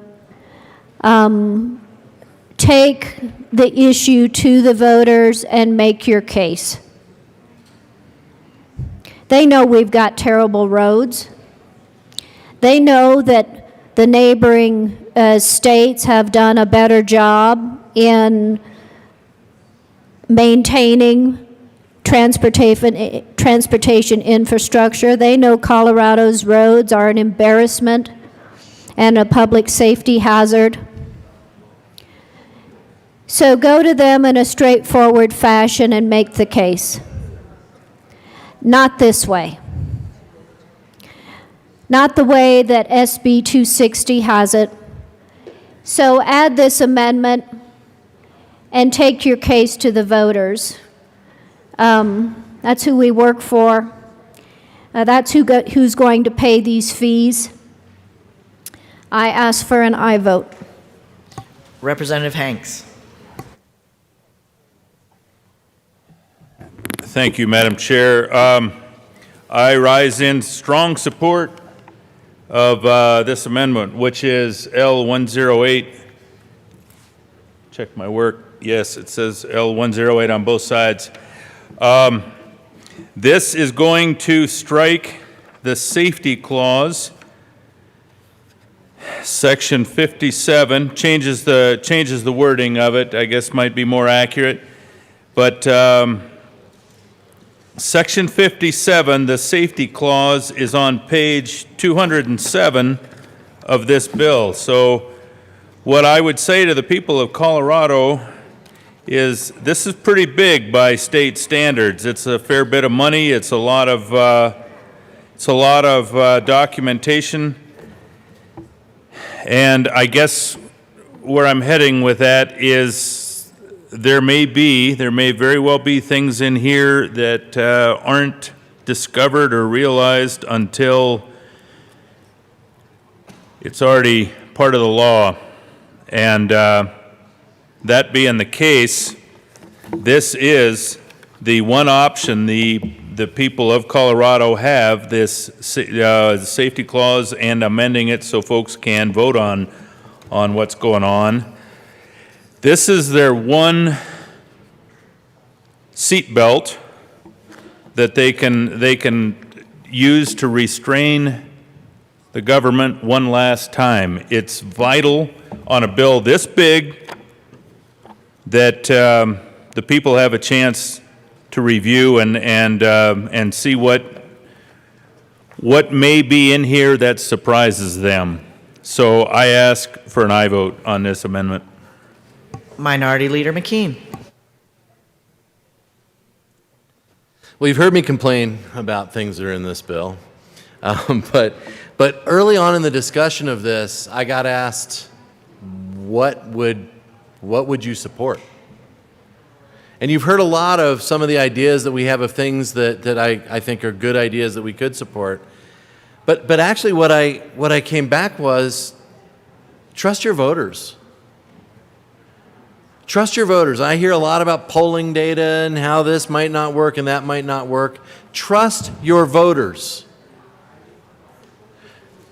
I could support an idea that says this is what we want to do and have a voice in that process of what you ask, and this is what we need to charge because we cannot do it over here. And although I'm a proponent for saving every penny and every dime and every dollar on this side, I can also tell you that sometimes there's something big we got to do. But we have to ask the voters. We've got to go ask the people of Colorado, do you agree and will you give us permission? That's what Tabor says. Will you give us permission? It doesn't say, will you just let us throw these taxes out there? It says, this is what we need to do. This is how much it's going to cost. That's what this says. It says, should we take this as a referred measure to the voters? Should we say, you know what? Here's the idea. Now we would like to ask your permission. We are servants in this building. There are a lot of public servants that work across the state. And servants, by their very nature, work for someone. We work for the people of Colorado. Let's ask their permission. I urge an aye vote. Representative Hanks. Thank you, Madam Chair. I'm back to kind of clarify some of the things that I said. I think I may have misspoke on, call it a petition clause, and it's not. It is what we're doing here with L108 is replacing the safety clause with a referendum clause, and that's an important distinction. That refers the entire bill to the voters at the 2022 general election. So, for the sake of clarity, let me read two things. I'm going to read Section 57 as built in the bill as it stands right now, and it simply says, "The General Assembly hereby finds, determines, and declares that this act is necessary for the immediate preservation of the public peace, health, or safety." What we propose, what Representative Carver has come up here with Amendment 108, is to replace that language with this: refer to people under referendum. At the election held on November 8, 2022, the Secretary of State shall submit this act by its ballot title to the registered electors of the state for their approval or rejection.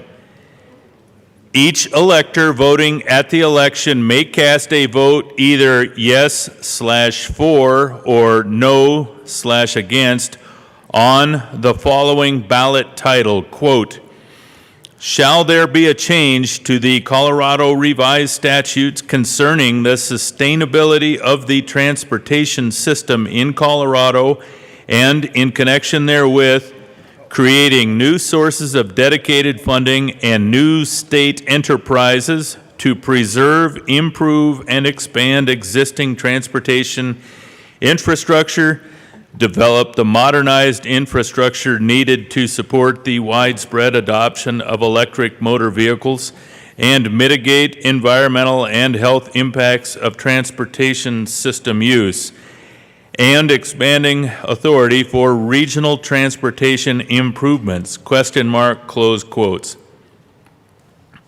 Except as otherwise provided in Section 1-40-123 Colorado Revised Statutes, if a majority of the electors voting on the ballot title vote yes/for, then the act will become part of the Colorado Revised Statute.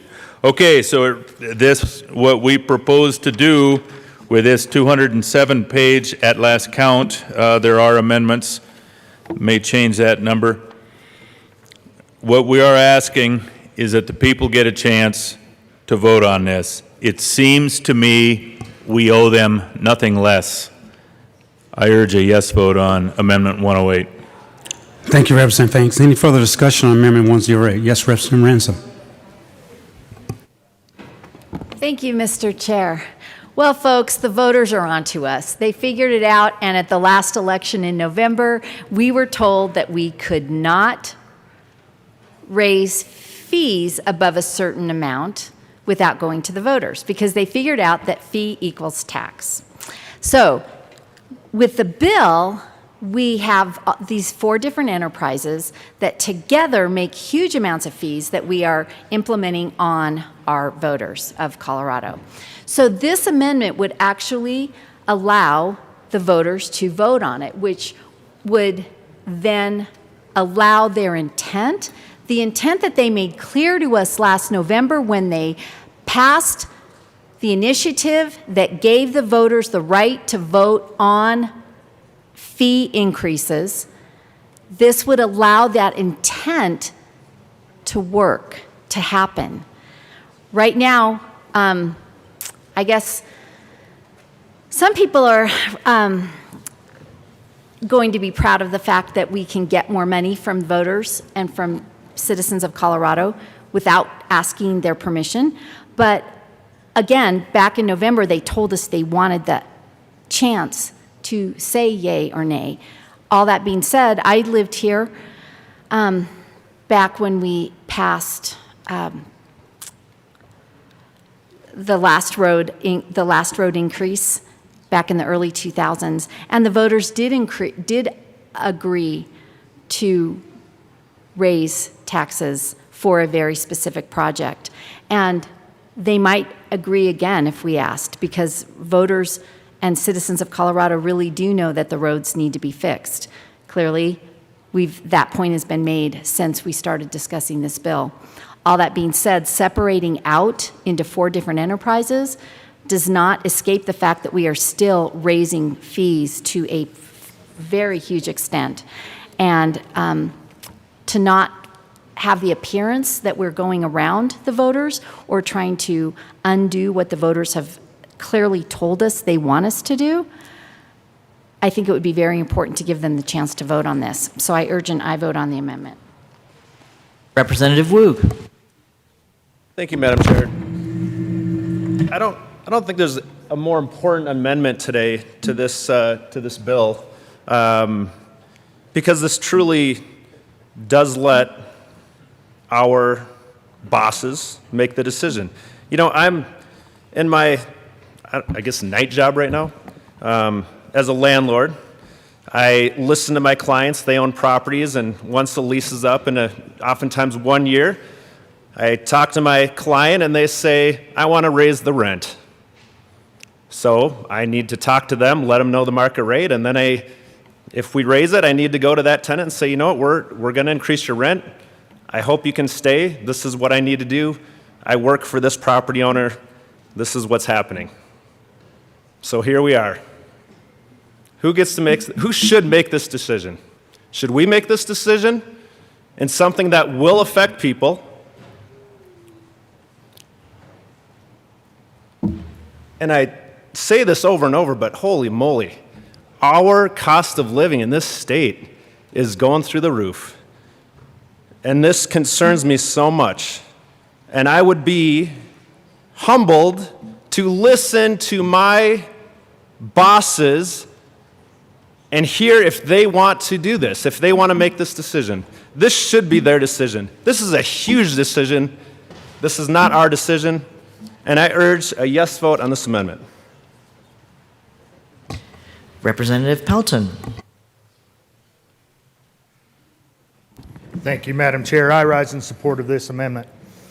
Whenever I'm out in my district talking, this always comes up.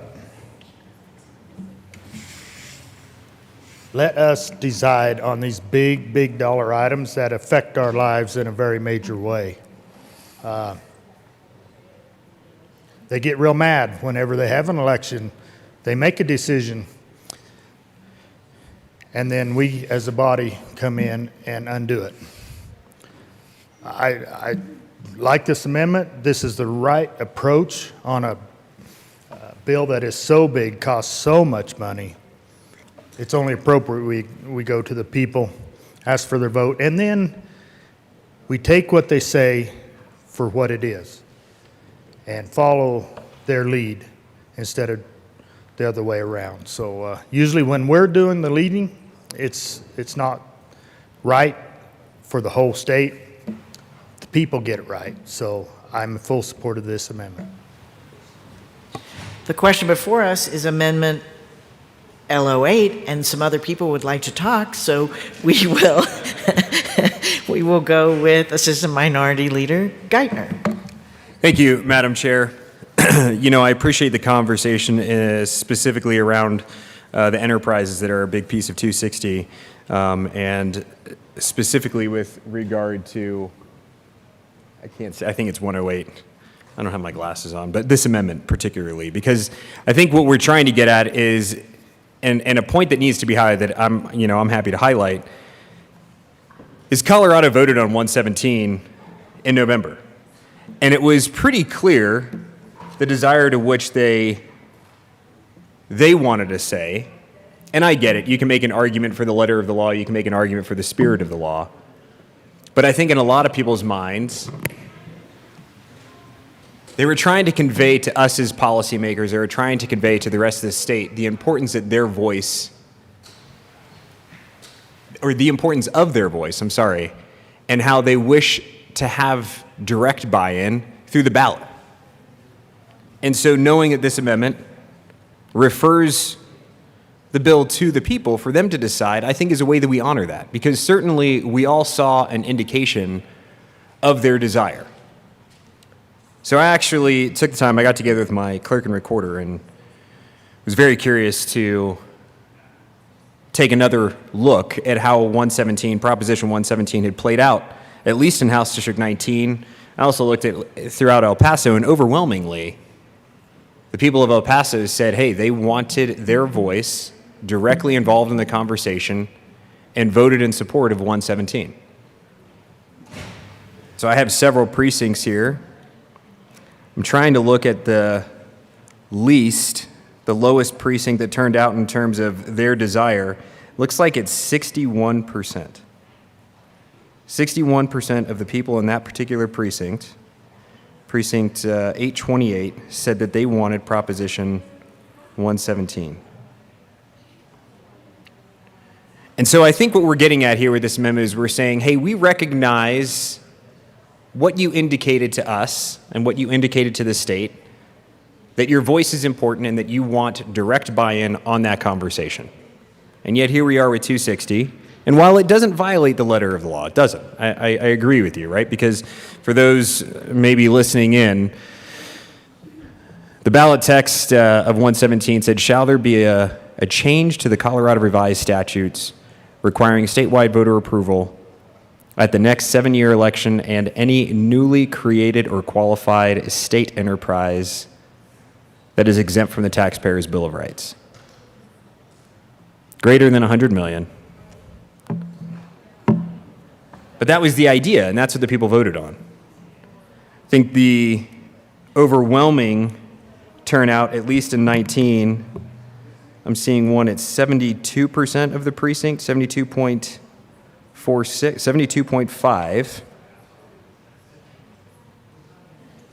72.5 percent of the people in that precinct said that they wanted that voice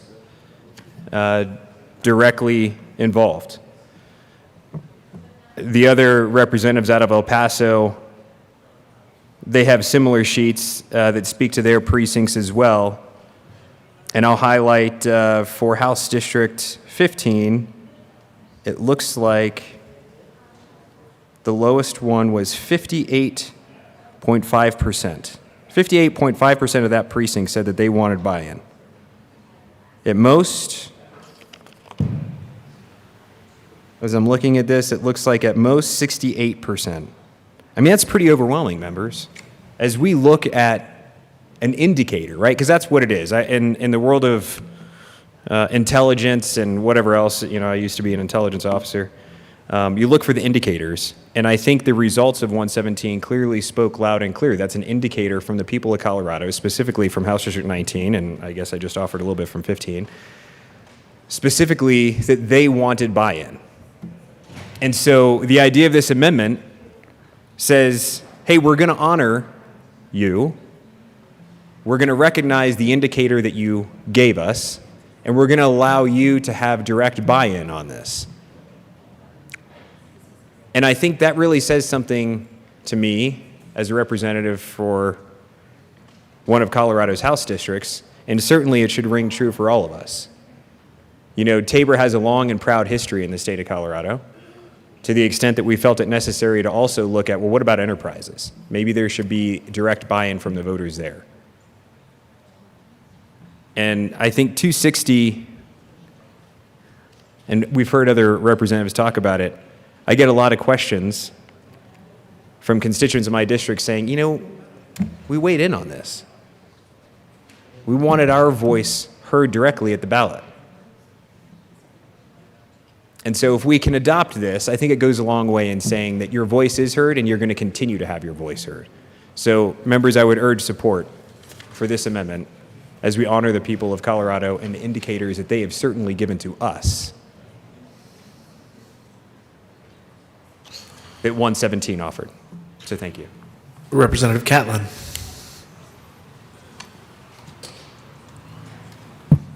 Thank you, Mr. Chair. For those few of you who are here, I'm here to support this amendment.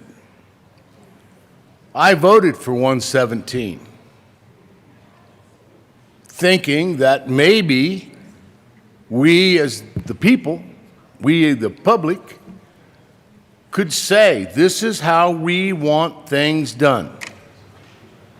We want to be asked. Lay out a plan. Let us see what your plan is and make the ask. We'll go to the ballot box and we will let you know. I honestly thought we were doing something good.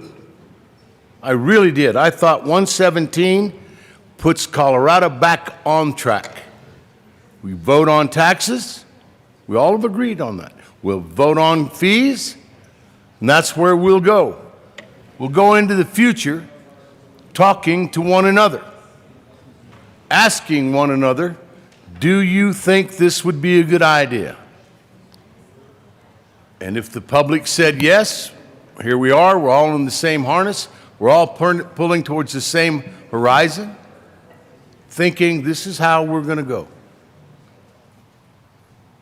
This bill doesn't do that. And for that, I'm sorry. There's probably some good ideas in here, but one of the things that I have to lean back on is that I was a voter yes on 117. And the majority, a vast majority of the people that live in my district felt the same way. This would be an opportunity to say to them, we heard you. We heard you. And we will come to you and say, what do you think of our plan? Urbanites, suburbanites, and rural, and my frontier folks will get an opportunity to say what they think of the plan that the state of Colorado puts forward.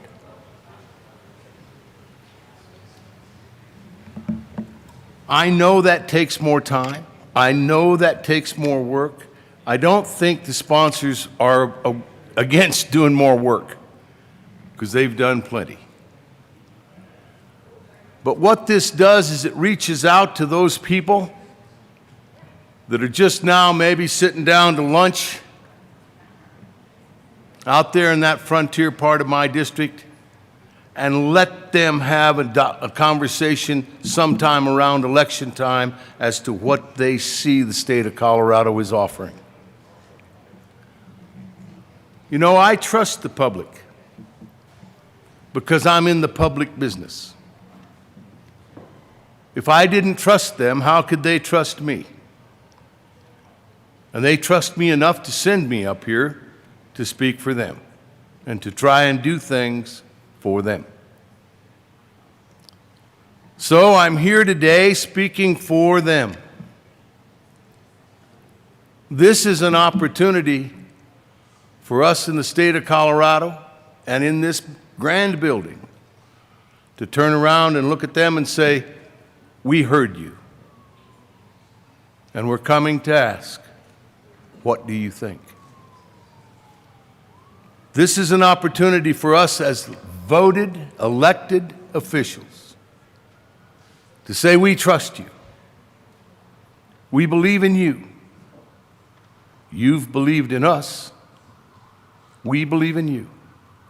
We're going to ask, what do you think of this idea? What do you think of this plan? Members, please vote yes on this amendment. Representative Soper.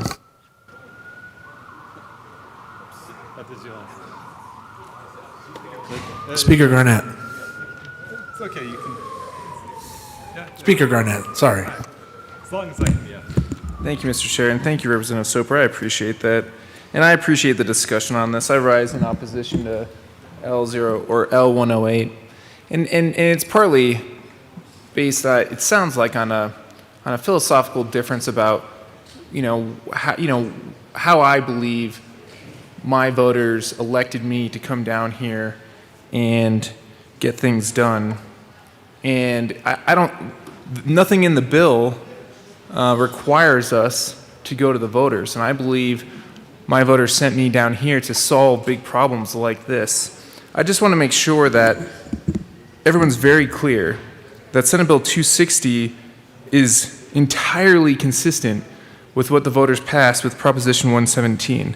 It creates 4 unique enterprises with the explicit purpose of serving different users of our system to support widespread adoption of EVs, electrification of public transit, public and private fleet transitions, and to assist those who have been most impacted by the negative effects of vehicle emissions.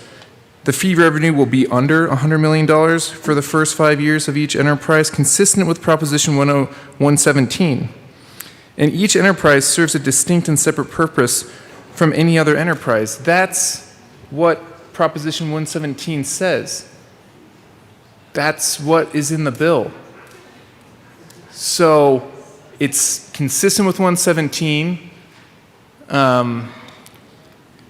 If 117, said something differently, then we could debate whether or not it was consistent with it, but it is consistent with 117. So again, we don't have to go to the voters. I believe the voters want us to solve this problem, and I would urge a no vote on this amendment. Representative Soper. Thank you, Mr. Chair. I rise in full support of this amendment, and I will address first what the speaker was saying, because I do think it is good to talk about 117. The fact that this bill 260 creates 4 different enterprises, all designed to be under that $100 million for the first 5 years individually, tells me that this is a 117 workaround, and that otherwise we would have just had one enterprise dealing specifically with transportation. But now that we're on the topic of referring this to the people and letting the people decide, it is really important to remind ourselves of our history. I'm going to throw out a date to this body, 1880. 1880 is an incredibly important date, or year, I should say, in the history of Colorado. You know what happened that year? That was the very first year this body referred a question to the people of Colorado. Since then, we've done it 33 times. Transportation and taxation are the most common uses of referring questions to the people. Sometimes the people have even weighed in with initiatives, which is a citizen-driven approach, not a legislatively driven approach. But in reviewing the history of our state, 12 times is the number that both referendums or initiatives have been on the ballot for transportation, and 72 times is the number for taxation. So you add those together, 84 times in our state, the people have actually weighed in on transportation and taxation at the ballot box. Coloradans have a long, long history of voting on complex issues. They also have an expectation that when it comes to these important issues of are we going to be paying more at the gas pump, that they deserve to be asked. As a matter of fact, in 1992, they even adopted a constitutional amendment saying that we don't mind raising taxes, but we want to be asked. Ask us. We will tell our government whether or not you can raise our taxes. And that's what happened in 1992. The Taxpayer Bill of Rights was adopted. And Coloradans, depending on how the question is worded, they have approved an increase in taxes. So we shouldn't be afraid to take a problem like this to the people. And even if we look to local ballots, even in my district, one of the most conservative here in Colorado, they don't like to send any more dollars out of their own pocket than they have to. But depending on how the question is worded, they will raise their own taxes. For example, on the last ballot, they raised their taxes to support more law enforcement. And it was an increase in sales tax. But the language was very specific. It was a duration in time that that sales tax would be in existence. It specifically named what it would go for. If we were to present that to the people in the form of a referendum, I guarantee you that we would see the result that would reflect what it is the people truly believe in.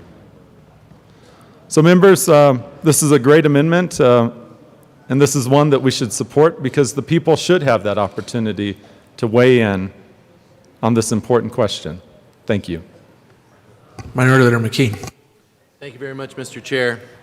So when this first came out and I took a brief glance at it, I said, you know, we shouldn't be playing tricksy with the voters. Playing tricksy with the voters is to say, well, we know we've got some ideas here that are going to take a lot of work, so what we're going to do is we're going to figure out how to create all these little enterprises, how we do all these things. And I go back time and again to how do we create truly durable, sustainable solutions? Create a relationship of trust. Tell folks we're in this together. Tell folks that this is the solution that we will pursue, and then hold to it. And I think that people are tired. I think they're tired because they go to the gas pump and they see the price going up. They go to the grocery store and they see the price going up. They go to pay the registration on their car and they see the price going up. I keep bringing things in this building and decisions we have to make back to the kitchen table. Because the kitchen table is where parents sit down and start to figure out how they're going to pay the bills. I think, I heard somebody say one day that they were mailbox solutions to things. You go out and you get your paycheck out of the mailbox. Number one, not very many of us do that anymore. But number two, it really isn't a solution until you sit down at the kitchen table and open that envelope. And what you find out when you open that envelope is that the gas bill went up, and that your electricity costs more, and that the kids' braces are coming due. And so you look at each other across the table and you say, I don't know how we're going to do it. The second question you ask is, are we going to get that raise at work? Is there a light down at the end of this tunnel? That answer is increasingly no. Because ideas like this eat away at the substance of how we make our way in the world. And I will tell you this, that the other thing that happens at the kitchen table is you open up the ballot and you sit down and you say, is this what I want to do? Is this, what do you think? Where are you on this? And is this what we ought to do? The kitchen table is where our little republic means the most, because it's where we sit down and make those decisions about what we ought to do. This is a kitchen table topic. Let's put this topic on the kitchen table of the people of Colorado. Representative Hanks. Thank you, Mr. Chair. You guys are swapping out so much, I got to double check myself, but appreciate the recognition. When I was a kid, I had the good fortune to build a little bit of furniture and some construction projects with my dad, and he always had a saying, and it was, probably other dads used it too, but it was simply, a thing of beauty is a joy forever. And I have no doubt a lot of work went into this bill, and there's a lot of pride, satisfaction. When we were building things and they were worthy of displaying in front of other people, we would bring them out and we would receive the accolades or the criticism for what we had done. And with that in mind, this should fall under that same kind of requirement. It would truly show the pride of workmanship and the courage of convictions to build this and then say, look, Colorado, this is what we made. Let us know what you think of it by voting on it in referendum. I think beautiful things shouldn't be hidden away. We shouldn't hide this from the voters. They should look at it, consider it, admire it, and vote it down or vote it up. I urge and ask for a yes vote on Amendment L108. Representative Carver.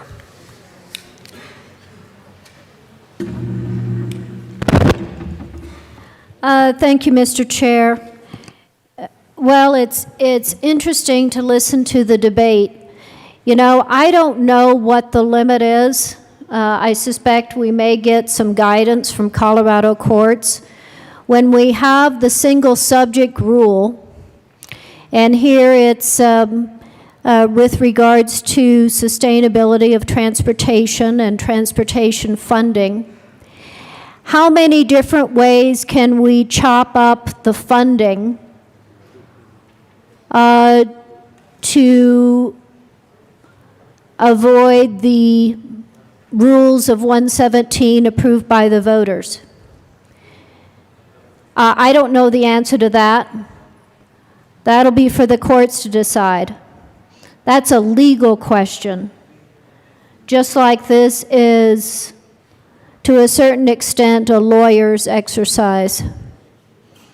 With all due respect to my brethren, members of the bar. But I know what the ordinary person thinks when they see this, because I've heard from them. They say, Rep. Carver, we just voted on 117 because we know that there's an increasing practice of doing government operations by enterprise and funding with fees, and we want a say on that. And that's what they think they got when they approved 117. And now, less than a year later, they see this approach to funding roads, which in their eyes, now again, not the legal analysis of the lawyers that are expert in this field, but to their eyes, this goes contrary to the expression of their will in supporting 117. And it's just that simple. So I don't know how, should this bill pass, if it will be challenged in court, and if so, how the courts will rule. But I can tell you with certainty that there are many Coloradans that will look at this part of 260 and say it is contrary to the principle that we voted for and passed in November 2020.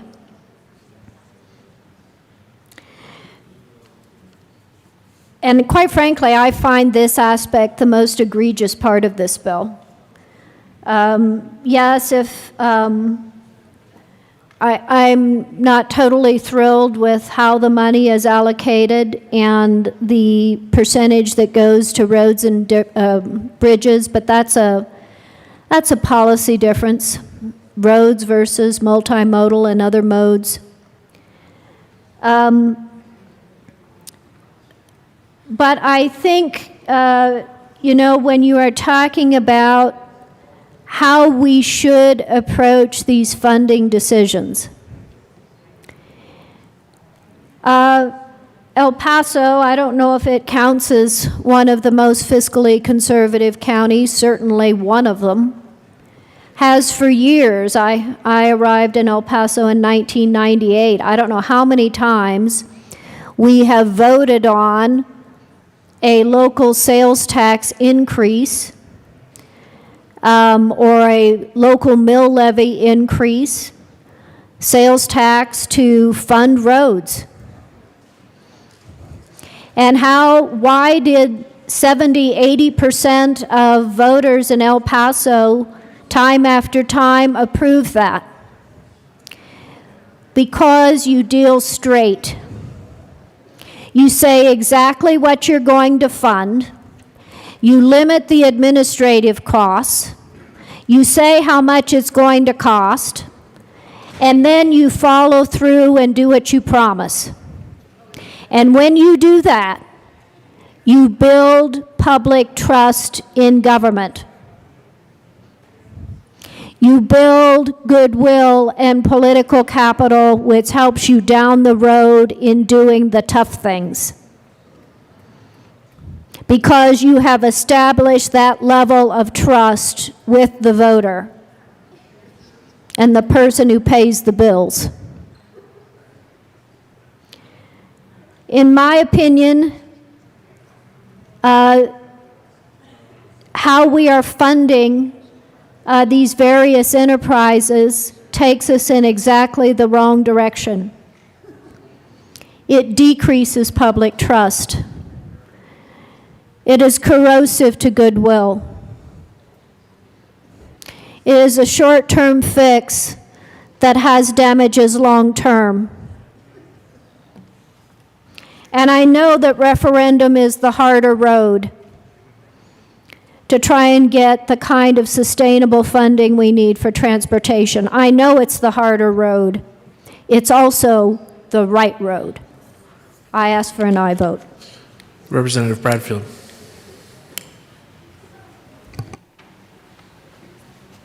Thank you, Mr. Chair. I come from a House district that is extremely diverse, And in the vote on 117 last year, I'm looking at the ballot results for my House district. Extremely diverse. I go from precincts that have 90% and higher approval rate of 117, and then I have the lowest being a 48%.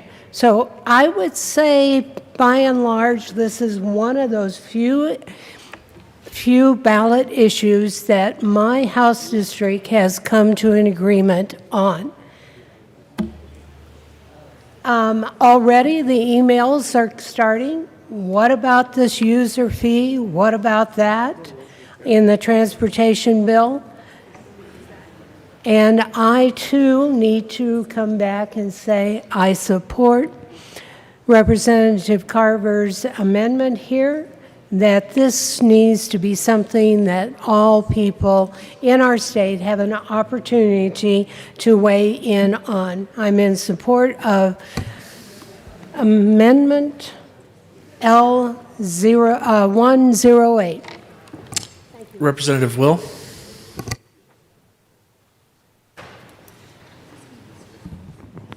Thank you, Mr. Chair. It's an honor to serve with you. So I come in strong support of this amendment. I think we should go back, let the voters decide. The voters have decided. I think this, with all due respect to the bill sponsors, I think this is kind of an end around. And I can tell you people in my district will see it that way too, because I've talked to a lot of them, and they're going to see it that way. You know that Senate Bill 260 is going to impose a number of new transportation fees. You can call it what you want. My constituent call it taxes. And these taxes hikes which are intentionally crafted, I think, to circumvent taxpayer safeguards that were put in with 117. And so I do think it's an end around of 17 and Tabor, and I think it really needs to go to the voters. It truly does. And I think it was my colleague just spoke about, I think it was 7 months ago or whatever, anyway, last November, when they approved 117 and had the enterprise couldn't derive more than 100 million in fees. And clearly Colorado wanted to keep the hard-earned money, keep the tax money. And it appears that we're just ignoring what they voted on. And so I have to say, Prop 114, we can vote about wolves. We can vote about wolves. But we can't vote about this. And I promise you, the people of Colorado got to vote on wolves. And the vast majority, 99.9% of them, will never see a wolf in the state of Colorado. But I will tell you that every one of them will be on a road every day in this state. So I think that puts it in perspective. Let's let them vote on this. And I urge an aye vote. Thank you. Representative Luck.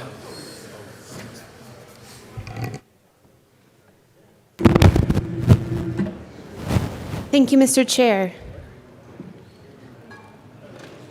Earlier today, the speaker mentioned that this is a philosophical disagreement, and I agree. Our founding document, the Declaration of Independence, you all know the phrase that's most often quoted, right? You know it. We hold these truths to be self-evident, that all men are created equal, that they are endowed by their Creator with certain unalienable rights, that among these are life, liberty, and the pursuit of happiness. Often we stop right there, but if you continue forward, you will read the statement that to secure these rights, governments are instituted among men, deriving their just powers from the consent of the governed. You have heard a number of arguments from my colleagues as to why this amendment is so important. And I want to boil down for you philosophically where they're all sourced.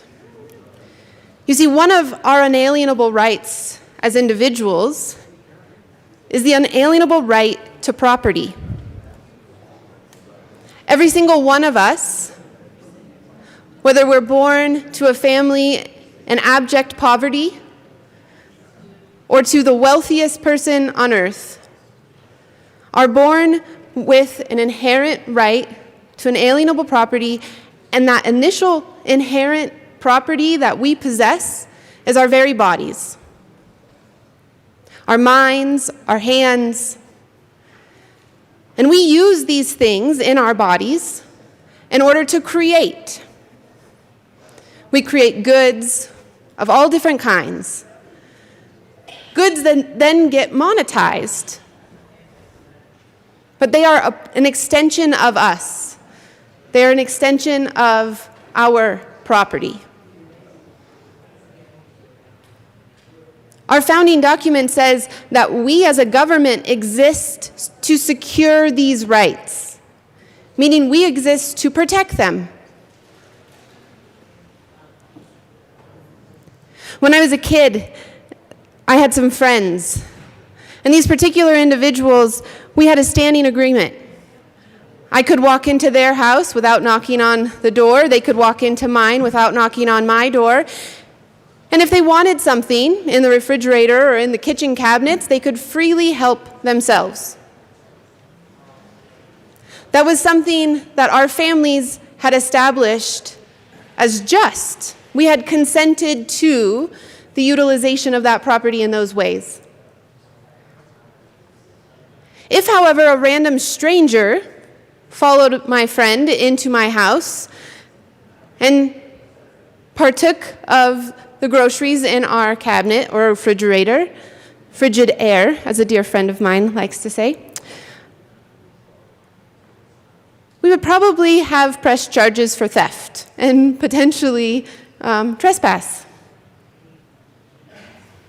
because they didn't have permission.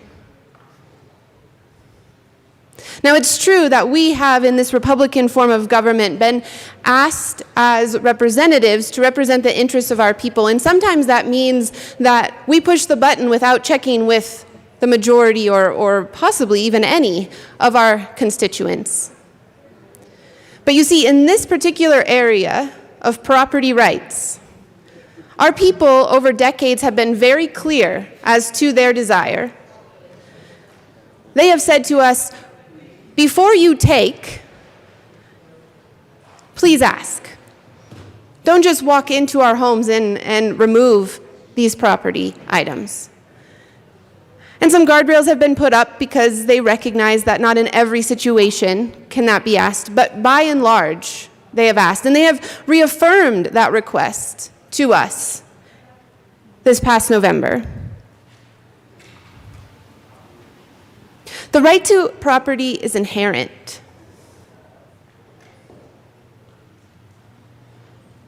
When we start to minimize the right to property, we start to minimize what it means to be free people. This is a significant issue. It's an issue that my colleagues have pointed out a variety of points that are convincing to say, bring this back and allow the people to decide.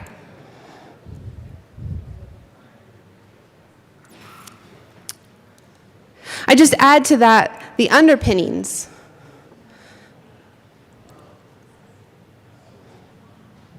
I add that because I believe we should want to govern justly. And as our documents say, that is only done when we have the consent of the governed. Thank you. Mr. Ryan. Thank you, Mr. Chair. And I wanted to come back up and maybe drive a finer point. I I talked a little about the enterprises. I know we heard one of the sponsors come up and say how, we're doing everything in the way that 117 was proposed to the people, and we are. I mean, I don't think that there's any inaccuracy in that statement. In fact, I even commented to the aspect of the letter of the law versus the spirit of the law. And so I wanted to kind of put a finer point on 260 and specifically the enterprises as it relates to this amendment that we have here. Because the amendment says that we're going to ask the people. Now, the bill is over 200 pages long, and I don't know how many people across Colorado have had a chance to sit down with it. I know I've gotten a couple hundred emails, so at least I know a couple hundred people out of 19 have. But there's a lot of people in 19, just like there's a lot of people in every House district. So with regard to asking the voters for their buy-in on what 260 proposes, I think it's also appropriate to make sure that on the record we're talking about the enterprises that are created. Now, the fiscal note is a very small, it's a small document that gives that highlights the fiscal impacts of any particular piece of policy. We have 4 versions of the fiscal note on 260. All of them contain a little bit of the aspect or the same aspect of the enterprises. And so I just want to highlight those enterprises because there's a point that I'm going to make specifically about something that's going to affect each and every one of us and why it's necessary that 260 actually go to the people for a vote. So in the fiscal note, it talks about the creation and modification of state enterprises. And it says the bill creates 4 new state enterprises and modifies an existing enterprise. It authorizes these enterprises to impose fees on retail deliveries. So I did a PDF search of 260. Retail deliveries are mentioned 55 times in the bill. So what is a retail delivery? Retail delivery, right, is kind of what we've all grown accustomed to really relying on as a result of COVID. Right? We were asked to stay home. We were asked to, not go out and limit our exposure to other people and all sorts of things. In fact, you even saw retail establishments either close or you saw them reduce the number of people that were even allowed to be in the store. So the market has to respond somehow. So how did the market respond? Well, that's why it's part of the reason why we have Amazon. I'm not saying Amazon was created as a result of COVID. What I'm saying is that we as a people became more reliant on Amazon and other ways of getting our goods, our retail goods, and that was through retail deliveries. And so when you have a retail delivery, through the creation of these new enterprises, you are going to now pay a fee. So you're not only going to pay a tax on the product that you're getting, but you're also going to pay a fee for having it delivered. And I don't know if that's a point that has been made yet, very definitively. And in a time in society where we are doing so much with retail delivery, in fact, you can now order food from most any restaurant through third parties and whatever else and have that food brought to your door. Well, that's a retail delivery, and you are going to pay a fee for that retail delivery on top of the tax that you're paying for that product. So 55 times in 260, retail deliveries are mentioned in 260. So the 4 enterprises that are created. First one is the Community Access Enterprise. This enterprise is created within the Colorado Energy Office to support widespread adoption of electric vehicles and electric alternatives to motor vehicles, including development of vehicle charging infrastructure, as well as financial incentives for electric vehicle purchases, electric alternatives to motor vehicles, electric alternatives to motor vehicles, and use of public transit. The bill allows the enterprise to impose a community access retail delivery fee to fund its operations. It also allows the enterprise to invest in transportation infrastructure programs. So clearly with just the community access enterprise, the focus is on electric vehicles. Members, there's really not a whole lot of electric vehicles on the road in Colorado, which are also highly subsidized by tax dollars, but that's a different story. But the number one type of vehicle that's on the road is the motor vehicle that burns gas. And so what we're going to do to the people of Colorado is we're going to impose retail delivery fees on top of taxes for those retail products that they purchased to fund infrastructure and things for in and around electric vehicles, which a majority of the people of Colorado don't use.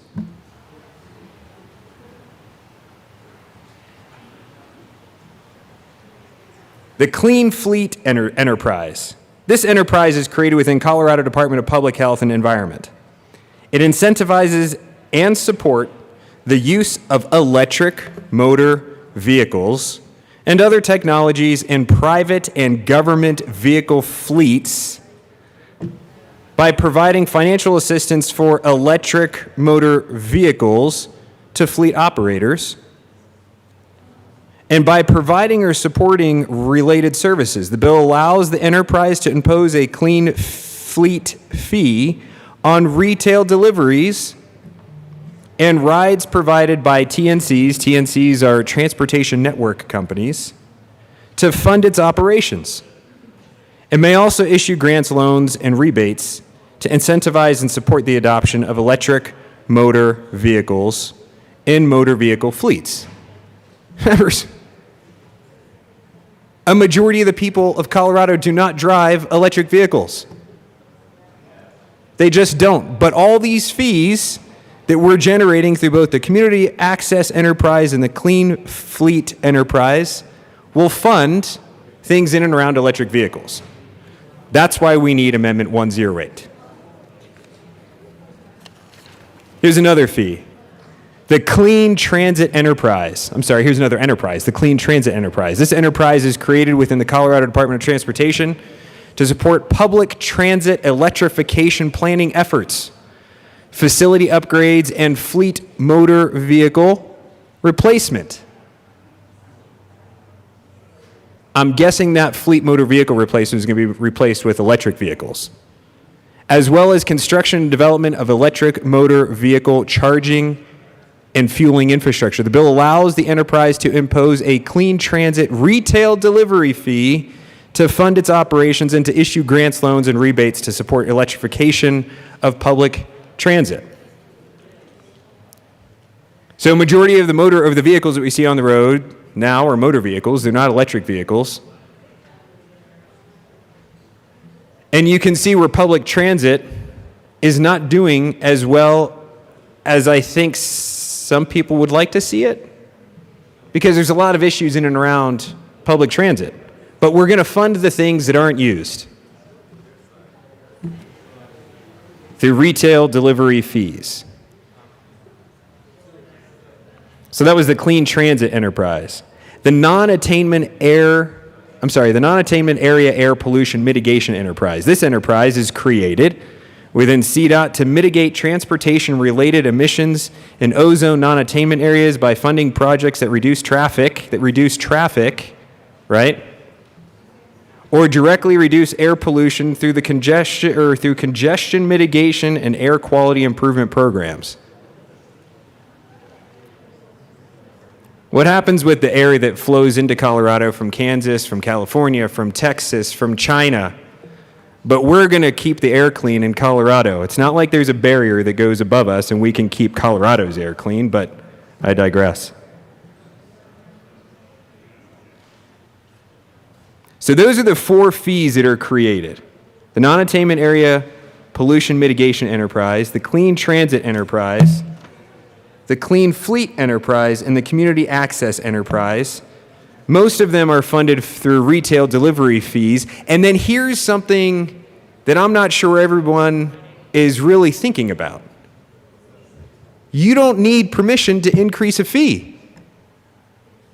So there's no buy-in from the voter when a fee is increased. So what we have done through the creation of these enterprises is we have then allowed bureaucrats to increase a fee when they deem fit. So that retail delivery that you got this year, 3 years from now, that fee could be even more. And you don't get a say in it. But L018 says that you get a say. That's the importance of this amendment. And I think I said L018. It's actually L108. But the retail delivery fee, in an era where COVID has shifted a social function of how we operate as a society, and a lot more of us are now relying on retail deliveries, now you're going to have a fee associated with that. And that fee can be increased at whim by bureaucrats to fund things that a majority of Colorado don't even use. Public transportation and electric vehicles.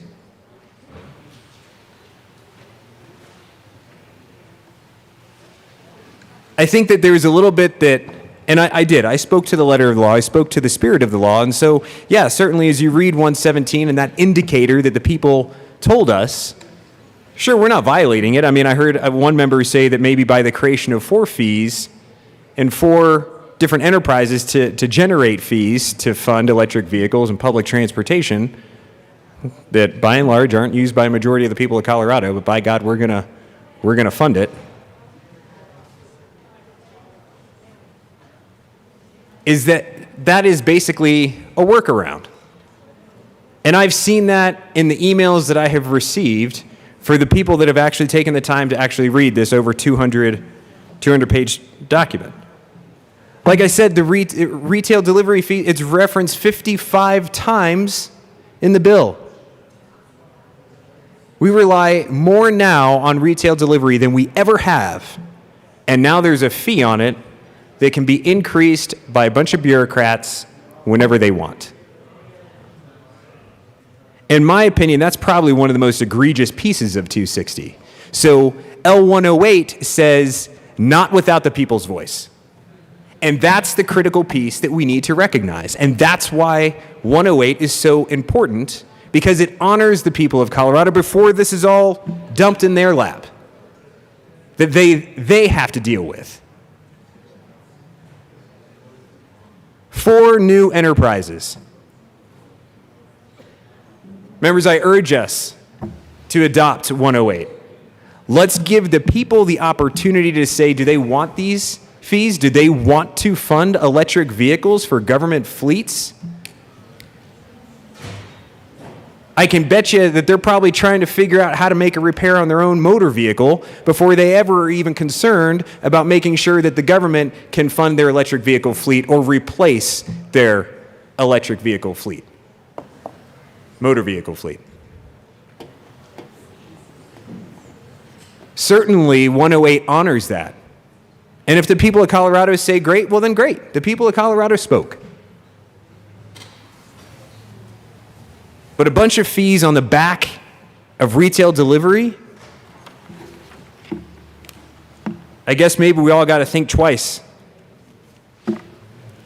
before we embark upon something to be some piece of retail that we may choose to purchase to have that delivered. Members, I urge us to adopt this amendment. And let's hear the people of Colorado and not force something upon them for them to deal with. Vote yes on this amendment. Representative Pelton. Thank you, Mr. Chair. To kind of add on to Representative Geithner's points he was making, who pays those fees? These delivery systems don't. Grubhub doesn't. The end consumer is the one that pays for it. That is why this amendment is so important. They are the ones that are going to pay the bill, and they are the ones that should get the vote on this. So I rise in full support. Representative. All right, a division has been called. The committee will stand in a brief recess.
The committee will come back to order.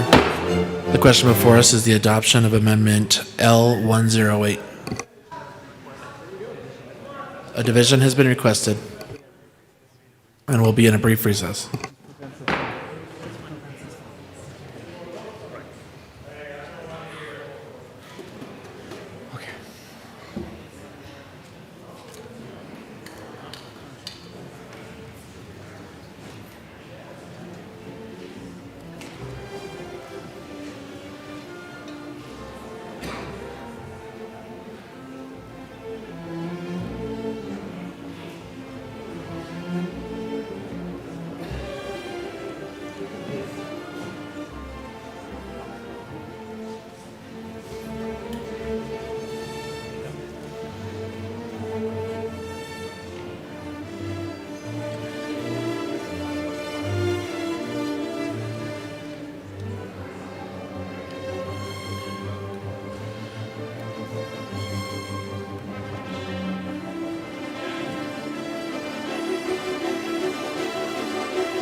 All right, the question is the adoption of Amendment L108. A division has been requested. All of those in the chamber not entitled to vote, please be seated. All of those in favor of Amendment L108, please stand and remain standing, or raise your hand and keep it raised until the count is taken.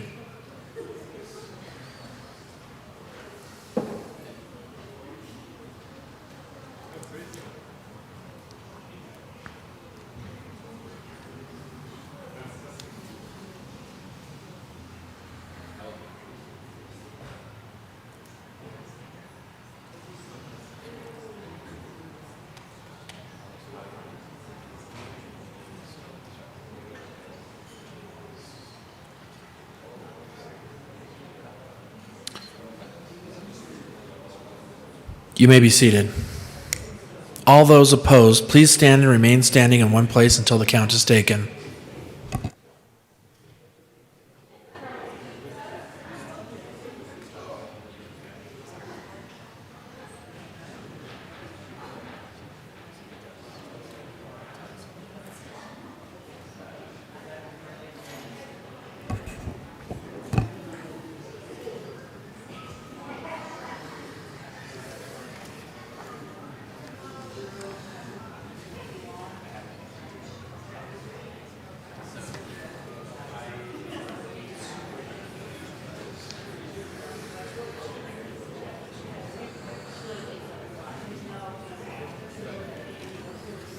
You may be seated. Amendment L108 is lost.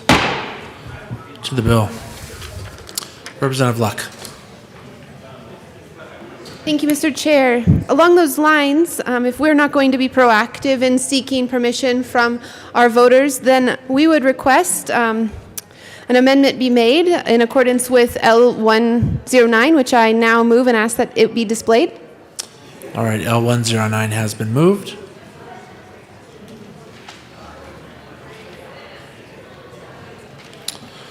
Please proceed, Representative Luck. Thank you, Mr. Chair. So under this amendment, we would give our people the ability to take the initiative to tell us what they think, and if they like it, then it will just continue to go into effect without issue.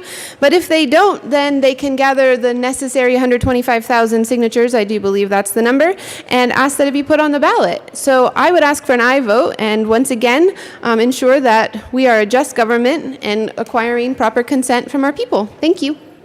Is there any further discussion on L109? Representative Pelton. Thank you, Mr. Chair. While I wish the last amendment would have passed, this is the second best thing to allow the people to have a petition drive to put it on the ballot. So I'm in support of this amendment. Any further discussion? Representative Hanks. Yes, I support this amendment as well. This would truly show the motivation of the voters of Colorado to review this 207 pages as built currently, 207 pages of legislation. This gives them the chance to very proactively review, critique, and spend energy to put it on the ballot. That ought to be an indicator of what the voters and the people of Colorado actually want. So this one makes a lot of sense as well. I ask for your support. Thank you. Representative Soper. Thank you, Mr. Chair. I also rise in support of this amendment. Members, there's also a practical side to this. The last time the rescission referendum was used successfully was 1932. 2019, of course, when concerns the compact for the Electoral College and the popular vote, it was tried, but then at the November 2020 ballot box, it was unsuccessful. So what we can see is it's an incredibly high hurdle to overcome. Even if you do manage to have a group of citizens who gets enough signatures, it then is very difficult even to actually change what we've done. But what this does do, in the grand scheme of things, is it gives the people assurances that if they want to challenge an act of this legislature, they can do so. They have the power, even if it is an incredibly high hurdle. And the power of the people shall not be denied. Members, I encourage a yes vote on this amendment. Thank you. Representative Will. Thank you, Mr. Chair, and I stand in strong support of this. Bill 109, kind of for the same reasons that were spoken in the last amendment, but let's give the people of Colorado a chance. If they want to overturn this, let's give them a chance to vote it out. So I strongly support this. Seeing no further discussion, the question before us is the adoption of Amendment L109. All those in favor say aye. Aye. All those opposed, no. L109 is lost. To the bill, Representative Pelton. Thank you, Mr. Chair. I move L0106 and ask to be displayed. All right. L106 has been moved. We'll get it displayed. Representative Pelton, please proceed. Thank you, Mr. Chair. What this amendment does is puts a consumption fee on the electric vehicles, both public and commercial, whenever they charge up at a charging station. I think this is only appropriate. The gas and diesel vehicles already do this in a way with their gas tax, so I think this is a great amendment to kind of even the playing field between electric cars and gas cars. Representative Van Beber. Thank you, Mr. Chair. When I think about an equitable distribution of the costs that could be incurred through this bill, I have no problem being in full support of Amendment L106 so that there is that distribution across the different kinds of modes of transportation. And since those goals will be something that we are shining a spotlight on, if you will, to ensure that we get to a point where there are as many electrical vehicles on the road in Colorado as per our green energy initiatives, then this makes complete sense. So I rise in support of Amendment L106. All right, Representative Holtorf.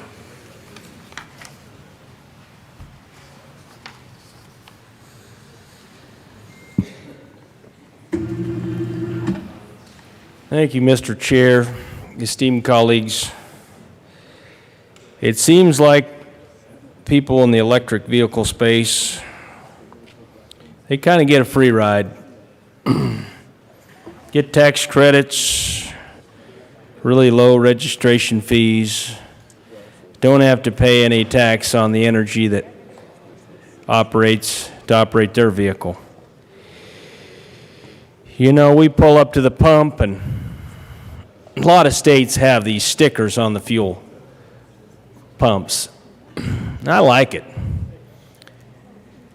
When we go back to East Bend, North Kakalaki to visit my wife's family, right outside of Greensboro, you'd drive through 5 or 6 or 8 states to get there, filling up all along the way. A lot of those states have stickers on their pumps that say, here's your federal tax and here's your state tax. So you know what you're paying. You drive along and you see that, and you kind of, in your mind, say, yep, I'm paying this, I'm paying that. In an electric vehicle, you don't have to pay any of that. That 22, 25, 32, 38 cents, whatever that tax is, 45 cents, and that would just be the state side of it, not the federal side of it. Usually that tax adds up to $1, 80 cents to $1. When you're fueling with traditional energy sources, specifically petroleum that's refined into unleaded gasoline. But in the electric space, you just put your vehicle in there and don't have to pay any of that tax. Well, as we move forward into this brave new world that my colleagues are taking us to, trying to get on the fast train, I think. I think electric vehicle owners need to pay their fair share too. As a matter of fact, I would demand, I don't know if this goes far enough. Now, I need to read the amendment, so I'm going to have to do this because I need to see what I'm talking to specifically. On or after July 1st, 2022, an electric motor vehicle electrically consumptive fee shall be imposed based on the actual amount of electricity purchased at the public or commercial electric motor vehicle charging station. I could read it like an auctioneer if you want me to go fast. Just say yeehaw and I will. Okay. The amount of the electric motor vehicle electricity consumption fee is 26 cents per kilowatt hour for electricity purchased during the state fiscal year 2022-23. Now it looks like it's got a little incremental increase. I think that should be tied to the same increase you're asking the other folks to pay, quite honestly, in proportion, that still have and can't afford the high dollar electric vehicles that are out there. You know, I went down to, I think it's called Cherry Creek. And I'll get to the amendment here, I'll read that. But I just want to talk to this one point. You go to Cherry Creek and they've got an electric vehicle display down there and they got a couple vehicles. I mean nice. Pulse 1 and Pulse 2. For you electric vehicle fans, you probably know about them. Pretty nice machines, beautiful. I say to the person that's doing the demonstration, I say, well, what's one of those things going to cost a fella? And you talk about sticker shock. $160,000, Colorado, for a 4-door sports sedan. Well, where I'm from, that's double the money of a $80,000 four-door sports sedan. Pretty expensive. Pretty darn expensive. But we know that this energy is expensive. It's more expensive without subsidy. But you shouldn't get to operate it for free either.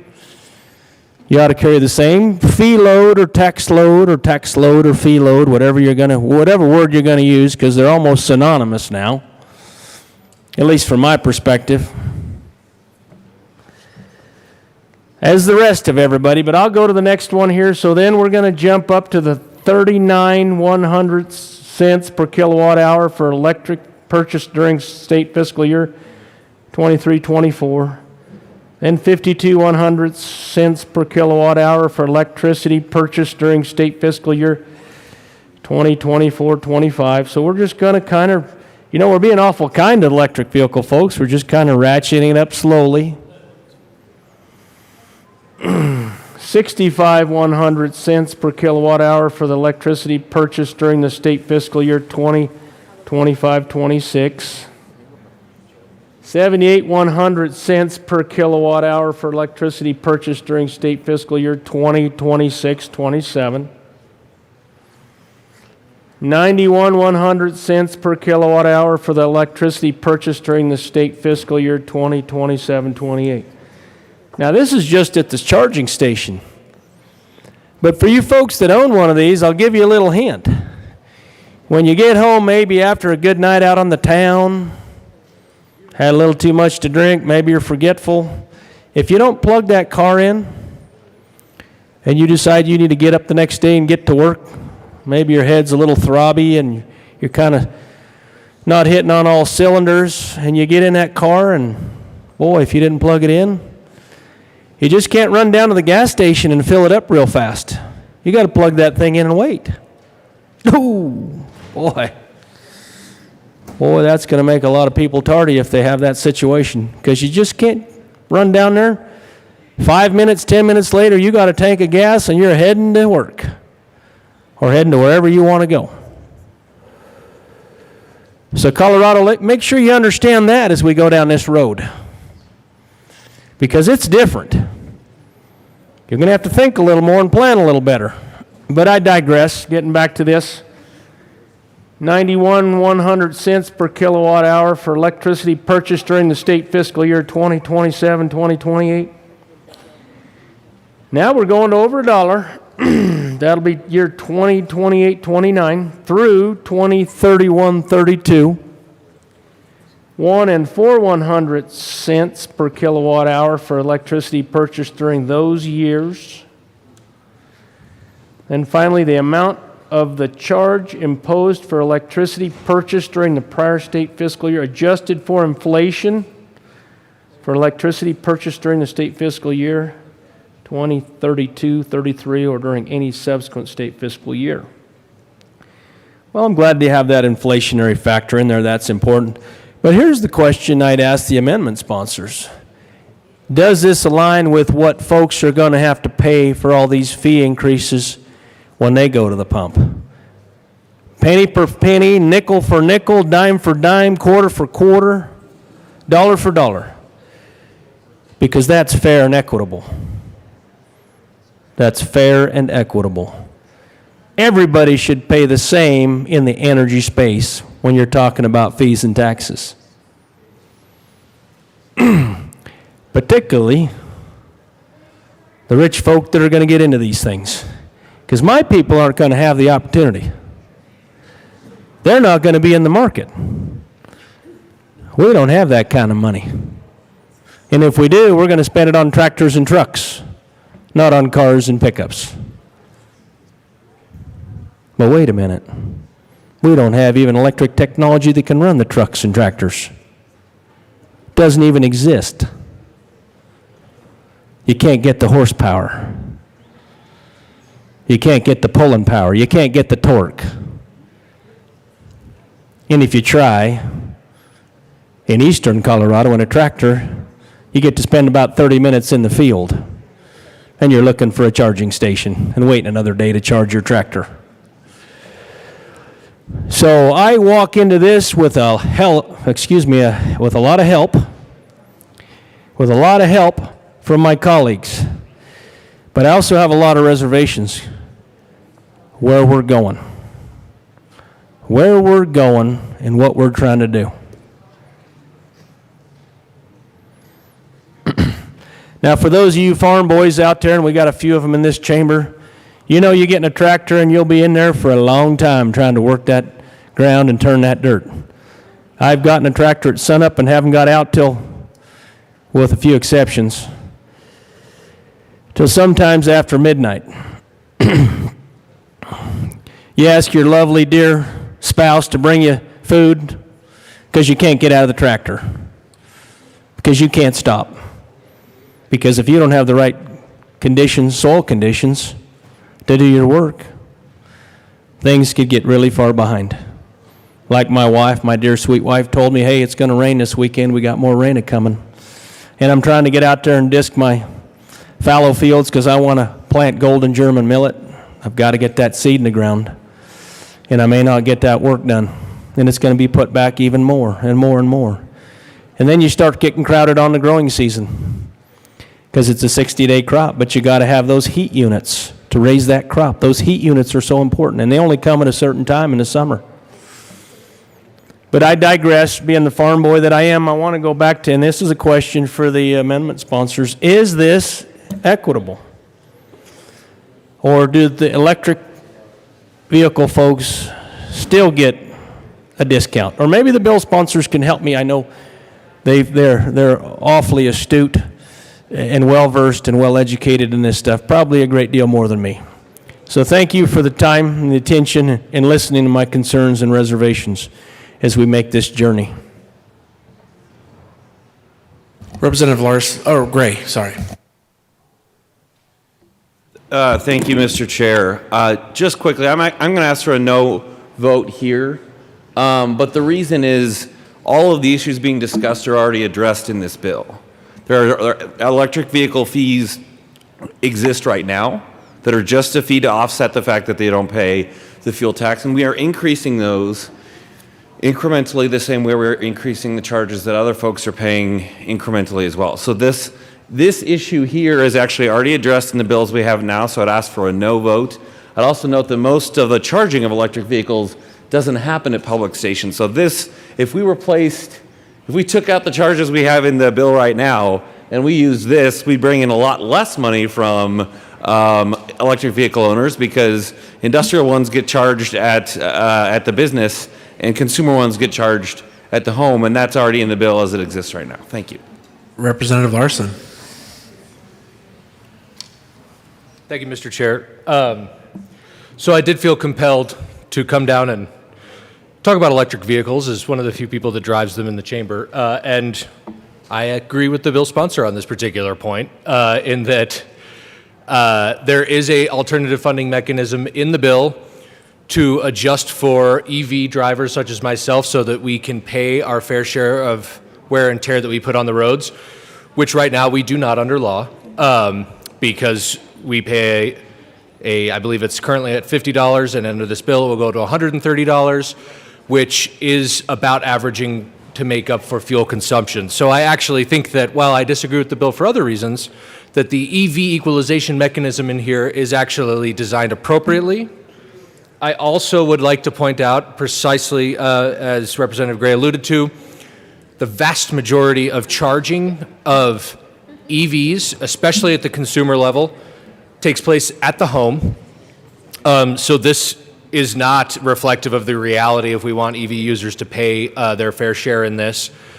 Also, I think that if we were to try to get into the idea of taxing kilowatt hours and determining how that charging takes place at the home, that would be problematic for a whole nother set of reasons.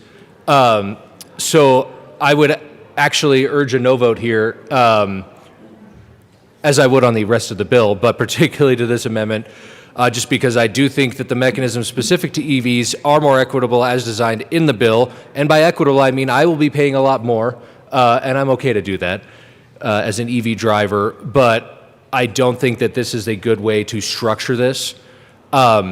I would also like to point out that, yes, while there are some really fancy EVs available, there's also some really good consumer price point ones you can check out at your car dealers. So you can definitely get an EV for well under $100,000. Any further discussion on Amendment L016? Seeing none, the question before us is the adoption of Amendment L016. All those in favor say aye. Anyone opposed? No. All right, the noes have it. The amendment is lost. Representative Beber. Thank you. Thank you, Madam Chair. I would like to move Amendment L125 and have it properly displayed. Thank you. All right, Amendment L015 has been moved and now is displayed. So please proceed. All right. As you can see, this amendment looks very simplistic in nature, but it is of great import when it comes to this particular bill. What this amendment does is capture Section 29, Part 3 in the grandfather provisions for all of the existing transportation projects that have already begun in the state of Colorado. I've heard both the minority leader and the bill sponsors talk about trust and what we've been sent here to do, and I would agree with both of them. We must work as legislators to create a level of trust that we have with both the voters and with each other as legislators to create the best possible policy. That's a necessity under the dome. This amendment does just that. In a bill of this magnitude, there's a lot to take into consideration. There are a lot of details. Something that may have been unintentionally short-sighted and overlooked as a technicality comes from Section 29, Portions 3 and 4.5. Now, I know the bill sponsors, with all of their hard work, know just how much time and energy and effort have gone into the process of preparation and completion and expansion of Colorado roads as they prepared this legislation that's over 200 pages in length. And it's that knowledge that they know what kind of work has gone into this bill that leads me to hope that the bill sponsors would act in good faith to honor the enormous amount of work that's already been done by not only all of our northern Colorado communities, but all the communities and counties in the state of Colorado. Hundreds of municipalities and dozens of counties have already started their environmental impact studies and completed the majority of the heavy lifting to complete their infrastructure needs. So changing the rules in the middle of the game for them all because of this technicality is deeply concerning. It would cost us Coloradans an enormous amount of lost work and preparation that's already being done to meet these transportation needs. And that's not how we should be getting things done for the people of Colorado. Correcting this technicality furthers the trust that our Colorado towns and counties have been doing the right things for our citizens.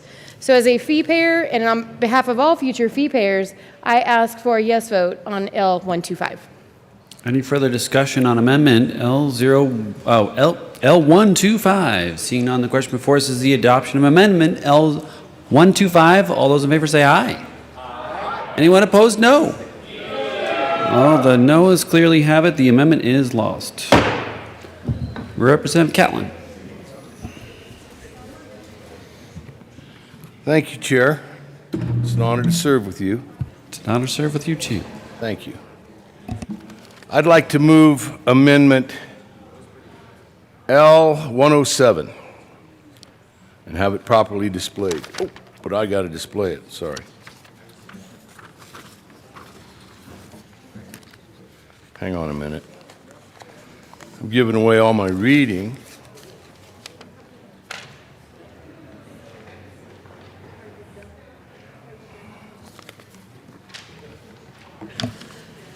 All right, Amendment L107 is displayed and moved. Please proceed, Representative Catlin. Thank you. This caps the amount of the road usage fees on gasoline and special fuel and the bridge and tunnel road impact fee at 1% of the annual retail at the pump price that's paid per gallon of gasoline for the road usage fee on gas or diesel for the other two fees. I'd ask for a yes vote. Any further discussion on Amendment 107? Seeing none, the question before us is the adoption of Amendment 107. All those in favor say aye. Aye. Anyone opposed? No. The noes have it. The amendment is lost. Representative Lynch. Thank you, Madam Chair. It's an honor to serve with you. It's an honor to serve with you, too. Well, it seems like these things just keep going and going and going forever. This amendment requires us to actually sunset some stuff, so I would like to move Amendment L098.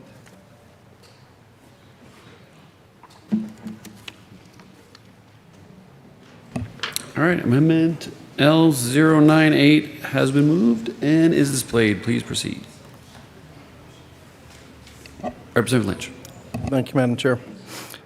This is really simple, and it actually makes a whole lot of sense. All it does is it repeals the four new enterprises that are part of this bill, and it's a generous date. It's July 1st, 2032, and requires all that remaining money and those funds be transferred back to the HUTF on June 30th, 2032. This amendment does not provide for DORA sunset review process. It's just a simple review or repeal, and I ask for a yes vote. It's the least we can do if these funds end up in limbo or this is a perpetual thing. This is a good amendment. Vote yes. Any further discussion on Amendment L098? Seeing none, the question before us is the adoption of Amendment L098. All those in favor say aye. Aye. Anyone opposed? No. The noes have it. The amendment is lost. Representative McKean. Thank you very much, Madam Chair. So really, honestly, when you get right down to it,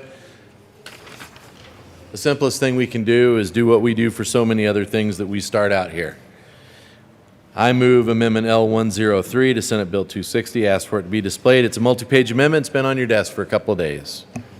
All right, Amendment 103 has been moved and is displayed. Please proceed, Representative McKean. Thank you very much, Madam Chair. Folks, this is what we do. We start down a path and then we say, let's have a sunset review. Let's make sure that whatever we do, when we set out to change the world, we take a second look at it. What we're about to do, set out in all these pages, is to change the way transportation and the use of our roads and highways and bridges looks like in Colorado. So how's about we come back to it and have a true sunset review, take a look at it, determine if the dollars are being spent in the most effective ways. Because we all know that a lot of projects we start out on, today it looks all good, we might need to make a change here and there. This gives us the chance to come back, guard the will of the voters, guard the will of the people who send us here to say, you know what, we better take a second look at this. I encourage an aye vote. Representative Geithner, Assistant Minority Leader, and sorry I didn't call you Minority Leader McKean, so I appreciate that. Thank you, Madam Chair. And so members, I think this is a great amendment, right? Because we just rejected 108. 108 said that we needed to go to the vote of the people, right? Because I stood here for a while and I talked about fees and I talked about retail delivery and how it was referenced 55 times in the bill. And so here before us, we at least have a sunset review. And I think that's a good idea, because if we're not going to sit there and say that the voters get a choice is to say that they want 260 or not, then let's put a sunset review. Because that's a critical piece, right? That makes us come back to the table and talk about it. You know, I remember former Representative Jim Wilson, and he would talk about the idea of we make policy, policy is made, and then we forget about it. And so whether it was an automatic sunset or at least a sunset review, it would force us to come back to see if the work that we intended to do is the work that is actually being done. You know, I think that's a healthy way to look at this. 4 new enterprises, retail delivery fees, and by the way, those retail, I neglected to mention this before, some of those retail delivery fees are actually tied to inflation. So whether the bureaucrats get to increase it or not, they're going to go up automatically as inflation increases, which means that those retail products that you would have delivered to your house, that's going to go up. And a majority of these enterprise fees are actually supposed, I just said fees, but a majority of those enterprise fees are supposed to fund electric vehicle and electric vehicle outfitting of other motor vehicle fleets and the electric and other aspects related to electric vehicles. So I thought I just got some numbers here as it relates to the electric vehicles and what these fees are going to do and how it plays in directly to this amendment here for a sunset. And that is as of February 1st, 2021, there were 33,653 electric vehicles on the road in Colorado. And that's according to the Colorado Energy Office dashboard, 33,600. Well, folks, guess how many vehicles are on Colorado roads just in 2020? 4.5 million. There are 4.5 million vehicles on the road in Colorado, but only 33,000 are electric vehicles. But we're going to generate all these fees to help with the apparatus of electric vehicles, what amounts to 33,000. And each and every Coloradan that's a taxpayer, we in this body should now firmly begin to also refer to as the fee payer. And I want to thank Representative Van Beber for the introduction of that concept, of that title. So a sunset says, well, let's take a second look in the years to come. We couldn't get there on 108. We couldn't get there by saying, let's send this to the voters. Let's have the voters concur with what 260 says as written by the sponsors. And if they concurred, great, then I guess we would have 260 as a will of the people of Colorado. So at least let's build in a sunset so we can sit back and we can say, is it at least doing what we wanted it to do? Because I got to tell you, I'm not a math guy. I mean, I have my phone here. I could probably do a quick calculation. But with 33,600 electric vehicles on the road, when we know we have over 4.5 million motor vehicles, what are we subsidizing? You know, I remember when I deployed, my wife had 2 kids. I deployed 7 days after my second son was born. And there was a lot that she had delivered, as you can imagine, right? You have a newborn, you have a toddler who was about 2.5 when my second son was born. And this was years ago. What she had delivered to the house then to help her.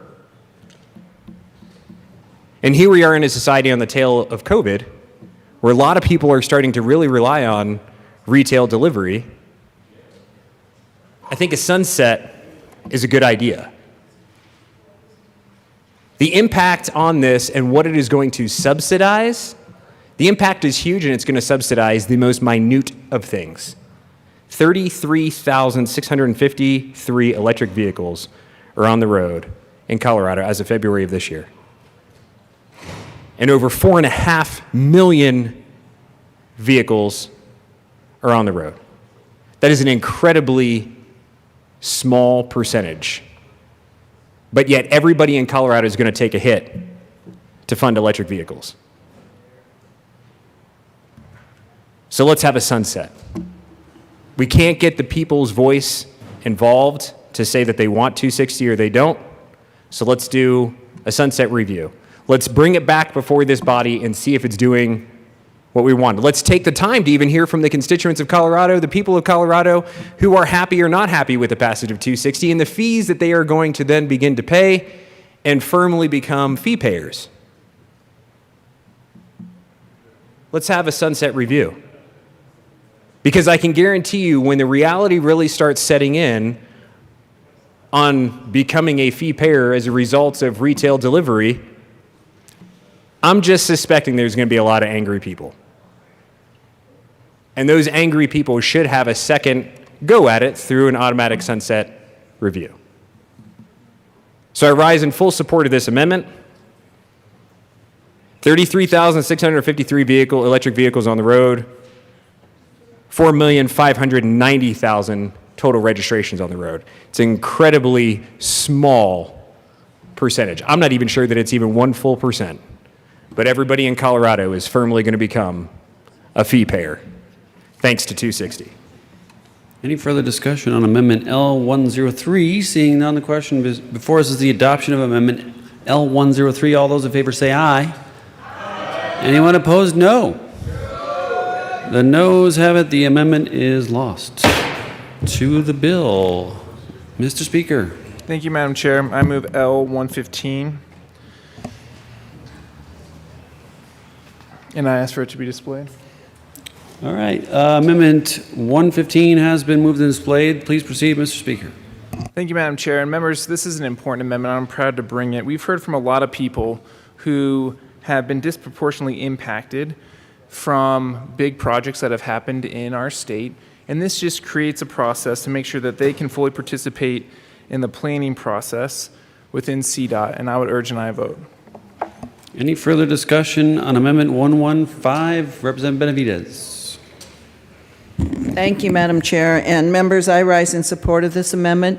In Section 29 of the bill, there's a lot of discussion of how the involvement of disproportionately impacted communities will be handled, but much of it is just language for more community engagement and reaching out.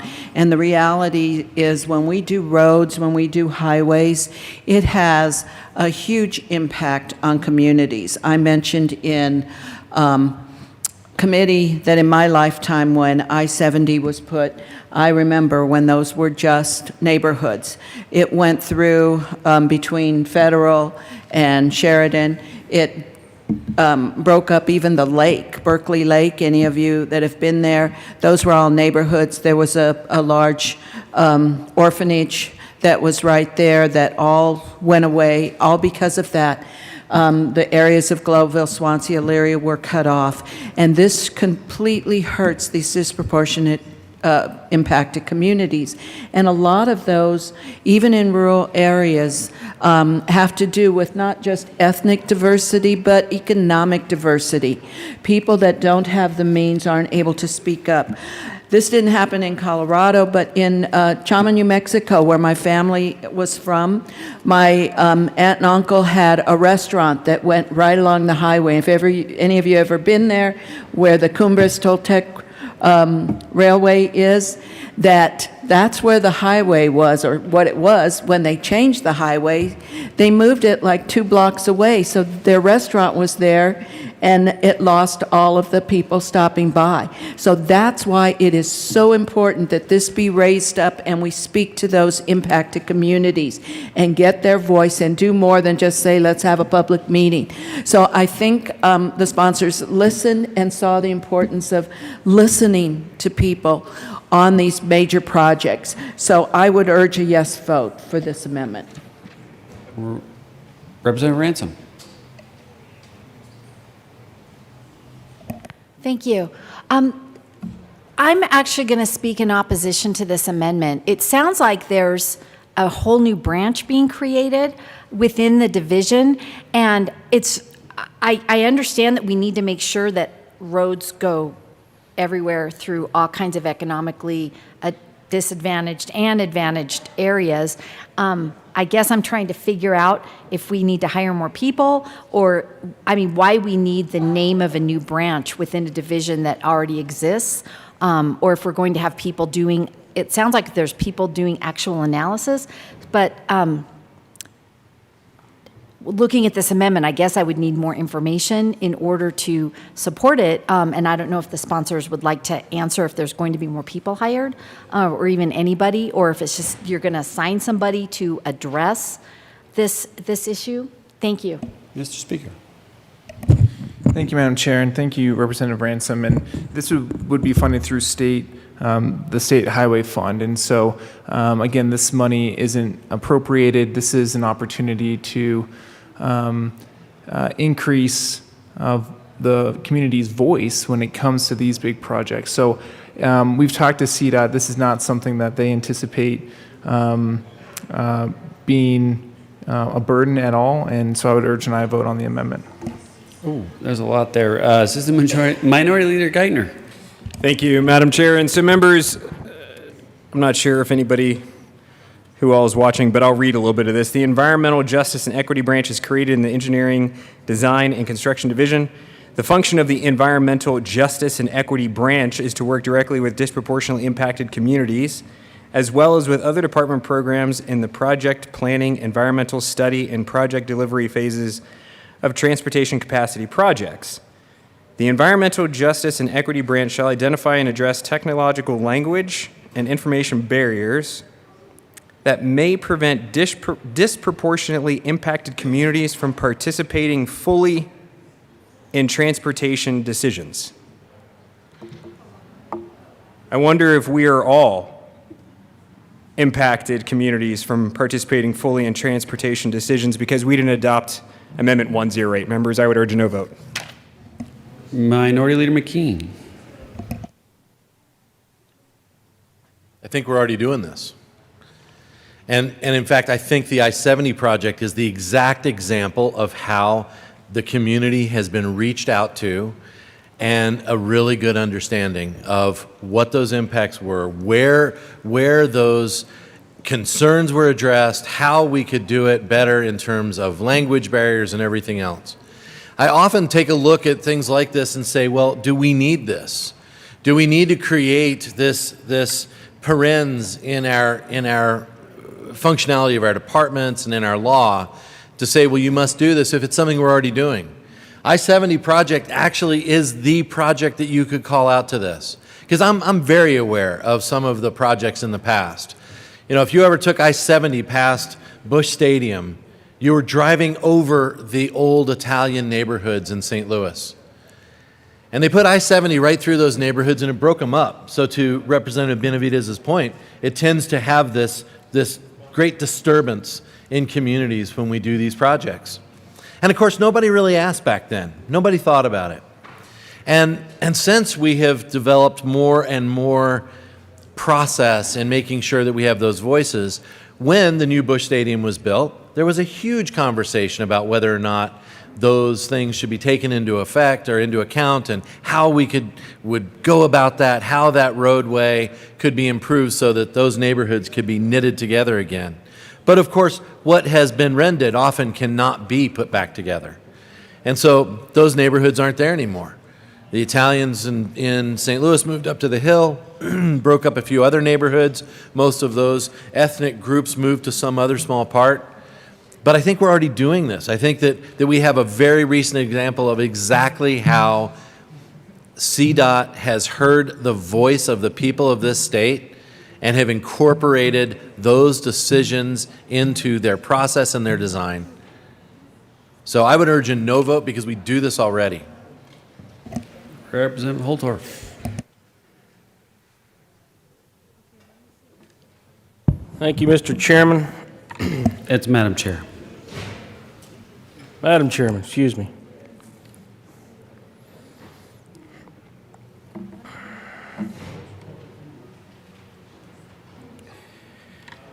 Environmental Justice and Equity Branch. This is in design and construction. You know, I think about equity. I think about equity in transportation in Colorado. I think about equity in design, engineering, and construction of roads in Colorado. I think about disproportionately impacted communities in rural Colorado. I hope that's what we're talking about here, because we darn sure ought to be. I'm not into all this wokeism and all this other stuff that people are talking about, but I will tell you, I know disproportionately impacted communities. I live in one.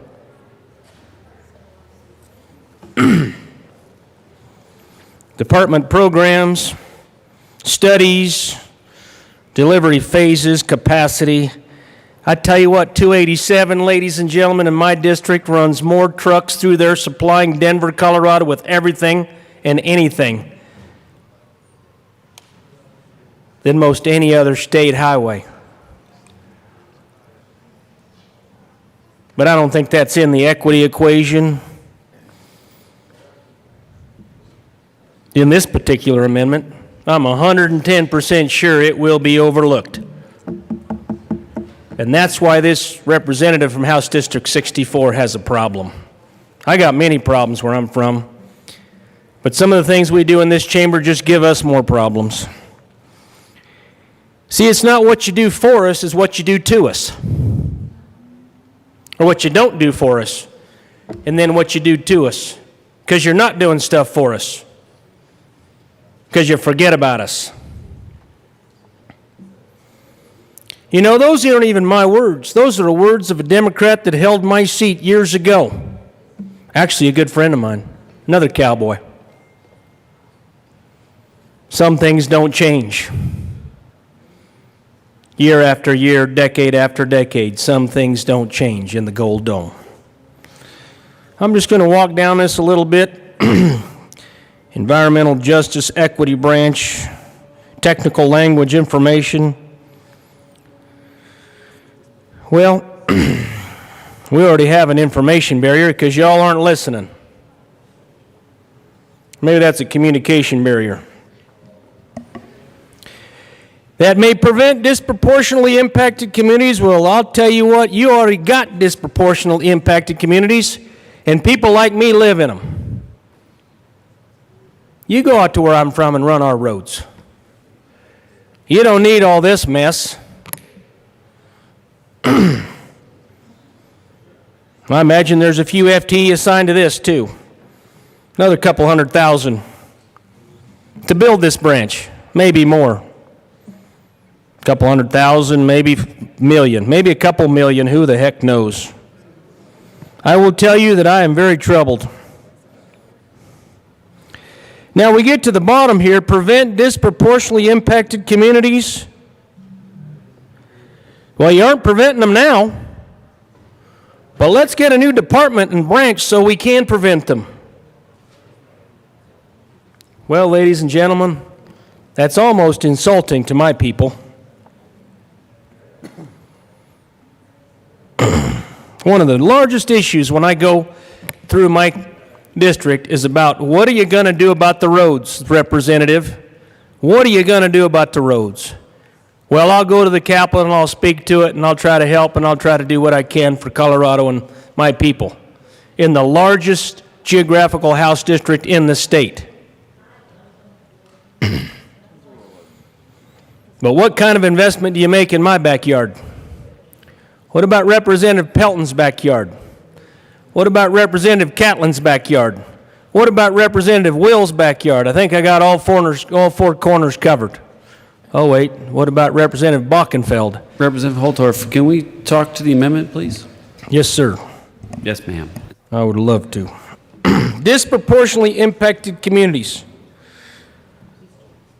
From participating in fully in transportation decisions that affect health, quality of life, and access for disadvantaged and minority business and project delivery. Well, I'll tell you what, those farmers out there and those ranchers out there, I'm going to put them right in that category. They're disadvantaged. You know, in Texas, they have these things called farm-to-market roads because they're serious about getting those commodities into the markets, and then they go those markets into the cities and the urban areas, and then filling those grocery stores full of good food. Abundant. Food abundant. But I tell you what, I would imagine that this amendment is brought forth in good faith, but it's pointed in the wrong direction. It's looking at the wrong people, and it's completely misguided. Completely misguided. If you want to serve Coloradoans across the state, in all parts of the state, this isn't going to get it done. Representative Gonzalez Gutierrez.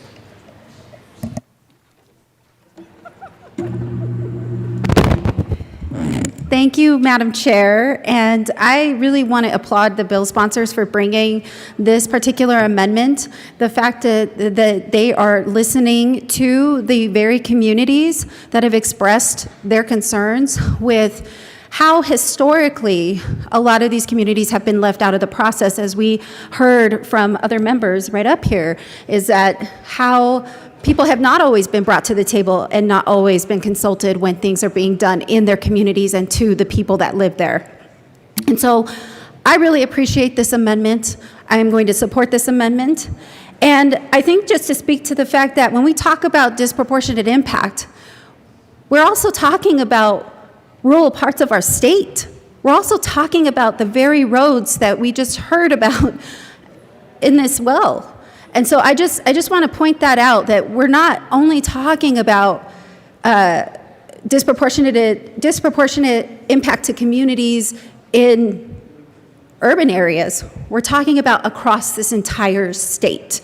And so I really do applaud the bill sponsors and appreciate the work that they have put into this, that they have continued to listen to stakeholders, to listen to the community, and I am very glad to see that, and the fact that this work will continue beyond this bill.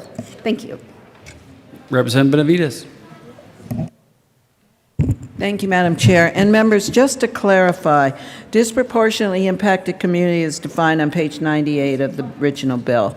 And what it amounts to is based on census tracts, that it is one of three groups of people. Either they're 40% of the population is minority, that's one. The second one is their low income, 200% of the poverty, federal poverty guidelines. And the third is that 40% are cost burden, meaning they pay more than 30% for housing. That's a lot of communities in our area. So this makes sure that everyone is being able to weigh in. And I'm glad that Minority Leader McKeon, I was going to say representative. Anyway, that Minority Leader McKeon mentioned the I-70 project, and he's right. CDOT did do a process, but they were forced to, because initially they didn't. It was like a 7-year process.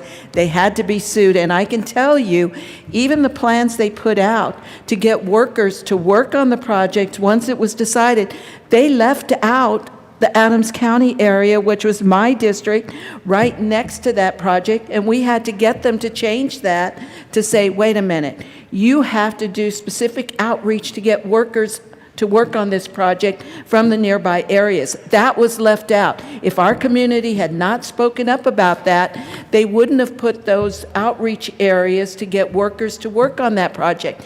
That's what we're talking about. Make sure they're engaged fully and are part of this. And I think, it's supported by the departments because they see that they can always do better at reaching out to impacted communities. Because once a highway is built there, you're kind of stuck. And the communities that have been mentioned have been stuck. So, members, this is just an added importance to reaching out to the community. So I, again, encourage a yes vote to this amendment. Minority Leader McKeon. Thank you, Madam Chair.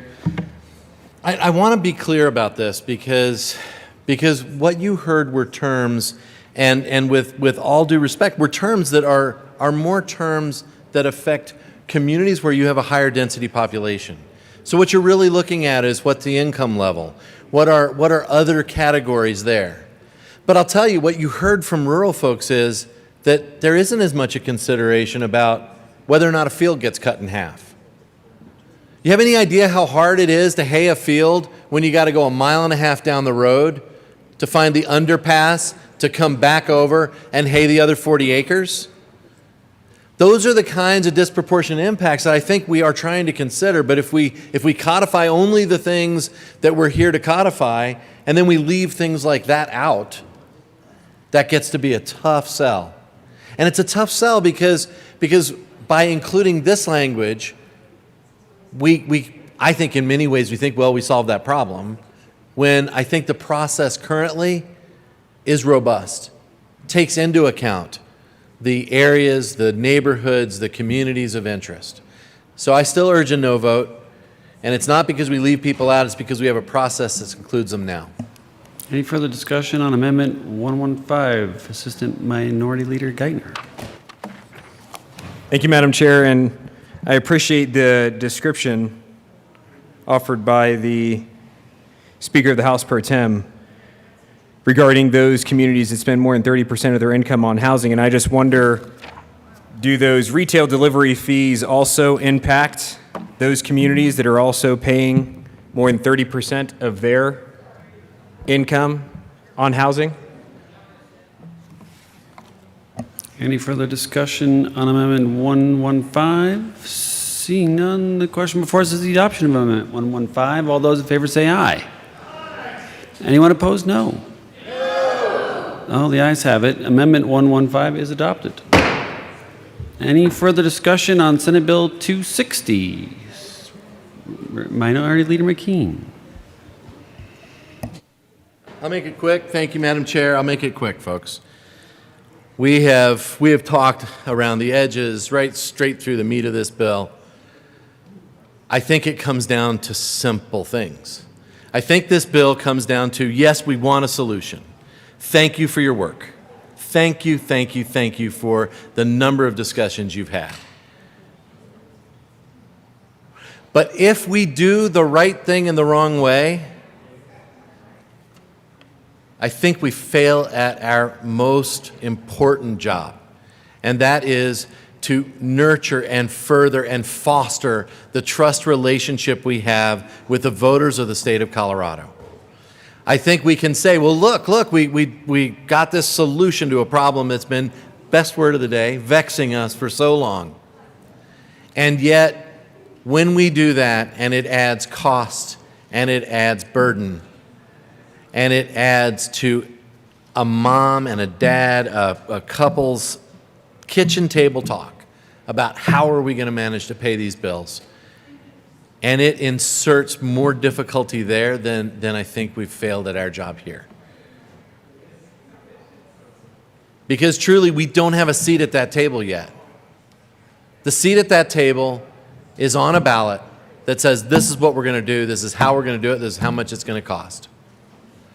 So folks, I urge a no vote. I urge a no vote because I think we could do better by asking permission.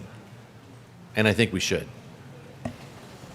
Assistant Minority Leader Geithner. Thank you, Madam Chair. And so, members, I just wanted to renew my question because I didn't hear an answer. I'm just wondering if the fees that we're about to pay, which are going to go to these enterprises to fund electric vehicles, if those fees are going to be obligated to be paid for retail delivery on the cost burden, which means a household that spends more than 30% of its income on housing, are they too going to be required to pay for these delivery fees?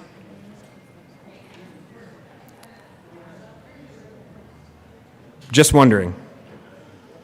Just wondering if the low income, which means the median household income is less than or equal to 200% of the federal poverty guideline, are they too going to be required to pay retail delivery fees? Because I can guarantee you they're getting products delivered to their houses. Are they exempt or are they going to have to pay it? 260 has broad reach tied to inflation without a voice of the people, without a sunset review. And yet there are two specific communities as identified and defined in this bill that will be impacted, and they're not exempt. Vote no on 260. Representative Ransom. Sustainability of the transportation system. That's what Senate Bill 260 is attempting to do, sustainability of the transportation system. Let me tell you, this transportation system is dependent on various income, most of which comes through the HUTF, the Highway Users Tax Trust Fund, and that's where the money is held, and it doesn't go through our budget process the way other departments do. That being said, I will let you know that the transportation system in this state would be completely sustainable based on the money that is brought into the state currently. Our problem is spending, not revenue. I've said that before. We have a revenue problem only to the extent that our spending overwhelms it. So our problem is a spending problem, not a revenue problem. So our budget rose by almost $4 billion this year from last year. I understand last year was a cut and we had a lot of makeup to do.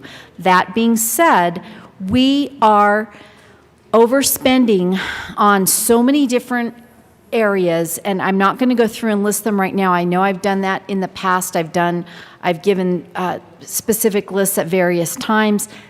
Now's not the time to do that, but I will say to the people of Colorado, we are wasting a lot of money that could be going to transportation, and because we are not spending in a responsible way the tax dollars that we currently get, we run out of money to put into roads, and so now we are coming to gouge you again with this bill. I understand we're trying to run them through all these 4 different enterprise systems, but we are taking money that we have no right to take from you, and I will say that we should not pass this bill. The voters and taxpayers of Colorado have made it clear that we should go ask them if we are going to raise taxes or fees, and for us to pass this bill is not only irresponsible, it's violating the trust that the people of Colorado have given us. I urge a no vote on this bill. Representative Rich. Thank you, Madam Chair. Back when I was county clerk and the FASTER bill passed, people were so upset that we had to bring security into the DMV. And of course, that's not going to be possible here because it's not going to happen in one specific office. But what I would suggest, and it's interesting to me, and no one answered this question when we asked it in finance, is, and we know that the majority in this room can pass this bill, but maybe the voters need to know before the November 22 election what fees and what this is going to look like, and maybe they should be started before the November election. Because when I was the clerk and everyone was so mad, we created cards that had Governor Ritter's name on it, the sponsor's name on it, our local elected officials' names on it. But this particular bill, because it's not going to be collected in one specific office locally, we're not going to be able to do that. But before the next election in November 22nd, they ought to know how they're going to be impacted by this. Representative Holtorf.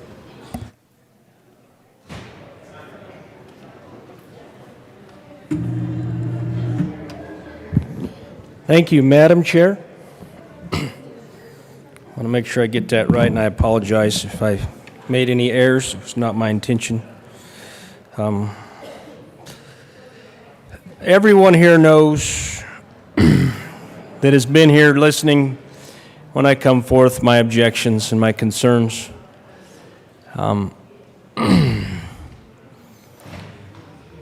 do have some skin in this game because of what we do out there. We haul grain from our farm fields to grain elevators. When we do wheat harvest, we haul hay from our hay fields into feedlots, including our own feedlot, when we have hay harvest. We haul corn from corn farmers to feed cattle, because we are cattle feeders. And everybody knows that corn produces the best marbling and flavor in the world. That's why they call it corn-fed beef, and it is delicious. Go to Texas Roadhouse tonight in Brighton or any other Texas Roadhouse, and you will see the parking lot full for a reason. It's a great, delicious product. Holtorf, could you please speak to the bill and not steak restaurants? Thanks. Why, yes, ma'am. To the bill. I do digress, but it's about transportation. Because we have to haul our cattle and other people's cattle from our feed yards to other feed yards, or from our feed yards to the processors and purveyors.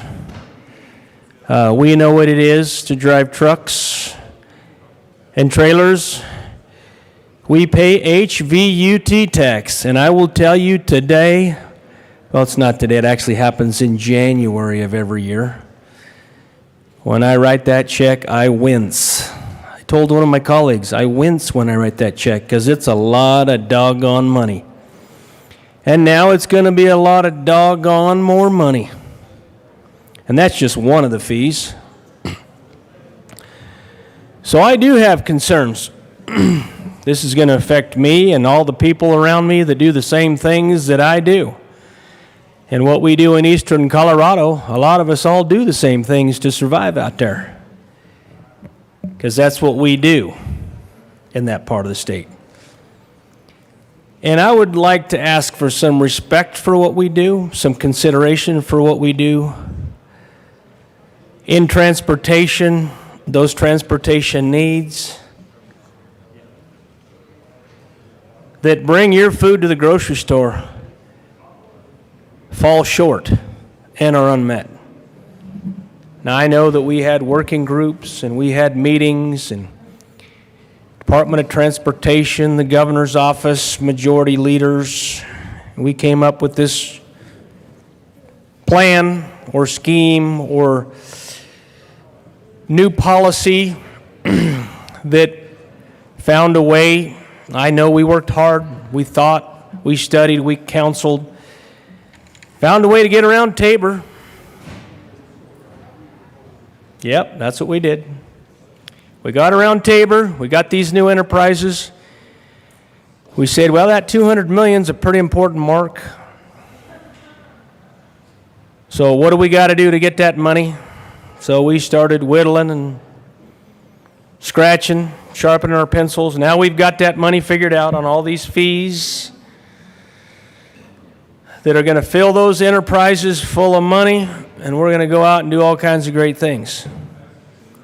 But here's the one thing that I still have complete reservation about, and I don't know if the bill sponsors with the best of intentions and the best and the highest levels of sincerity can even answer.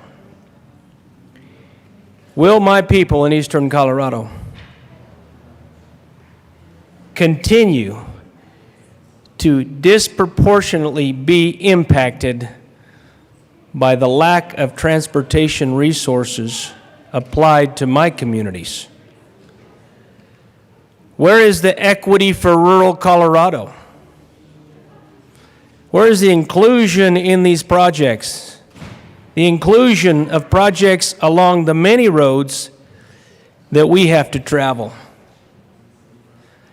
And the diversity of projects across all four corners of the state. Because some of the largest and strongest pleas you all have heard in here come from the four representatives that represent the four corners of Colorado.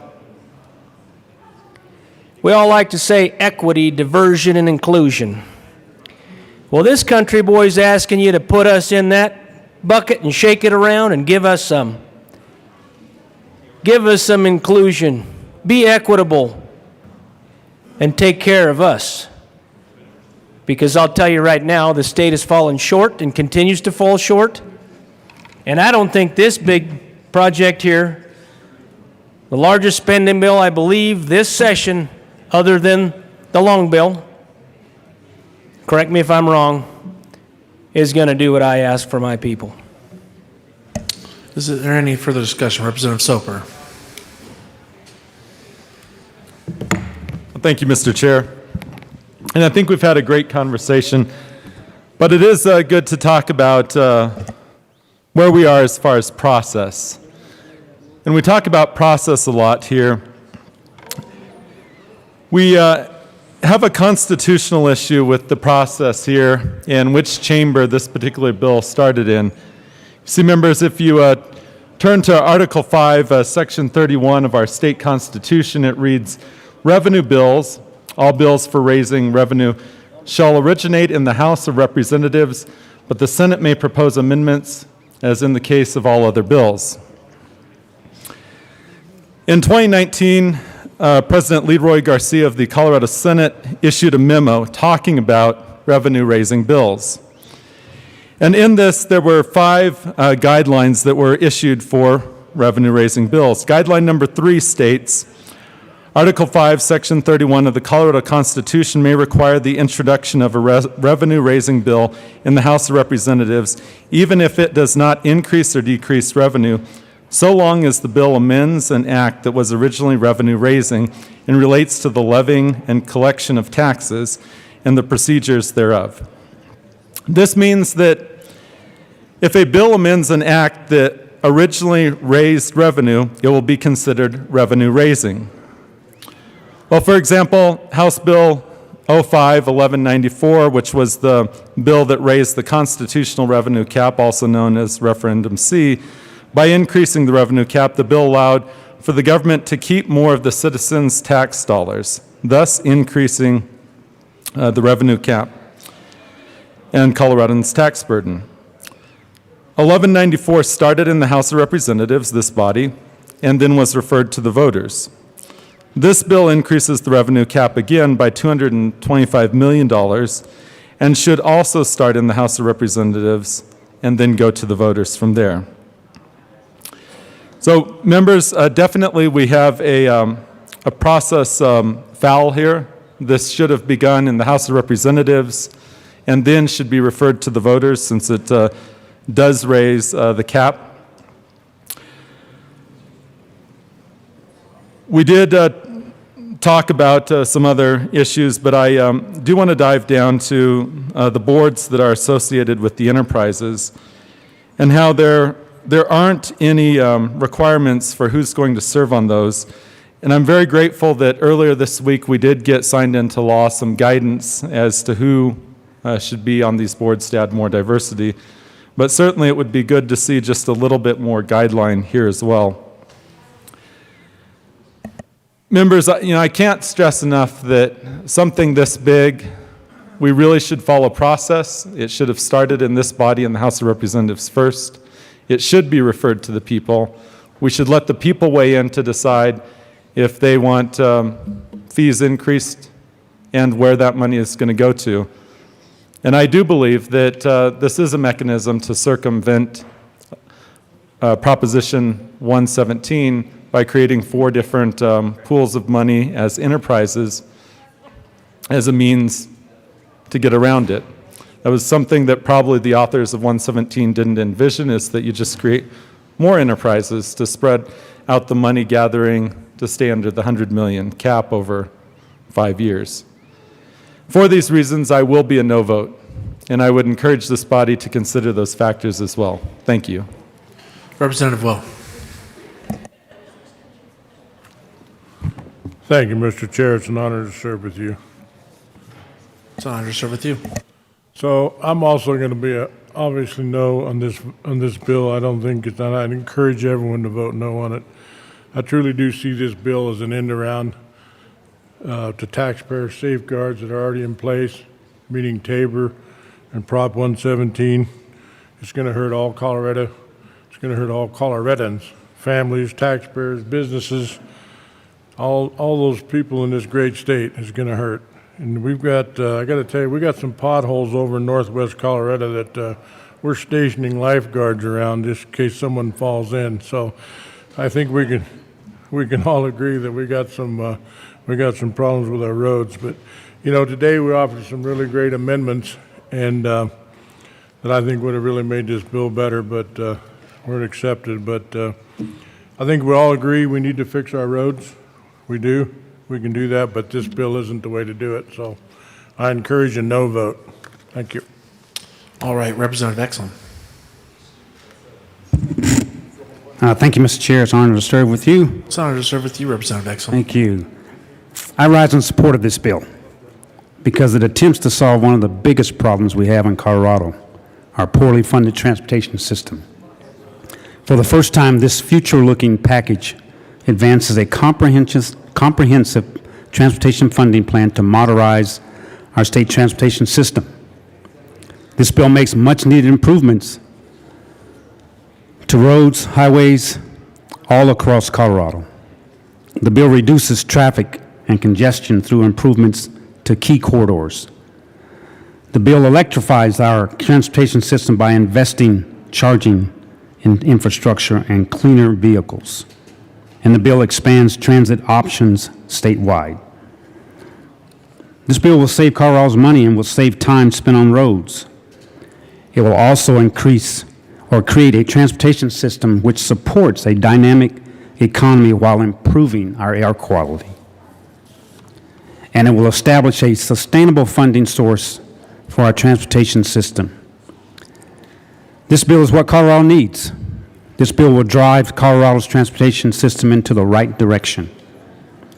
And I applaud Speaker Garnett and Vice Chair of the Transportation Local Government Committee, Representative Gray, for working together on this bill, also for including me on some of the early meetings and continuing to keep me updated. Much appreciated.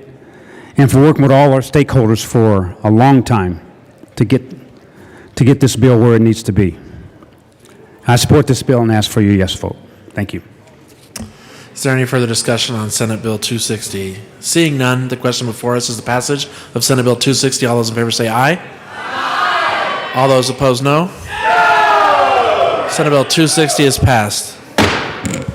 Madam Majority Leader. Thank you, Mr. Chair. I move the committee rise and report. Seeing no objection, the committee will rise and report.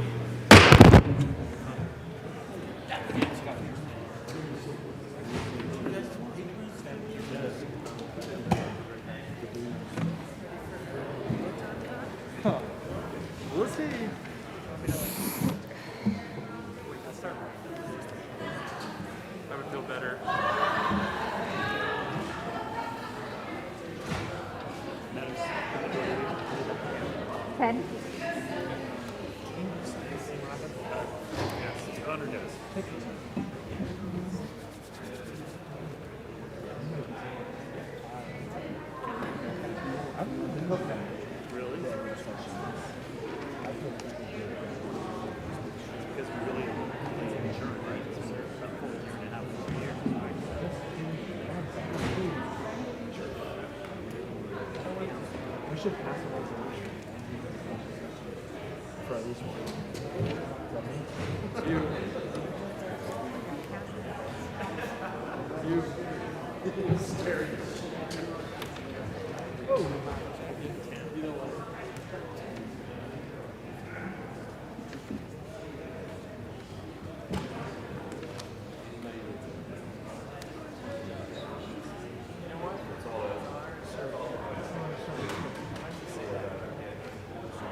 Mr. Randall, Harris is here now.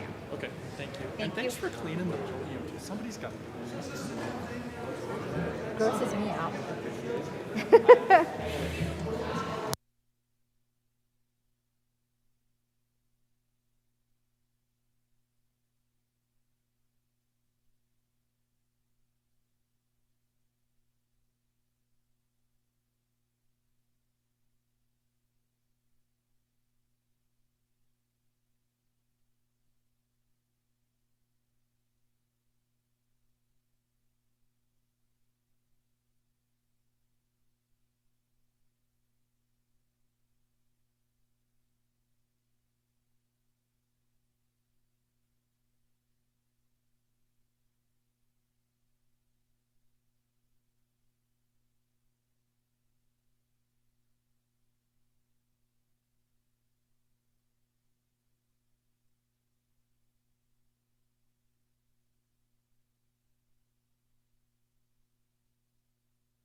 The committee will come to order.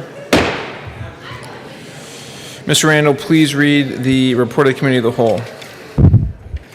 Mr. Speaker, your committee whole big sleeve report has had under consideration the following attached bills being second reading. There are recommendations thereon. House Bill 1322 is amended, passed second or gross place counter for third reading, final passage. Senate Bill 202 is amended. Senate Bill 203, Senate Bill 204 is amended. Senate Bill 229 is amended. Senate Bill 230 is amended. Senate Bill 231 as amended. Senate Bill 236 is amended. Senate Bill 239, Senate Bill 253, Senate Bill 260 is amended. Senate Bill 265 passed second or revised place counter for third reading, final passage. Representative A. Valdez.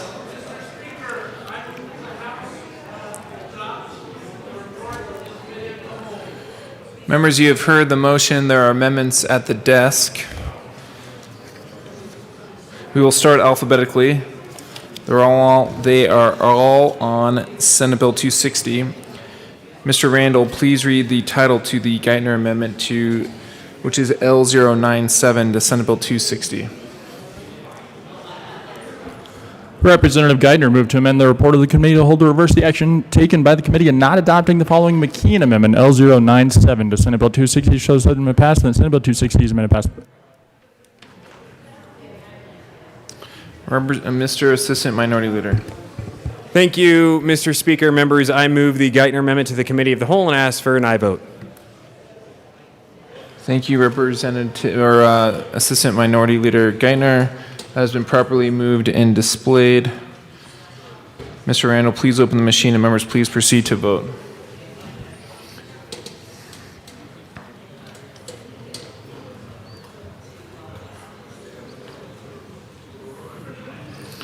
Okay, for those participating remotely, Representative Van Winkle, how do you vote? Representative Van Winkle is excused. Representative Neville, how do you vote? Yes. Representative Neville votes yes. Representative Sandridge, how do you vote? Yes. Representative Sandridge votes yes. Representative Pico, how do you vote? Yes. Representative Pico votes yes. Representative Judah, how do you vote? No. Representative Judah votes no. Representative McLaughlin, how do you vote? No. Representative McLaughlin votes no. Representative Duran.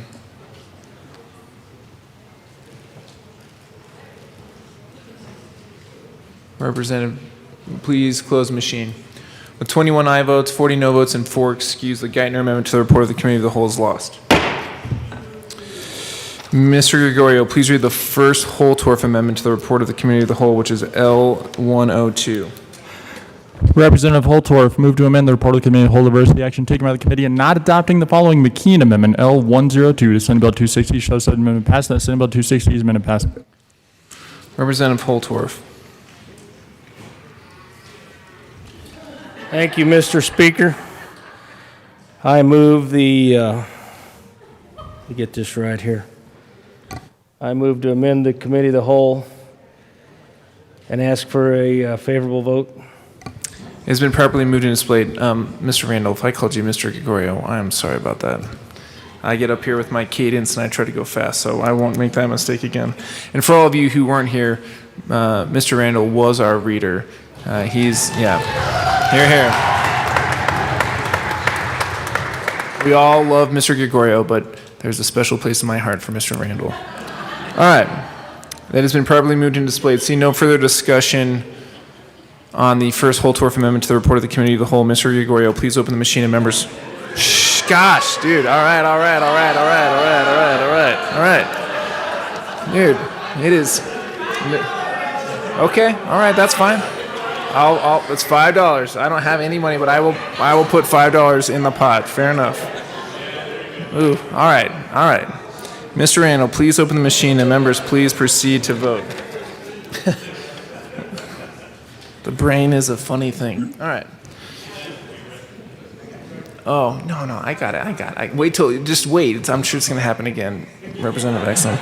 Representative Neville, how do you vote? Yes. Representative Neville votes yes. Representative Sandridge, how do you vote? Yes. Representative Sandridge votes yes. Representative Pico, how do you vote? Yes. Representative Pico votes yes. Representative Judah, how do you vote? No. Representative Judah votes no. Representative McLaughlin, how do you vote? No. Representative McLaughlin votes no. Representative Bacon, Hooten, Geithner. And Representative Neville's a no. Or a yes, sorry. Okay. Please close the machine. 23 aye votes, 38 no votes, and 4 excused. The first Holtorf amendment to the report of the Committee of the Whole is lost. Mr. Randall, please read the second Holtorf amendment, L105, to the report of the Committee of the Whole. Representative Holtorf moved to amend the report of the Committee of the Whole to reverse the action taken by the committee in not adopting the following McKean Amendment L105 to Senate Bill 260. So said amendment passes. The Senate Bill 260 is amendment passed. Representative Holtorf. Thank you, Mr. Speaker. I move to amend the Committee of the Whole with a favorable recommendation. Thank you, Representative Holtorf. Seeing no further discussion, the question before us is the adoption of the second Holtorf amendment to the report of the Committee of the Whole. Mr. Randall, please open the machine and members, please proceed to vote. I took a breath. Representative Neville, how do you vote? Yes. Representative Neville votes yes. Representative Sandridge, how do you vote? Yes. Representative Sandridge votes yes. Representative Pico, how do you vote? Yes. Representative Pico votes yes. Representative Judah, how do you vote? No. Representative Judah votes no. Representative McLaughlin, how do you vote? No. Representative McLaughlin votes no.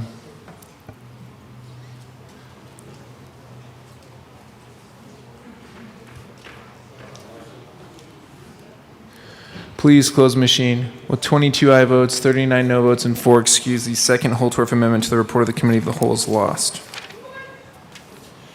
Mr. Randall, please read the Lynch Amendment L098 to the report of the Committee of the Whole. Representative Lynch moved to amend the report of the Committee of the Whole to reverse the action taken by the committee in not adopting the following Lynch Amendment L098 to Senate Bill 260. Shows sudden passed. The Senate Bill 260 is amended passed. Representative Lynch. Thank you, Mr. Speaker. I move the Lynch amendments. Thank you, Representative Lynch. That has been properly moved and displayed. See no further discussion. The question before us is the adoption of the Lynch Amendment L098 to the report of the Committee of the Whole. Mr. Randall, please open the machine and members, please proceed to vote. Representative Neville, how do you vote? Yes. Representative Neville votes yes. Representative Sandridge, how do you vote? Yes. Representative Sandridge votes yes. Representative Pico, how do you vote? Yes. Representative Pico votes yes. Representative Judah, how do you vote? No. Representative Judah votes no. Representative McLaughlin, how do you vote? No. Representative McLaughlin votes no.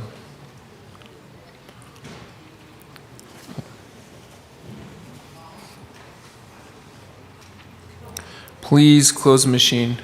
With 21 aye votes, 40 no votes, and 4 excused, the Lynch Amendment to the report of the Committee of the Whole is lost. Mr. Randall, please read the first McKean Amendment to the report of the Committee of the Whole,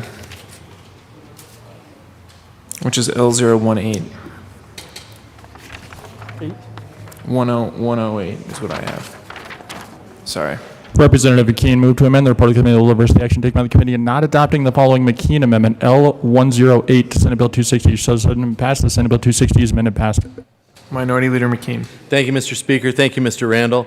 And I move the first McKean Amendment to the report of the Committee of the Whole. Ask for an aye vote. Thank you, Mr. Minority Leader. Seeing no further discussion, the question before us is the adoption of the first McKean Amendment to the report of the Committee of the Whole. Mr. Randall, please open the machine and members, please proceed to vote. Representative Neville, how do you vote? Yes. Representative Neville votes yes. Representative Sandridge, how do you vote? Yes. Representative Sandridge votes yes. Representative Pico, how do you vote? Yes. Representative Pico votes yes. Representative Judah, how do you vote? No. Representative Judah votes no. Representative McLaughlin, how do you vote? No. Representative McLaughlin votes no. Representative Herod, Holtorf, Ransom, Ricks, Van Beber, Tipper. Please close the machine. With 21 aye votes, 40 no votes, and 4 excused, the first McKean Amendment to the report of the Committee of the Whole is lost.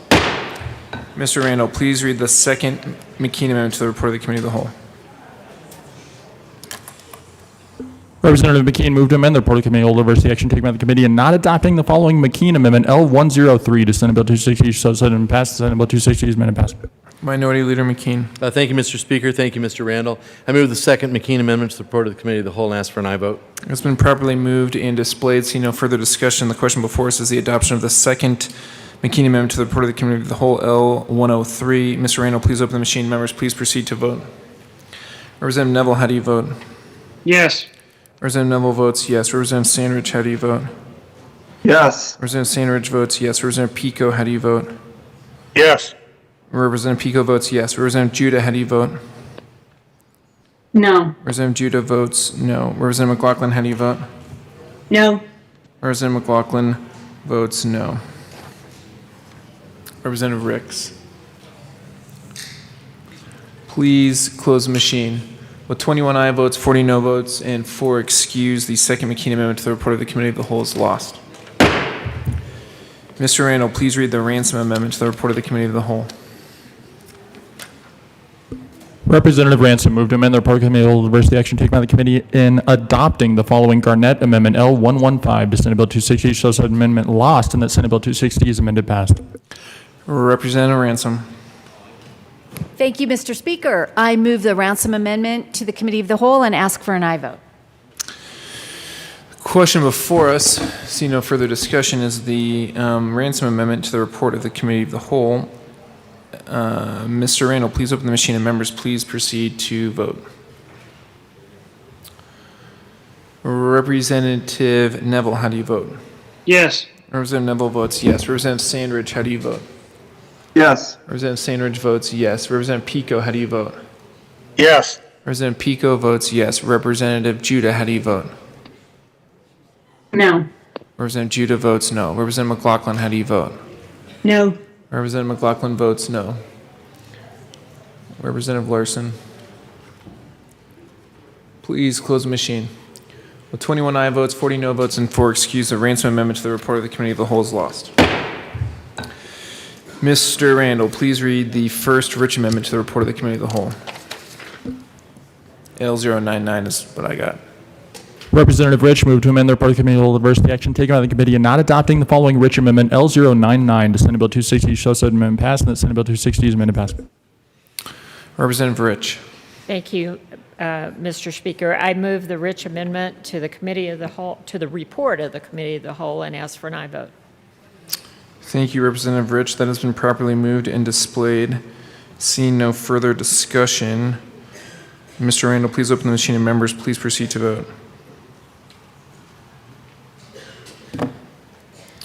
Representative Neville, how do you vote? Yes. Representative Neville votes yes. Representative Sandridge, how do you vote? Yes. Representative Sandridge votes yes. Representative Pico, how do you vote? Yes. Representative Pico votes yes. Representative Judah, how do you vote? No. Representative Judah votes no. Representative McLaughlin, how do you vote? No. Representative McLaughlin votes no. Please close the machine. With 21 aye votes, 40 no votes, and 4 excused, the first Rich Amendment to the report of the Committee of the Whole is lost. Mr. Randall, please read the second Rich Amendment, L100, to the report of the Committee of the Whole. Representative Rich moved to amend the report of the Committee on Diversity Action taken by the committee in not adopting the following Rich Amendment L100 to Senate Bill 260, so said amendment passed, that Senate Bill 260 is amended passed. Representative Rich. Thank you, Mr. Speaker. I move the second Rich Amendment to the report of the Committee of the Whole and ask for an aye vote. Thank you, Representative Rich. That has been properly moved and displayed.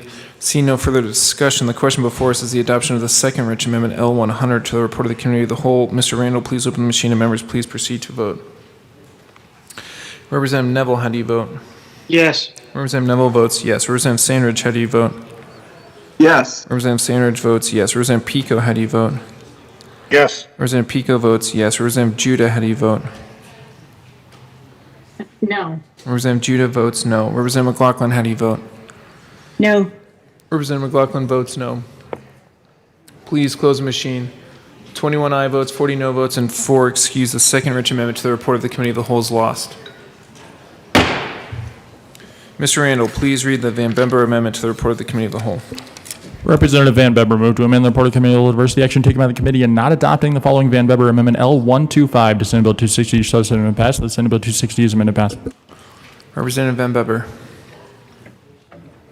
Thank you, Mr. Speaker. I ask that the Van Bebber Amendment be moved to the Committee of the Whole and with the favorable recommendation. Has been, I think it was moved, right? You moved it, right? I moved it with an aye. Okay, Please vote yes. wonderful. Okay, thank you very much, Representative Van Bebber. Has been properly moved and displayed. Seeing no further discussion, the question before us is the adoption of the Van Bebber Amendment L125 to the report of the Committee of the Whole. Mr. Randall, please open the machine and members please proceed to vote. Representative Neville, how do you vote? Yes. Representative Neville votes yes. Representative Sandridge, how do you vote? Yes. Representative Sandridge votes yes. Representative Pico, how do you vote? Yes. Representative Pico votes yes. Representative Judah, how do you vote? No.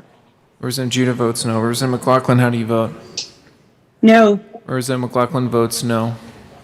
Representative Kennedy. Please close the machine. With 22 aye votes, 39 no votes, and 4 excused, the Van Bever amendment to the report of the Committee of the Whole is lost.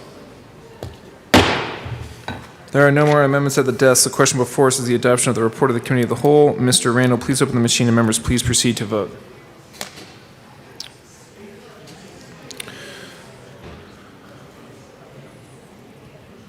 Representative Neville, how do you vote?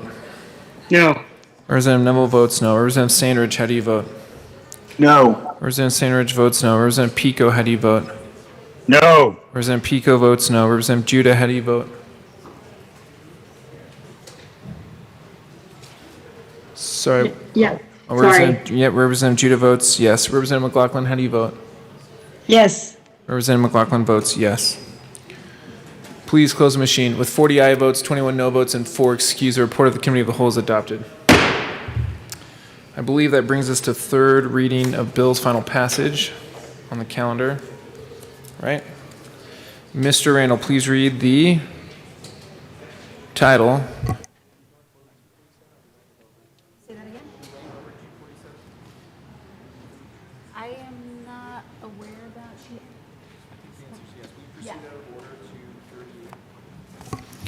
Assistant Majority Leader Gonzalez Gutierrez. Thank you, Mr. Speaker. I move to proceed out of order for the immediate consideration of Senate Bill 38. Thank you. Members, we're going to try to get through some of this third reading calendar. Mr. Randall, please read the title of the Senate Bill 38. Senate Bill 38 by Senators Zenzinger and Smallwood, also Representatives Kennedy and Van Winkle, considering expansion of the complementary or alternative medicine pilot program for a person with a primary condition resulting in the total inability for independent ambulation and in connection therewith making an appropriation. Assistant Majority Leader Gonzalez Gutierrez. Thank you, Mr. Speaker. I move Senate Bill 38 on third reading and final passage. Question before us is the adoption of Senate Bill 38 on third reading and final passage. See no further discussion. Mr. Randall, please open the machine, and members, please proceed to vote. Representative Neville, how do you vote? Yes. Representative Neville votes yes. Representative Sandridge, how do you vote? Yes. Representative Sandridge votes yes. Representative Pico, how do you vote? Yes. Representative Pico votes yes. Representative Judah, how do you vote? Yes. Representative Judah votes yes. Representative McLaughlin, how do you vote? Yes. Representative McLaughlin votes yes.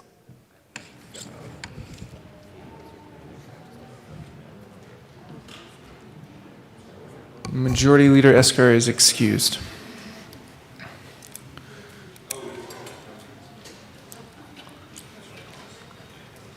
Please close the machine. With 60 aye votes, 0 no votes, and 5 excused, Senate Bill 38 is adopted. Co-sponsors.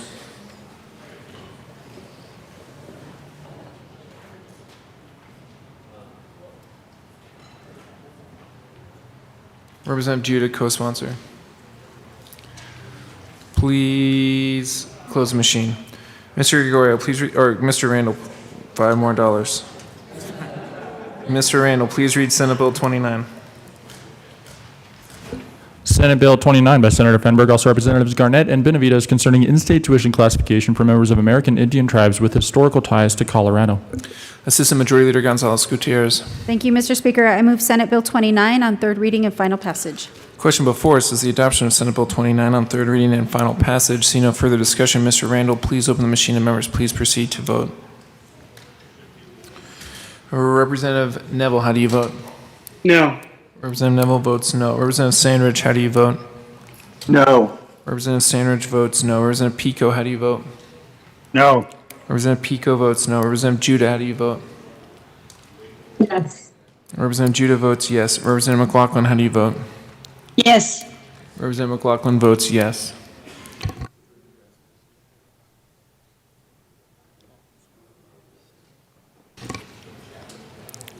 Benavides, Cutter, Pelton, Gray is excused.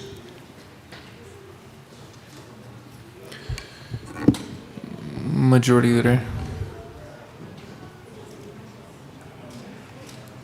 Please close the machine. 49 aye votes, 11 no votes, and 5 excused. Senate Bill 29 is adopted. Co-sponsors. Representative McLaughlin, Representative Judah, co-sponsor.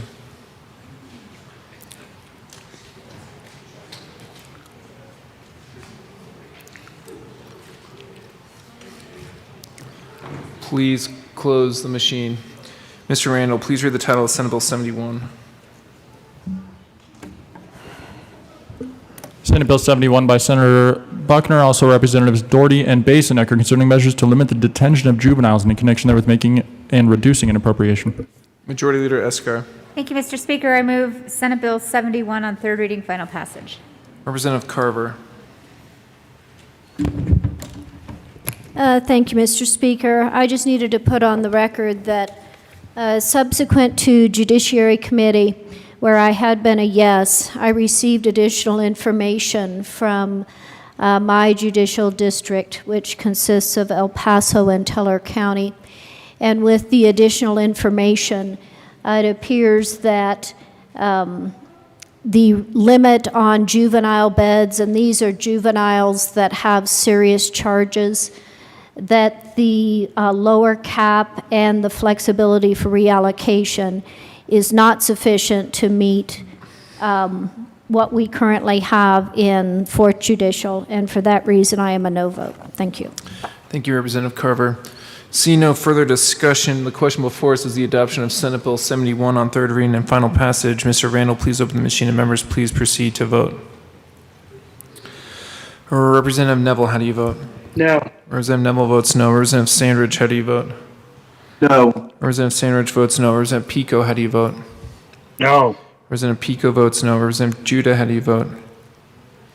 Yes. Representative Judah votes yes. Representative McLaughlin, how do you vote? Yes. Representative McLaughlin votes yes.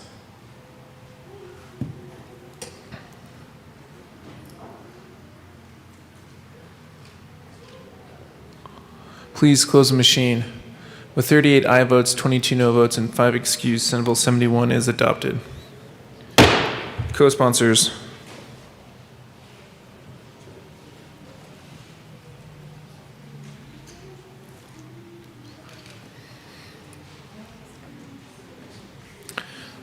Representative Judah, co-sponsor. Please close the machine. Mr. Randall, please read the title of the Senate Bill 118.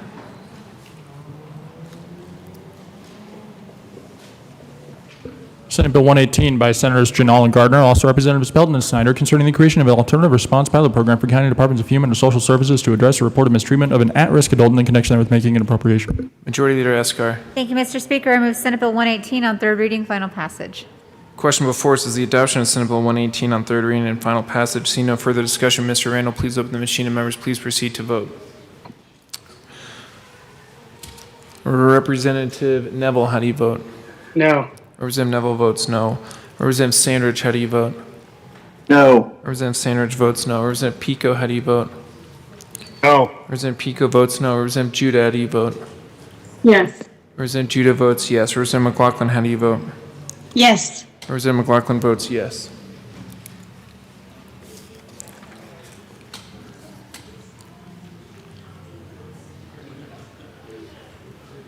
Representative Doherty. Please close the machine. With 55 aye votes, 5 no votes, and 5 excused, lots of 5, Senate Bill 118 is adopted. Co-sponsors. Representative McLaughlin, co-sponsor.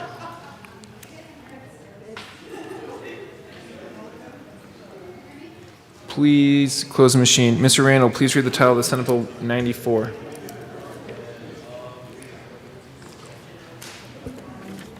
Senate Bill 94 by Senators Janal and Winter, also Representatives Roberts and Ortiz, concerning the continuation of the State Board of Pharmacy in connection with preliminary recommendations contained in the 2020 census report by the Department of Regulatory Agencies and making other changes regarding the practice of professions regulated by the board. Majority Leader Escar. Thank you, Mr. Speaker. I move Senate Bill 94 on third reading, final passage. Question before us is the adoption of Senate Bill 94 on third reading and final passage. See no further discussion. Mr. Randall, please open the machine, and members, please proceed to vote. Representative Neville, how do you vote? No. Representative Neville votes no. Representative Sandridge, how do you vote? No. Representative Sandridge votes no. Representative Pico, how do you vote? No. Representative Pico votes no. Representative Judah, how do you vote? Yes. Representative Judah votes yes. Representative McLaughlin, how do you vote? Yes. Representative McLaughlin votes yes. Representative Mobley, Benavides, Bockenfeld, Catlin, Geithner, McKean, Ransom, Van Bever, Will.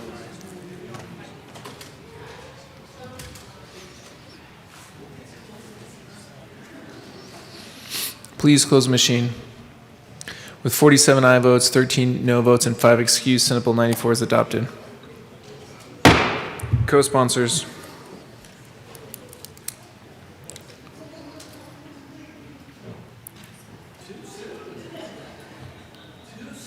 Please close the machine. Mr. Randall, please read the title of Senate Bill 39. Senate Bill 39 by Senators Zenzinger and Heisey, also Representatives Caraveo and Pelton, concerning the elimination of subminimum wage employment by providing supports to ensure successful transitions for individuals currently working in subminimum wage jobs in connection with making an appropriation. Majority Leader Eskar. Thank you, Mr. Speaker. I move Senate Bill 39 on third reading, final passage. Question before us is the adoption of Senate Bill 39 on third reading and final passage. See no further discussion. Mr. Randall, please open the machine, and members, please proceed to vote. Representative Neville, how do you vote? No. Representative Neville votes no. Representative Sandridge, how do you vote? No. Representative Sandridge votes no. Representative Pico, how do you vote? No. Representative Pico votes no. Representative Judah, how do you vote? Yes. Representative Judah votes yes. Representative McLaughlin, how do you vote? Yes. Representative McLaughlin votes yes.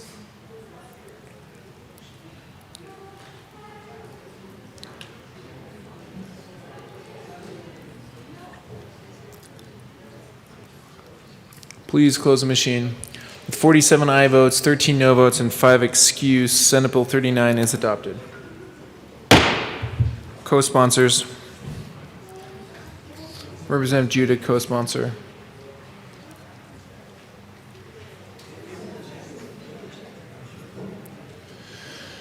Please close the machine. Mr. Randall, please read the title of the Senate Bill 81.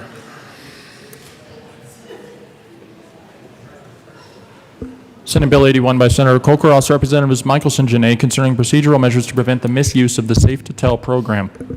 Majority Leader Eskar. Thank you, Mr. Speaker. I move Senate Bill 81 on third reading, final passage. The question before us is the adoption of Senate Bill 81 on third reading and final passage. See no further discussion. Mr. Randall, please open the machine, and members, please proceed to vote. Representative Neville, how do you vote? Yes. Representative Neville votes yes. Representative Sandridge, how do you vote? No. Representative Sandridge votes no. Representative Pico, how do you vote? Yes. Representative Pico votes yes. Representative Judah, how do you vote? Yes. Representative Judah votes yes. Representative McLaughlin, how do you vote? Yes. Representative McLaughlin votes yes.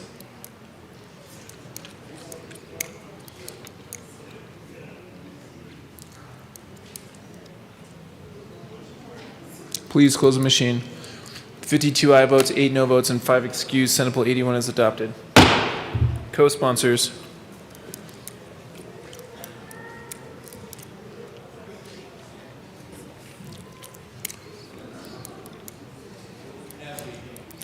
Please close the machine. Senate Bill, Mr. Randall, please read the title of the Senate Bill 128. Senate Bill 128 by Senator Coker, also Representative Lantine, concerning modifications to the administration of the Nursing Home Penalty Cash Fund in connection therewith making and reducing appropriations. Majority Leader Eskar. Thank you, Mr. Speaker. I move Senate Bill 128 on third reading, final passage. The question before us is the adoption of Senate Bill 128 on third reading and final passage. Seeing no further discussion, Mr. Randall, please open the machine, and members, please proceed to vote. Representative Neville, how do you vote? No. Representative Neville votes no. Representative Sandridge, how do you vote? No. Representative Sandridge votes no. Representative Pico, how do you vote? No. Representative Pico votes no. Representative Judah, how do you vote? Yes. Representative Judah votes yes. Representative McLaughlin, how do you vote? Yes. Representative McLaughlin votes yes. Kennedy, Kip, Tipper, Geithner, McKean. Please close the machine. With 39 aye votes, 21 no votes, and 5 excused, Senate Bill 128 is adopted. Co-sponsors.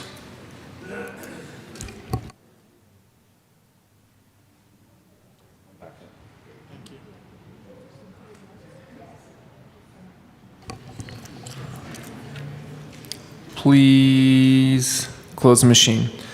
Mr. Randall, please read the title of Senate Bill 98.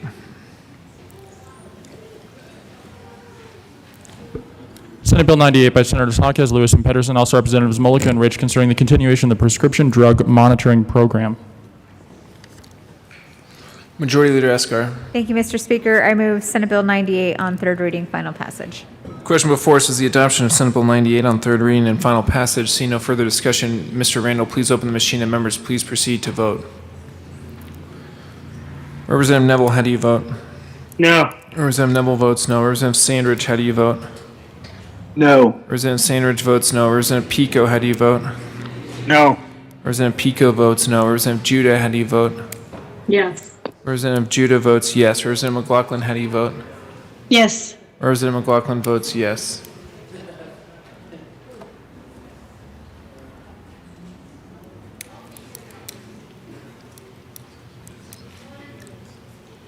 Kip, please close the machine. 49 aye votes, 12 no votes, and 4 excused. Senate Bill 98 is adopted. Co-sponsors. Representative Judah, co-sponsor.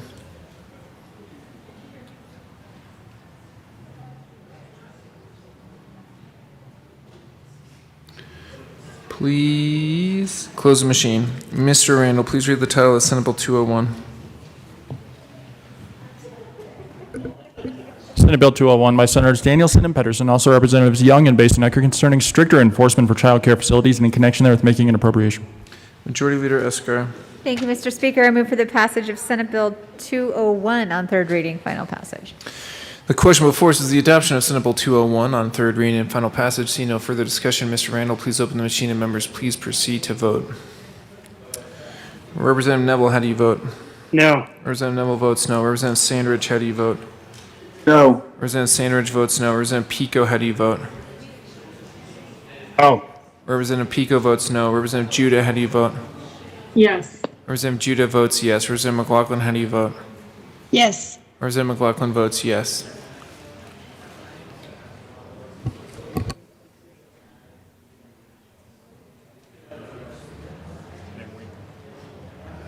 Oh, Representative Van Winkle, how do you vote? No. Representative Van Winkle votes no.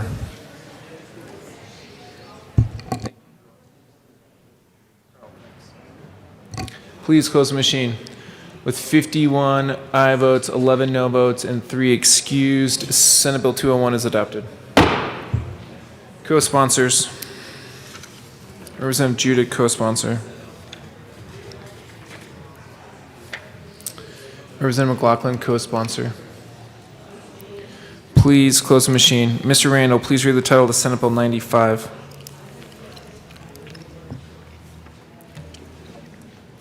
Senate Bill 95 by Senator Danielson, also Representative Ricks, concerning the continuation of the Employment First Advisory Partnership and in connection therewith implementing the recommendations contained in the 2020 Census Report by the Department of Regulatory Agencies and creating a hiring preference pilot program for people with disabilities. Majority Leader Escar. Thank you, Mr. Speaker. I move Senate Bill 95 on third reading, final passage. Question before us is the adoption of Senate Bill 95 on third reading and final passage. See no further discussion. Mr. Randall, please open the machine and members, please proceed to vote.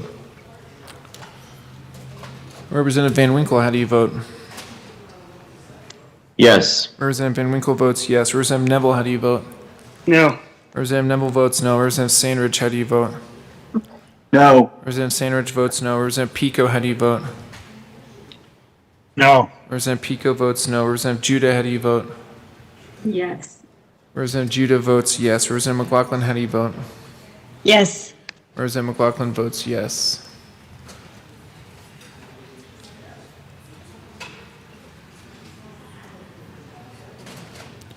Please close the machine. With 41 aye votes, 21 no votes, and 3 excused, Senate Bill 95 is adopted. Co-sponsors.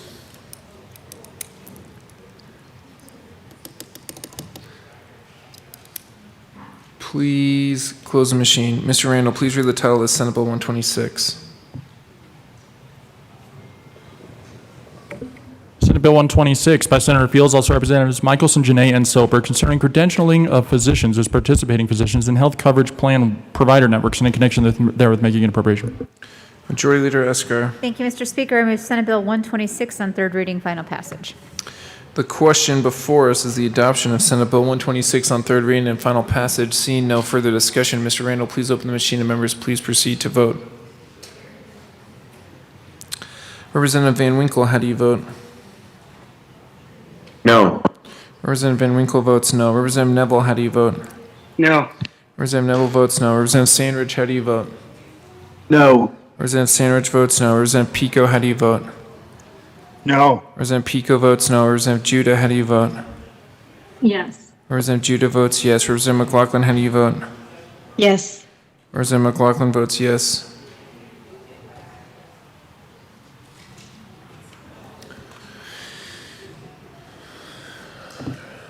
Representative Cutter. Please close the machine. 45 aye votes, 17 no votes, and 3 excused. Senate Bill 126 is adopted. Co-sponsors.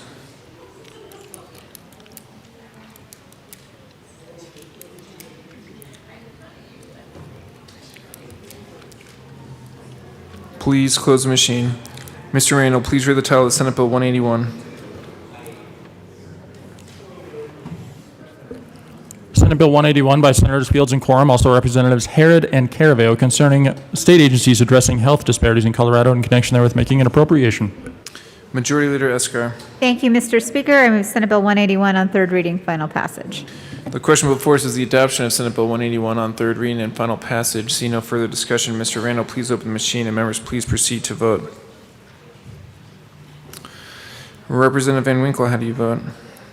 No. Representative Van Winkle votes no. Representative Neville, how do you vote? No. Representative Neville votes no. Representative Sandridge, how do you vote? No. Representative Sandridge votes no. Representative Pico, how do you vote? No. Representative Pico votes no. Representative Judah, how do you vote? Yes. Representative Judah votes yes. Representative McLaughlin, how do you vote? Yes. Representative McLaughlin votes yes. Please close the machine. With 40 aye votes, 22 no votes, and 3 excused, Senate Bill 181 is adopted. Co-sponsors. Representative Judah, co-sponsor.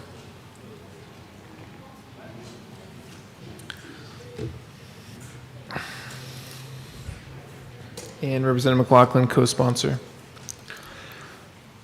Please close the machine. Mr. Randall, please read the title of Senate Bill 148.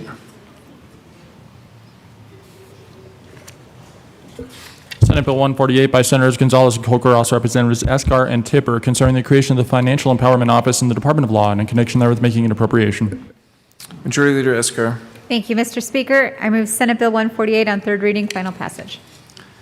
The question before us is the adoption of Senate Bill 148 on third reading and final passage. See no further discussion. Mr. Randall, please open the machine and members please proceed to vote.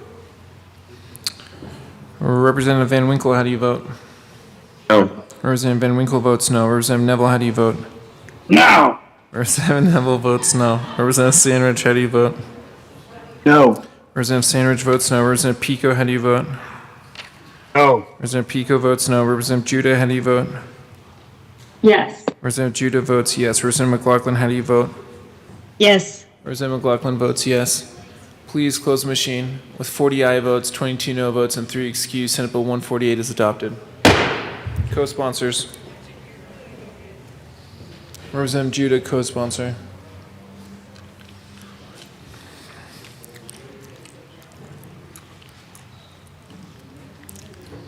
Please close the machine. Mr. Randall, please read the title of Senate Bill 151. Senate Bill 151 by Senators Buckner and Rankin, also Representatives Young and Rich, concerning transparency in reading programs implemented in public schools. Majority Leader Esker. Thank you, Mr. Speaker. I move Senate Bill 151 on third reading, final passage. The question before us is the adoption of Senate Bill 151 on third reading and final passage. Seeing no further discussion, Mr. Randall, please open the machine and members please proceed to vote. Representative Van Winkle, how do you vote? Yes. Representative Van Winkle votes yes. Representative Neville, how do you vote? Yes. Representative Neville votes yes. Representative Sandridge, how do you vote? Yes. Representative Sandridge votes yes. Representative Pico, how do you vote? Yes. Representative Pico votes yes. Representative Judah, how do you vote? Yes. Representative Judah votes yes. Representative McLaughlin, how do you vote? Yes. Representative McLaughlin votes yes. Please close the machine. 62 aye votes, 0 no votes, and 3 excused. Senate Bill 151 is adopted. Co-sponsors. Representative McLaughlin, Judah, co-sponsor.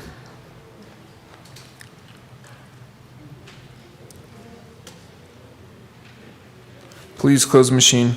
Mr. Randall, please read the title of Senate Bill 106.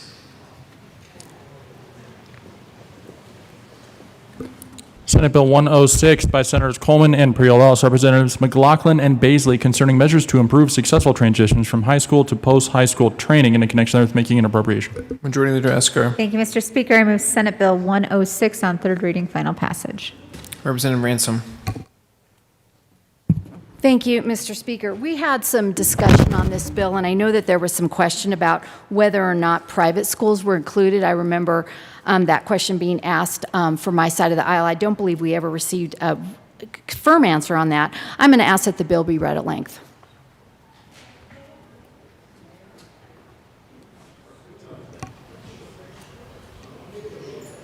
I'm sorry, I was not, was there a motion to have it read at length? Okay. Motion's in order, and we'll have it read at length.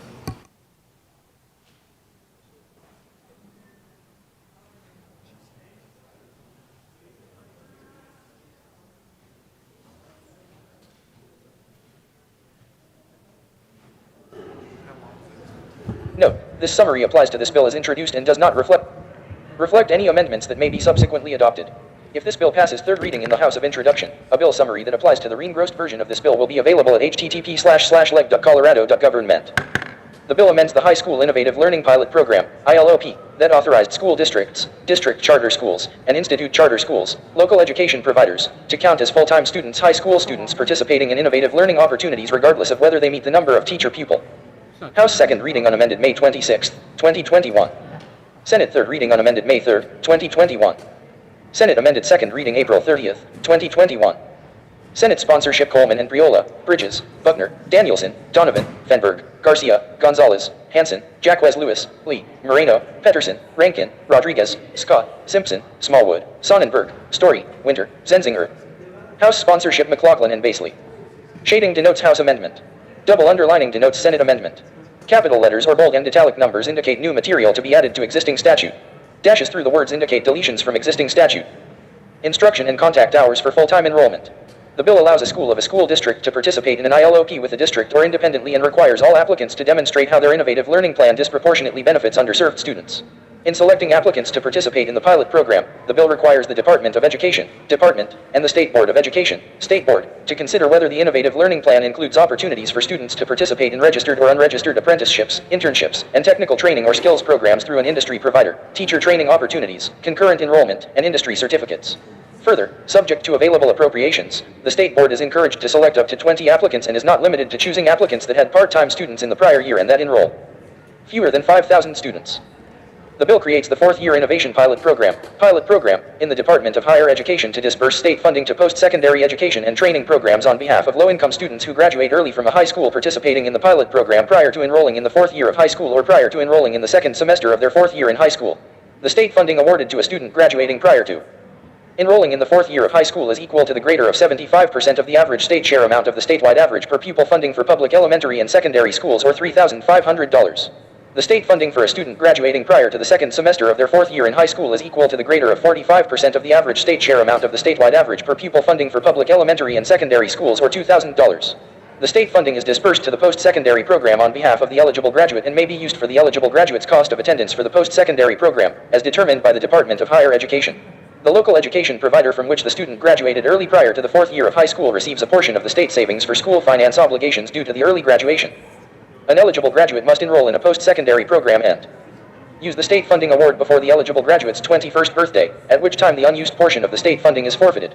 The bill requires the Department of Higher Education to report annually to certain committees of the General Assembly certain information relating to the pilot program. The bill creates a fund for the pilot program. -2 106. 1. Be it enacted by the General Assembly of the State of Colorado, 2 Section 1.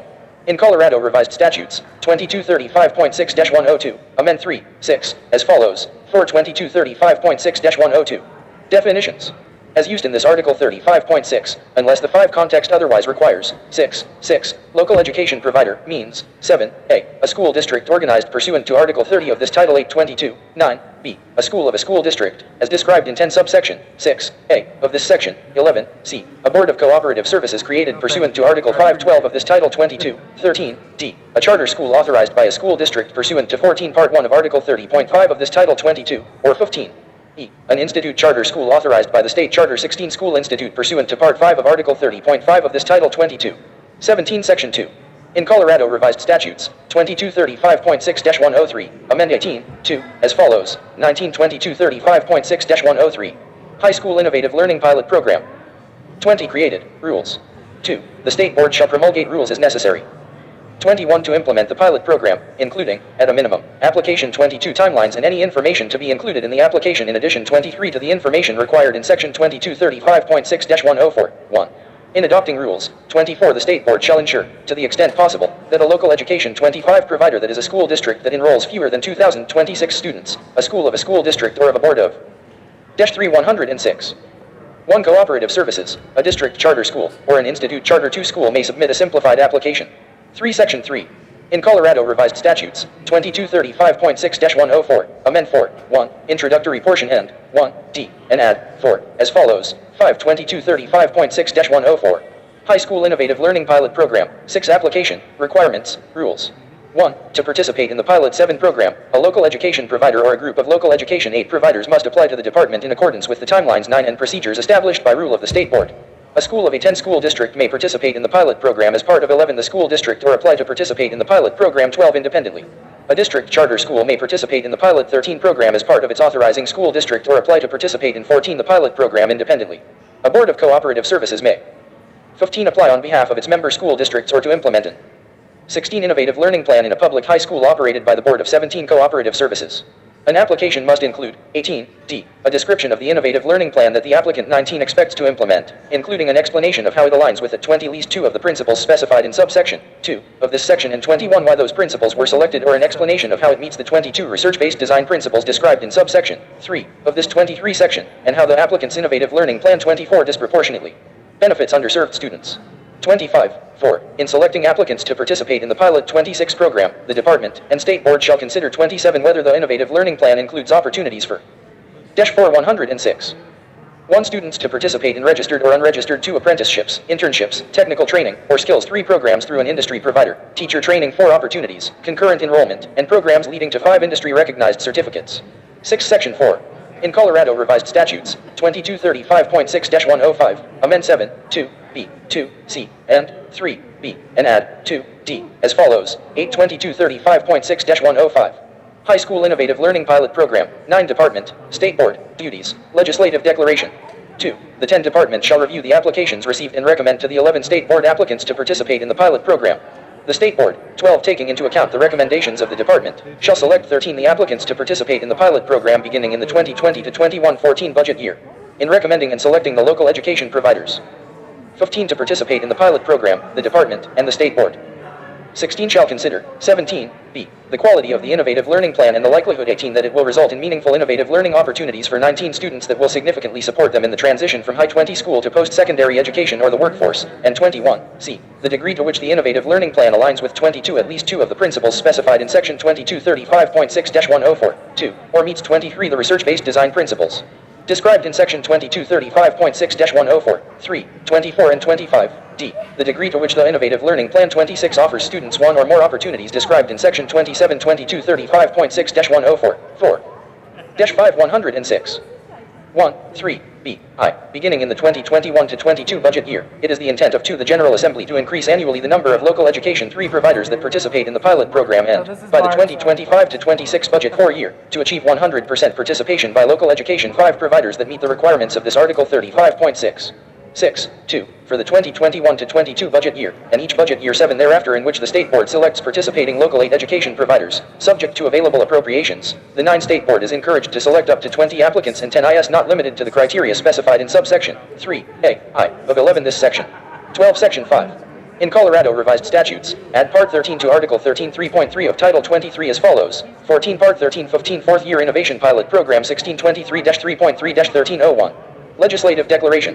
1. The General 17 Assembly finds and declares that 18A. Through the Innovative Learning Opportunities Pilot 19 program, concurrent enrollment, apprenticeships, internships, 20 and other high school transition programs and opportunities. 21 students are able to pursue multiple pathways to career and 22 post-secondary training and education. 23. B. Some students who have met high school graduation 24 requirements early and want to pursue career and 25 post-secondary training and education outside of the school 26 setting face significant financial barriers to doing so. And 27. C. A state-funded fourth year innovation pilot program. -6 106. One would help low-income students with the drive and ambition to complete high school early to pay for career and post-secondary 3 training and education. 4. 2. Therefore, the General Assembly declares that 5 low-income students who graduate early from a high school 6 participating in the pilot program should be awarded state 7 funding through the 4th year innovation pilot program to be 8 used to pursue career and post-secondary training and education 9 after high school. 1023-3.3-1302. Definitions. As used in this Part 13, unless the 11 context otherwise requires. 12. 1. Department means the Department of Higher 13 Education created pursuant to Section 24-1-114. 14. 2. Department of Education means the Department of 15 Education created in Section 24-1-115. 16. 3. Eligible graduate means a low-income student who 17 has graduated early from a high school participating in the 18 pilot program and who has met the requirements of this Part 13. 19. To receive state funding under the pilot program. 20. 4. Fourth Year Innovation Pilot Program Fund, or Fund 21 means the Fourth Year Innovation Pilot Program Fund created 22 in Section 23-3.3-1306. 23. 5. Graduate early means being awarded a high school 24 diploma from a high school participating in the pilot program. 25. Prior to enrolling in the 4th year of high school or prior to 26 the second semester of the 4th year of high school. 27. 6. Institution of Higher Education means a state. -7 106. One institution of higher education, as defined in Section 23-18-1022, 10, or any accredited campus of a state institution of higher 3 education, a local district college, as defined in Section 423-71-102, 1a, an area technical college, as defined in Section 523-60-103, 1, or a private occupational school, as defined in Section 23-64-103, 20, that is authorized by the private 7 occupational school division pursuant to Article 64 of this Title 823.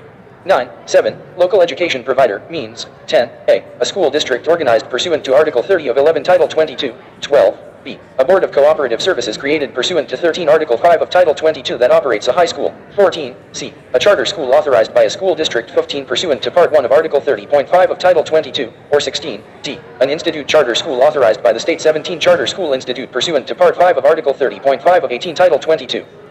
19a. Low-income student means a student who was 20 eligible for free or reduced price lunch pursuant to the 21 provisions of the Federal Richard B. Russell National School 22 Lunch Act, 42 U.S.C. SEC 1751 LTSEQ, in any of grades 8, 23 through 12 or who satisfies the income requirements for a 24 grant from the Federal Pell Grant Program or a successor 25 grant program based on the school year in which the eligible 26 graduated early.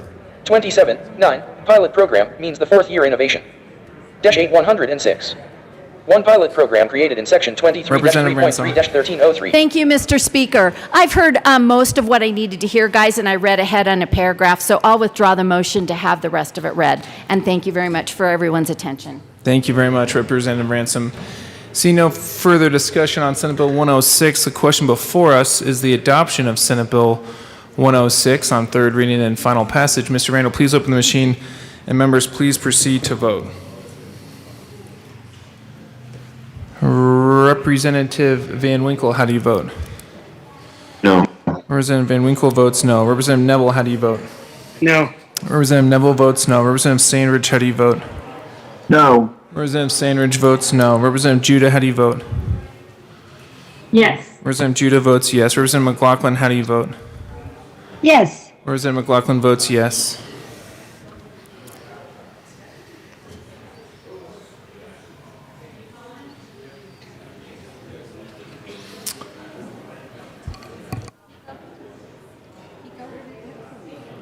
Oh, did I skip you, Representative Pico? I'm sorry. Representative Pico, how do you vote? Oh. Representative Pico votes no. Sorry about that.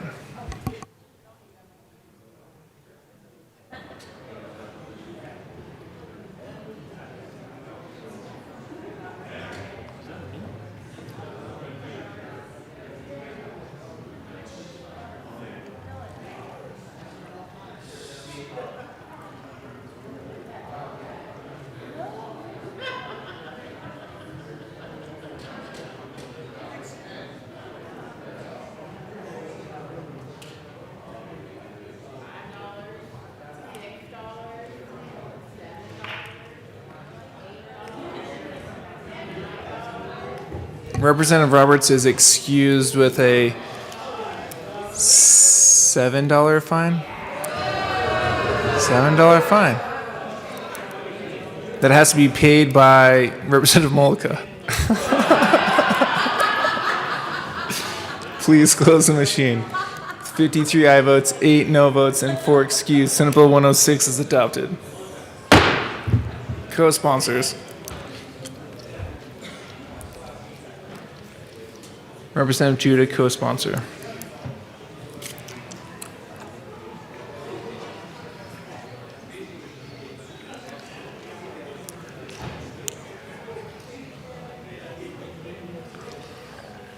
Please close the machine. Mr. Randall, please read the title of Senate Bill 166. Senate Bill 166 by Senators Rankin and Fenwick, also Representatives McCluskey and Will, concerning the implementation of the recommendations from the Colorado Fire Commission and in connection therewith making an appropriation. Majority Leader Escar. Thank you, Mr. Speaker. I move Senate Bill 166 on third reading, final passage. The question before us is the adoption of Senate Bill 166 on third reading and final passage. Seeing no further discussion, Mr. Gregorio, please open the machine, and members, please proceed to vote. Oh, that is IO 10 more. So that's my second mistake. Sorry about that, Mr. Randall. Thank you. Thank you, Representative Holtor, for pointing that out. All right, Representative Van Winkle, how do you vote? Yes. Representative Van Winkle votes yes. Representative Neville, how do you vote? Yes. Representative Neville votes yes. Representative Sandridge, how do you vote? Yes. Representative Sandridge votes yes. Representative Pico, how do you vote? A fiery yes. Representative Pico votes yes. Representative Judah, how do you vote? Yes. Representative Judah votes yes. Representative McLaughlin, how do you vote? Yes. Representative McLaughlin votes yes.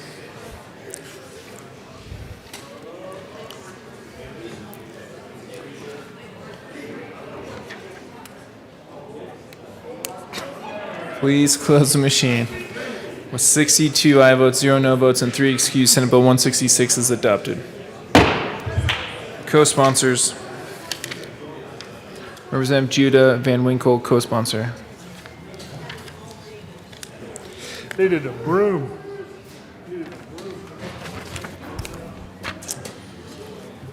And McLaughlin and Sandridge, co-sponsor. Please close the machine. And Pico. Pico, I got you. I got you. Representative Pico, co-sponsor. Mr. Randall, please read the title of Senate Bill 189. Senate Bill 189 by Senators Donovan, also Representatives Catlin and McCormick, concerning the funding of Colorado Water Conservation Board projects and in connection therewith making an appropriation. Majority Leader Escar. Thank you, Mr. Speaker. I move Senate Bill 189 on third reading, final passage. The question before us is the adoption of Senate Bill 189 on third reading and final passage. Seeing no further discussions, Mr. Gregorio, please open the... It's $5 more. Mr. Randall, all right. Okay, all right. Yeah, I will pay $20. And I'm going to focus. I'm trying to do too much. I'm going to focus. Okay. I think the machine is open. The machine is open. The question before us is the adoption of Senate Bill 189. Mr. Randall has already opened the machine. Emily's going to kill me. Mr. Representative Van Winkle, how do you vote? Yes, sir. Representative Van Winkle votes yes. Representative Neville, how do you vote? Yes.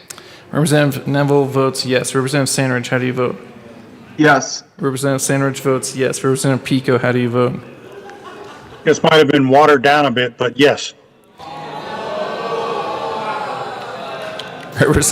Good one. Representative Pico votes yes. Representative Judah, how do you vote? Yes. Representative Judah votes yes. Representative McLaughlin, how do you vote? Yes. Representative McLaughlin votes yes.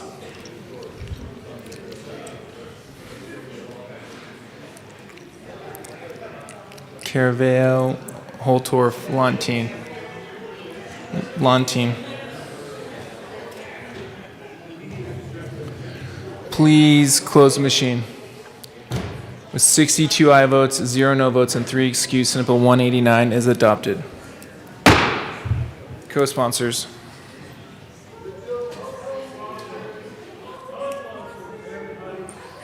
Representative Sandridge, McLaughlin, co-sponsor.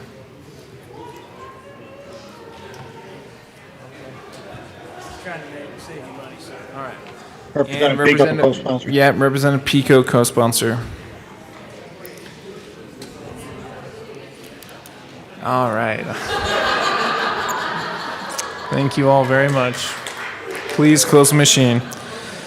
Mr. Randall, everyone loves you very much. I told everyone before we started how much I loved you. This is not a reflection of my love. Please read the title to Senate Bill 138. Senate Bill 138 by Senators Coleman, also Representatives Sandridge and Bacon, concerning measures to improve the support of persons in the criminal justice system with a brain injury and in connection therewith making an appropriation. Majority Leader Escar. Thank you, Mr. Speaker. We're just showing you how much we love. Yes. I move Senate Bill 138 on third reading, final passage. Question before us is the adoption of Senate Bill 138 on third reading and final passage. See no further discussion. Mr. Randall, please open the machine and members, please proceed to vote. Representative Van Winkle, how do you vote? No. Representative Van Winkle votes no. Representative Neville, how do you vote? No. Representative Neville votes no. Representative Sandridge, how do you vote? Yes. Representative Sandridge votes yes. Representative Pico, how do you vote? Yes. Representative Pico votes yes. Representative Judah, how do you vote? Yes. Representative Judah votes yes. Representative McLaughlin, how do you vote? Yes. Representative McLaughlin votes yes. Duran.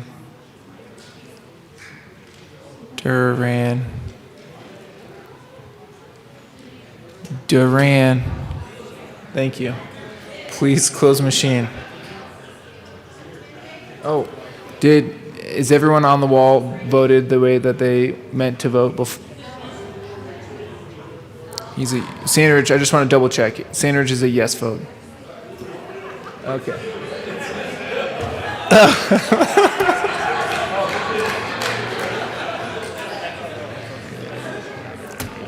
The wheels are slowly falling off, okay. All right. Please close the machine. Damn. With 48 aye votes, 14 no votes, and 3 excused, Senate Bill 138 is adopted. Co-sponsors.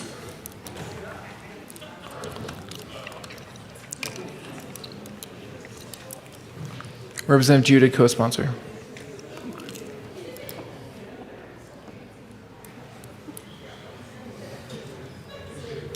Please close the machine. Mr. Randall, please read the title of Senate Bill 185.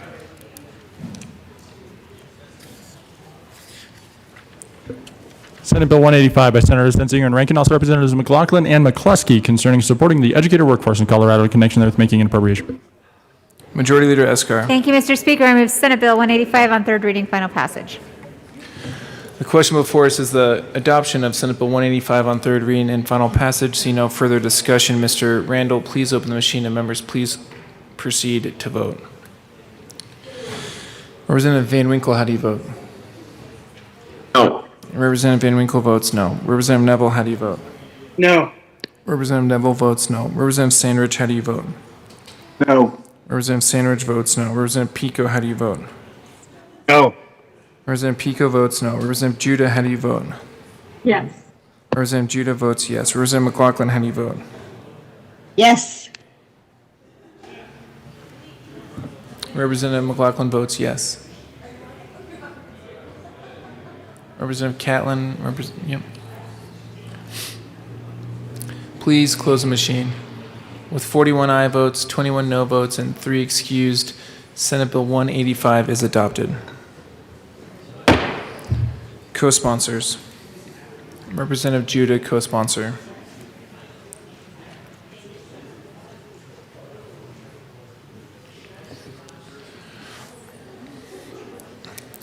Please close the machine. Mr. Randall, please read the title of Senate Bill 267.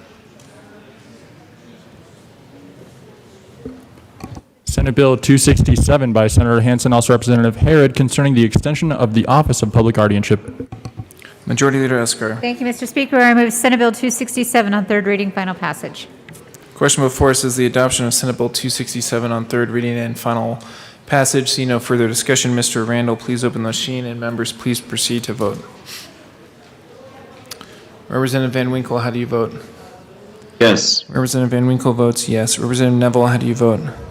Yes. Representative Neville votes yes. Representative Sandridge, how do you vote? Yes. Representative Sandridge votes yes. Representative Pico, how do you vote? Yes. Representative Pico votes yes. Representative Judah, how do you vote? Yes. Representative Judah votes yes. Representative McLaughlin, how do you vote? Yes. Representative McLaughlin votes yes. Please close the machine. With 62 aye votes, 0 no votes, and 3 excused, Senate Bill 267 is adopted. Co-sponsors. Representative Judah, co-sponsor. Representative Sandridge, co-sponsor.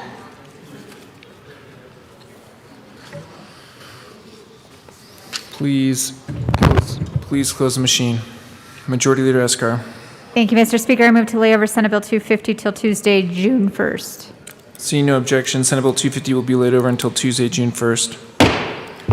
Mr. Gregorio, please read the title of Senate Bill 150. Mr. Randall, it's all right. Just keep taking away the money I don't have. Mr. Randall, please read the title of Senate Bill 156. Senate Bill 156 by Senator Garcia, also Representative Mollica, concerning the creation of a pilot program for the use of nurses in 911 dispatch to help divert incoming 911 calls that do not require emergency medical service to other types of medical care and in connection therewith making an appropriation. Majority Leader Eskar. Thank you, Mr. Speaker. I move Senate Bill 156 on third reading, final passage. Question before us is the adoption of Senate Bill 156 on third reading and final passage. Seeing no further discussion, Mr. Randall, please open the machine and members, please proceed to vote. Representative Van Winkle, how do you vote? Yes. Representative Van Winkle votes yes. Representative Neville, how do you vote? No. Representative Neville votes no. Representative Sandridge, how do you vote? No. Representative Sandridge votes no. Representative Pico, how do you vote? No. One more time, Representative Pico. No. Representative Pico votes no. Representative Judah, how do you vote? Yes. Representative Judah votes yes. Representative McLaughlin, how do you vote? Yes. Representative McLaughlin votes yes. Please close the machine. With 55 aye votes, 7 no votes, and 3 excused, Senate Bill 156 is adopted. Co-sponsors. Representative Judah, co-sponsor. Representative Van Winkle, co-sponsor. Please close the machine. Mr. Randall, please read the title of Senate Bill 237. Senate Bill 237 by Senator Donovan, also Representatives McCluskey and Lynch, concerning creation of the Colorado Forest Health Council and the Department of Natural Resources, and in connection therewith repealing the Forest Health Advisory Council within the State Forest Service and making an appropriation. Majority Leader Eskar. Thank you, Mr. Speaker. I move Senate Bill 237 on third reading, final passage. Question before us is the adoption of Senate Bill 237 on third reading and final passage. Seeing no further discussion, Mr. Randall, please open the machine and members, please proceed to vote. Representative Van Winkle, how do you vote? No. Representative Van Winkle votes no. Representative Neville, how do you vote? No. Representative Neville votes no. Representative Sandridge, how do you vote? No. Representative Sandridge votes no. Representative Pico, how do you vote? Yes. Representative Pico votes yes. Representative Judah, how do you vote? Yes. Representative Judah votes yes. Representative McLaughlin, how do you vote? Yes. Representative McLaughlin votes yes. Gonzalez, Gutierrez, Gray, Luck, Van Bepper. Gray. Please close the machine. 57 aye votes, 5 no votes, and 3 excused. Senate Bill 237 is adopted. Co-sponsors. Representative McLaughlin, co-sponsor. Yeah. Please close the machine. Mr. Randall, please read the title of Senate Bill 259. Senate Bill 259 by Senator Rodriguez, also Representatives Byrd and Sandridge, concerning a modification of the minimum non-forfeiture percentage required to be paid upon the surrender of an annuity policy. Majority Leader Escar. Thank you, Mr. Speaker. I move Senate Bill 259 on third reading, final passage. The question before us is the adoption of Senate Bill 259 on third reading and final passage. Mr. Randall, please open the machine and members please proceed to vote. Representative Van Winkle, how do you vote? Yes. Representative Van Winkle votes yes. Representative Neville, how do you vote? Yes. Representative Neville votes yes. Representative Sandridge, how do you vote? Yes. Representative Sandridge votes yes. Representative Pico, how do you vote? Yes. Representative Pico votes yes. Representative Judah, how do you vote? Yes. Representative Judah votes yes. Representative McLaughlin, how do you vote? Yes. Representative McLaughlin votes yes.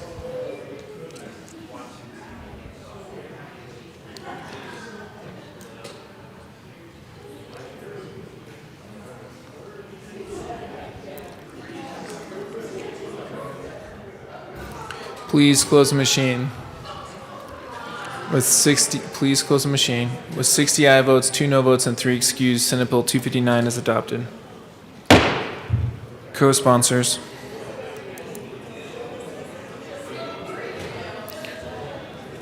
All right, we're almost done, folks. We're almost done. Hold on.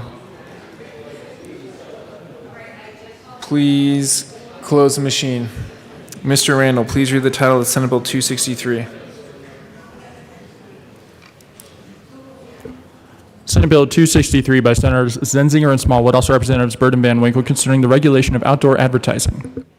Majority Leader Escar. Thank you, Mr. Speaker. I move Senate Bill 263 on third reading, final passage. Question before us is the adoption of Senate Bill 263 on third. Representative Gray. Thank you, Mr. Speaker. I request to be excused for this vote under Rule 21C. Seeing no objection, Representative Gray will be excused for this vote under Rule 21C. Seeing no further discussion, the question before us is the adoption of Senate Bill 263 on third reading and final passage. Mr. Randall, please open the machine and members please proceed to vote. Representative Van Winkle, how do you vote? Yes. Representative Van Winkle votes yes. Representative Neville, how do you vote? No. Representative Neville votes no. Representative Sandridge, how do you vote? Respectfully, no. Representative Sandridge votes no. Representative Pico, how do you vote? No. Representative Pico votes no. Representative Judah, how do you vote? Yes. Representative Judah votes yes. Representative McLaughlin, how do you vote? Yes. Representative McLaughlin votes yes.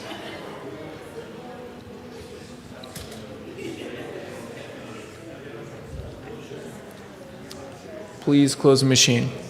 54 aye votes, 7 no votes, and 4 excused, Senate Bill 263 is adopted. Co-sponsors.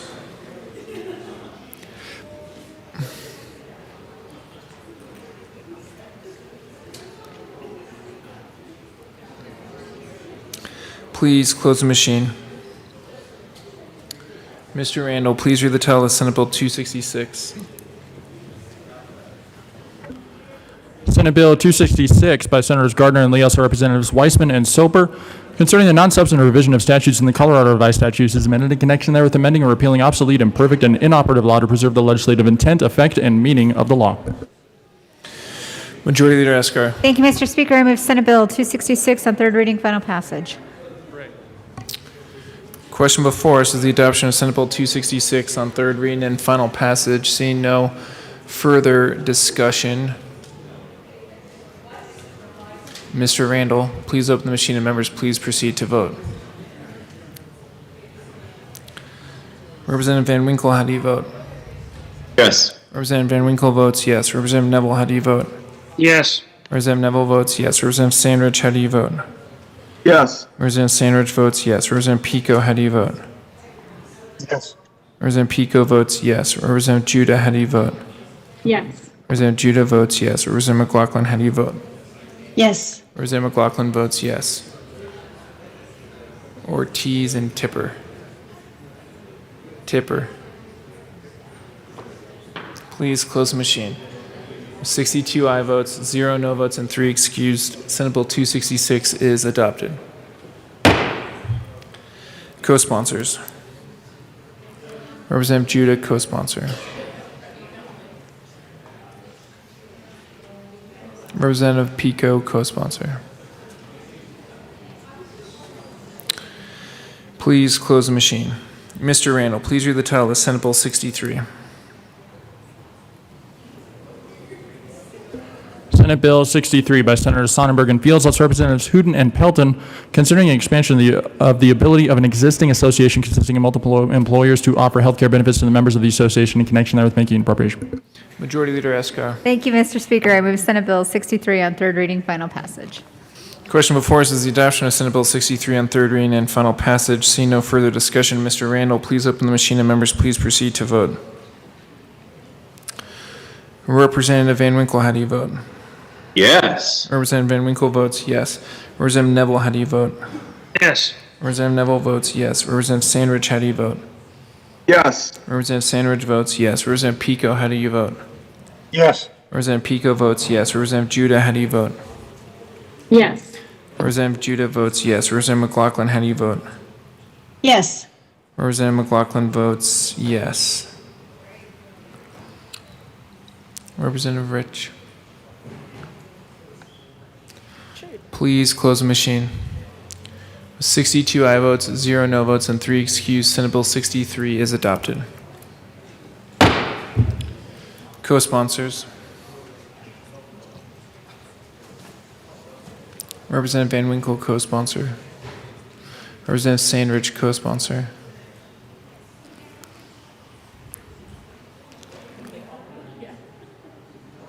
Please close the machine.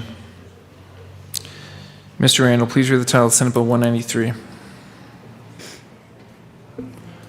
Senate Bill 193 by Senator Buckner, also Representative Harrod, concerning the protection of a pregnant person's rights during the prenatal period and in connection therewith making an appropriation. Majority Leader Escar. Thank you, Mr. Speaker. I move Senate Bill 193 on third reading, final passage. Representative Harrod. Thank you, Mr. Speaker. I ask for permission for a third reading amendment. All right. Do you want to explain why, Representative Harrod? Thank you, Mr. Speaker. The third reading amendment is a technical amendment that was brought to my attention by the drafter. Okay. Maybe we can put it up on display. The question before, is there any further discussion?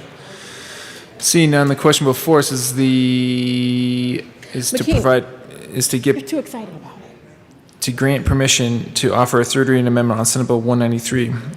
Mr. Randall, please open the machine and members please proceed to vote. Representative Van Winkle, how do you vote? No. Representative Van Winkle votes no. Representative Neville, how do you vote? No. Representative Neville votes no. Representative Sandridge, how do you vote? Yes. Representative Sandridge votes yes. Representative Pico, how do you vote? Yes. Representative Pico votes yes. Representative Judah, how do you vote? Yes. Representative Judah votes yes. Representative McLaughlin, how do you vote? Yes. Representative McLaughlin votes yes. Please close the machine. With 42 aye votes, 20 no votes, and 3 excused, permission is granted to offer a third reading amendment on Senate Bill 193. Representative Harrod. Thank you, Mr. Speaker. I move amendment L022 and ask for an aye vote. Is there any further discussion? That's been properly moved. Is there any further discussion on L022? Seeing none, the question before us is the adoption of L022 to Senate Bill 193. Mr. Randall, please open the machine and members please proceed to vote. Representative Van Winkle, how do you vote? No. Representative Van Winkle votes no. Representative Neville, how do you vote? No. Representative Neville votes no. Representative Sandridge, how do you vote? No. Representative Sandridge votes no. Representative Pico, how do you vote? No. Representative Pico votes no. Representative Judah, how do you vote? Yes. Representative Judah votes yes. Representative McLaughlin, how do you vote? Yes. Representative McLaughlin votes yes. Please close the machine. With 40 aye votes, 22 no votes, and 3 excused, L022 is adopted. Majority Leader Escar. Thank you, Mr. Speaker. I move Senate Bill 193 on third reading, final passage as amended. Question before us is the adoption of Senate Bill 193 on third reading and final passage as amended. See no further discussion. Mr. Randall, please open the machine and members please proceed to vote. Representative Van Winkle, how do you vote? No. Representative Van Winkle votes no. Representative Neville, how do you vote? No. Representative Neville votes no. Representative Sandridge, how do you vote? No. Representative Sandridge votes no. Representative Pico, how do you vote? No. Representative Pico votes no. Representative Judah, how do you vote? Yes. Representative Judah votes yes. Representative McLaughlin, how do you vote? Yes. Representative McLaughlin votes yes. Please close the machine. With 40 aye votes, 22 no votes, and 3 excused, Senate Bill 193 is adopted as amended. Co-sponsors. Representative McLaughlin, Judah, co-sponsor.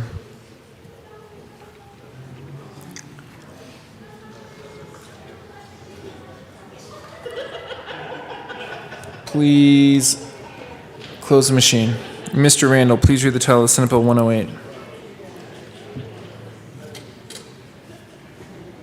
Senate Bill 108 by Senator Story, also Representatives Burnett and Cutter, concerning gas pipeline safety and in connection therewith increasing and clarifying the rulemaking and enforcement authority of the Public Utilities Commission, making an appropriation.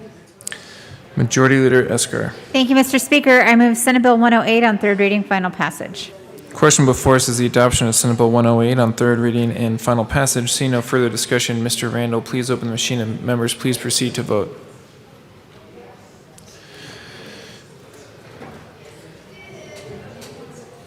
Representative Van Winkle, how do you vote? No. Representative Van Winkle votes no. Representative Neville, how do you vote? No. Representative Neville votes no. Representative Sandridge, how do you vote? No. Representative Sandridge votes no. Representative Pico, how do you vote? No. Representative Pico votes no. Representative Judah, how do you vote? Yes. Representative Judah votes yes. Representative McLaughlin, how do you vote? Sorry, one more time. Yes. Representative Sorry. McLaughlin votes yes. Please close the machine. With 40 aye votes, 22 no votes, and 3 excused, Senate Bill 108 is adopted. Co-sponsors.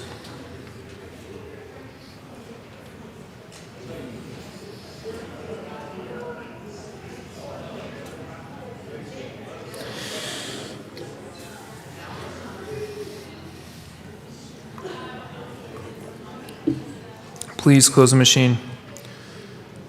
Mr. Randall, final bill on the third reading calendar. Please read the title of that House Bill 1111. House Bill 1111 by Representative McKean, also Senators Bridges and Gonzalez, concerning the possession of certain personal information by governmental entities. Majority Leader Eskar. Thank you, Mr. Speaker. I move I move for the passage of House Bill 1111 on third reading and final passage. Question before us is the adoption of House Bill 1111 on third reading and final passage. Seeing no further discussion, Mr. Randall, please open the machine and members, please proceed to vote. Representative Van Winkle, how do you vote? Yes. Representative Van Winkle votes yes. Representative Neville, how do you vote? Yes. Representative Neville votes yes. Representative Sandridge, how do you vote? Yes. Representative Sandridge votes yes. Representative Pico, how do you vote? Yes. Representative Pico votes yes. Representative Judah, how do you vote? Yes. Sorry. Representative Judah, how do you vote? Sorry. Yes. Representative Judah votes yes. Representative McLaughlin, how do you vote? Yes. Representative McLaughlin votes yes. Please close the machine. With 62 aye votes, 0 no votes, and 3 excused, House Bill 1111 is adopted. Co-sponsors. Representative Pico, Representative Van Winkle, co-sponsor.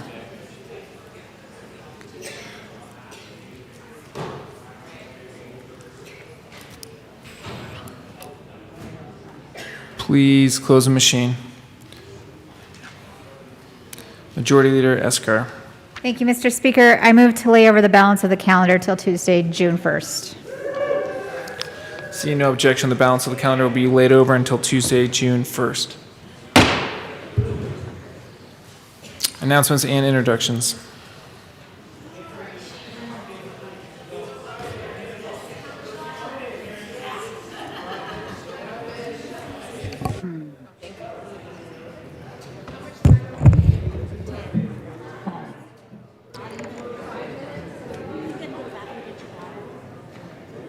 Thank you, Mr. Speaker. Thank you.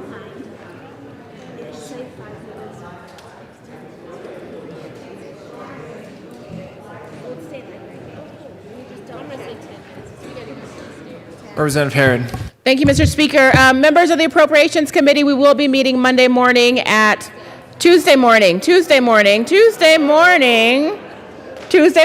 8 o'clock. The bills will be printed in the calendar. Additionally, I want to let members know who are participating in the joke theme. The winner it's highly geared towards dad jokes, okay? So for some of you all who maybe have crazy uncle jokes, let's keep those to a minimum and do dad jokes. Maybe not my dad, maybe not your dad, Alex's dad, the speaker's dad's kind of jokes, okay? So, dad jokes only. I'm looking at you, Representative Will. Dad jokes only. No, you don't want his dad joke. Oh, Not your dad, the speaker's dad. I get it. Representative Montine. Thank you, Mr. Speaker. So, we have health and insurance meeting upon adjournment this afternoon. So, so excited. I'm going to give you all 10 minutes to be there. So, 4:50. I'm going to start without you if you're not there. So, 4:50. Thank you. We're in room 112. Representative Byrd. Members, if it is Friday afternoon at 4:35 p.m., it is finance, and we're loving it. So we will be meeting in 10 minutes in the Old State Library and hearing again. So finance, listen, because some of you tuned me out. Some of you, looking at you, Representative Snyder, Senate Bill 76. Senate Bill 154 and Senate Bill 249, 10 minutes from now. See you soon. Representative Weissman. Thank you, Mr. Speaker. Judiciary members and non-judiciary members. By my math, depending on what time we all get here Tuesday morning, be anywhere between 88 and 89 hours between now and then. A lot can happen in that time. A lot of bad things can happen in the refrigerator in the shared space down the hall. So before you go home, if you have anything in there, take it home or throw it out so we all have a fresh slate to store our lunch upon on Tuesday. Happy weekend. Representative Luck. Thank you, Mr. Speaker. Just a few things I wanted to follow up on. Similar to Representative Weissman, I would ask that anybody in SSB also check that refrigerator because it too needs to be cleaned out. Also, Representative Kipp was nice enough to share some of her clementines with us, and so to redeem a bit of Representative Will's reputation, I will just say he had a dad joke. It was actually rather sweet when she was passing it out. He said, "You are what you eat, and so yes, please give me one of those cuties." I thought that was sweet. Similarly, being sweet, I just wanted to say, Representative Bacon and Representative Holtorf, I hope you all both know that you are amazing. Representative Titone, Representative McCormick, I hope that you know you are loved.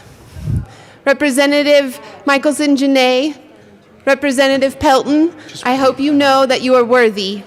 I don't know yet. Representative Lynch, Representative Escar, I hope you know you are adored. And that goes for all of the rest of you as well. I do hope that you take up the folks who spoke earlier today, as well as Representative Van Bever from the other day, and go and visit a grave or two this weekend, and to remember all of those who gave their lives so that we could stand here, debate fine policy, laugh a little, and love liberty. Thank you. Thank you, Representative Luck. Representative Hooten. Thank you, Mr. Speaker. And I just want to recognize Representative Luck for the spirit in which she sends us all off on our weekends. We work really hard every week. It gets more tense, and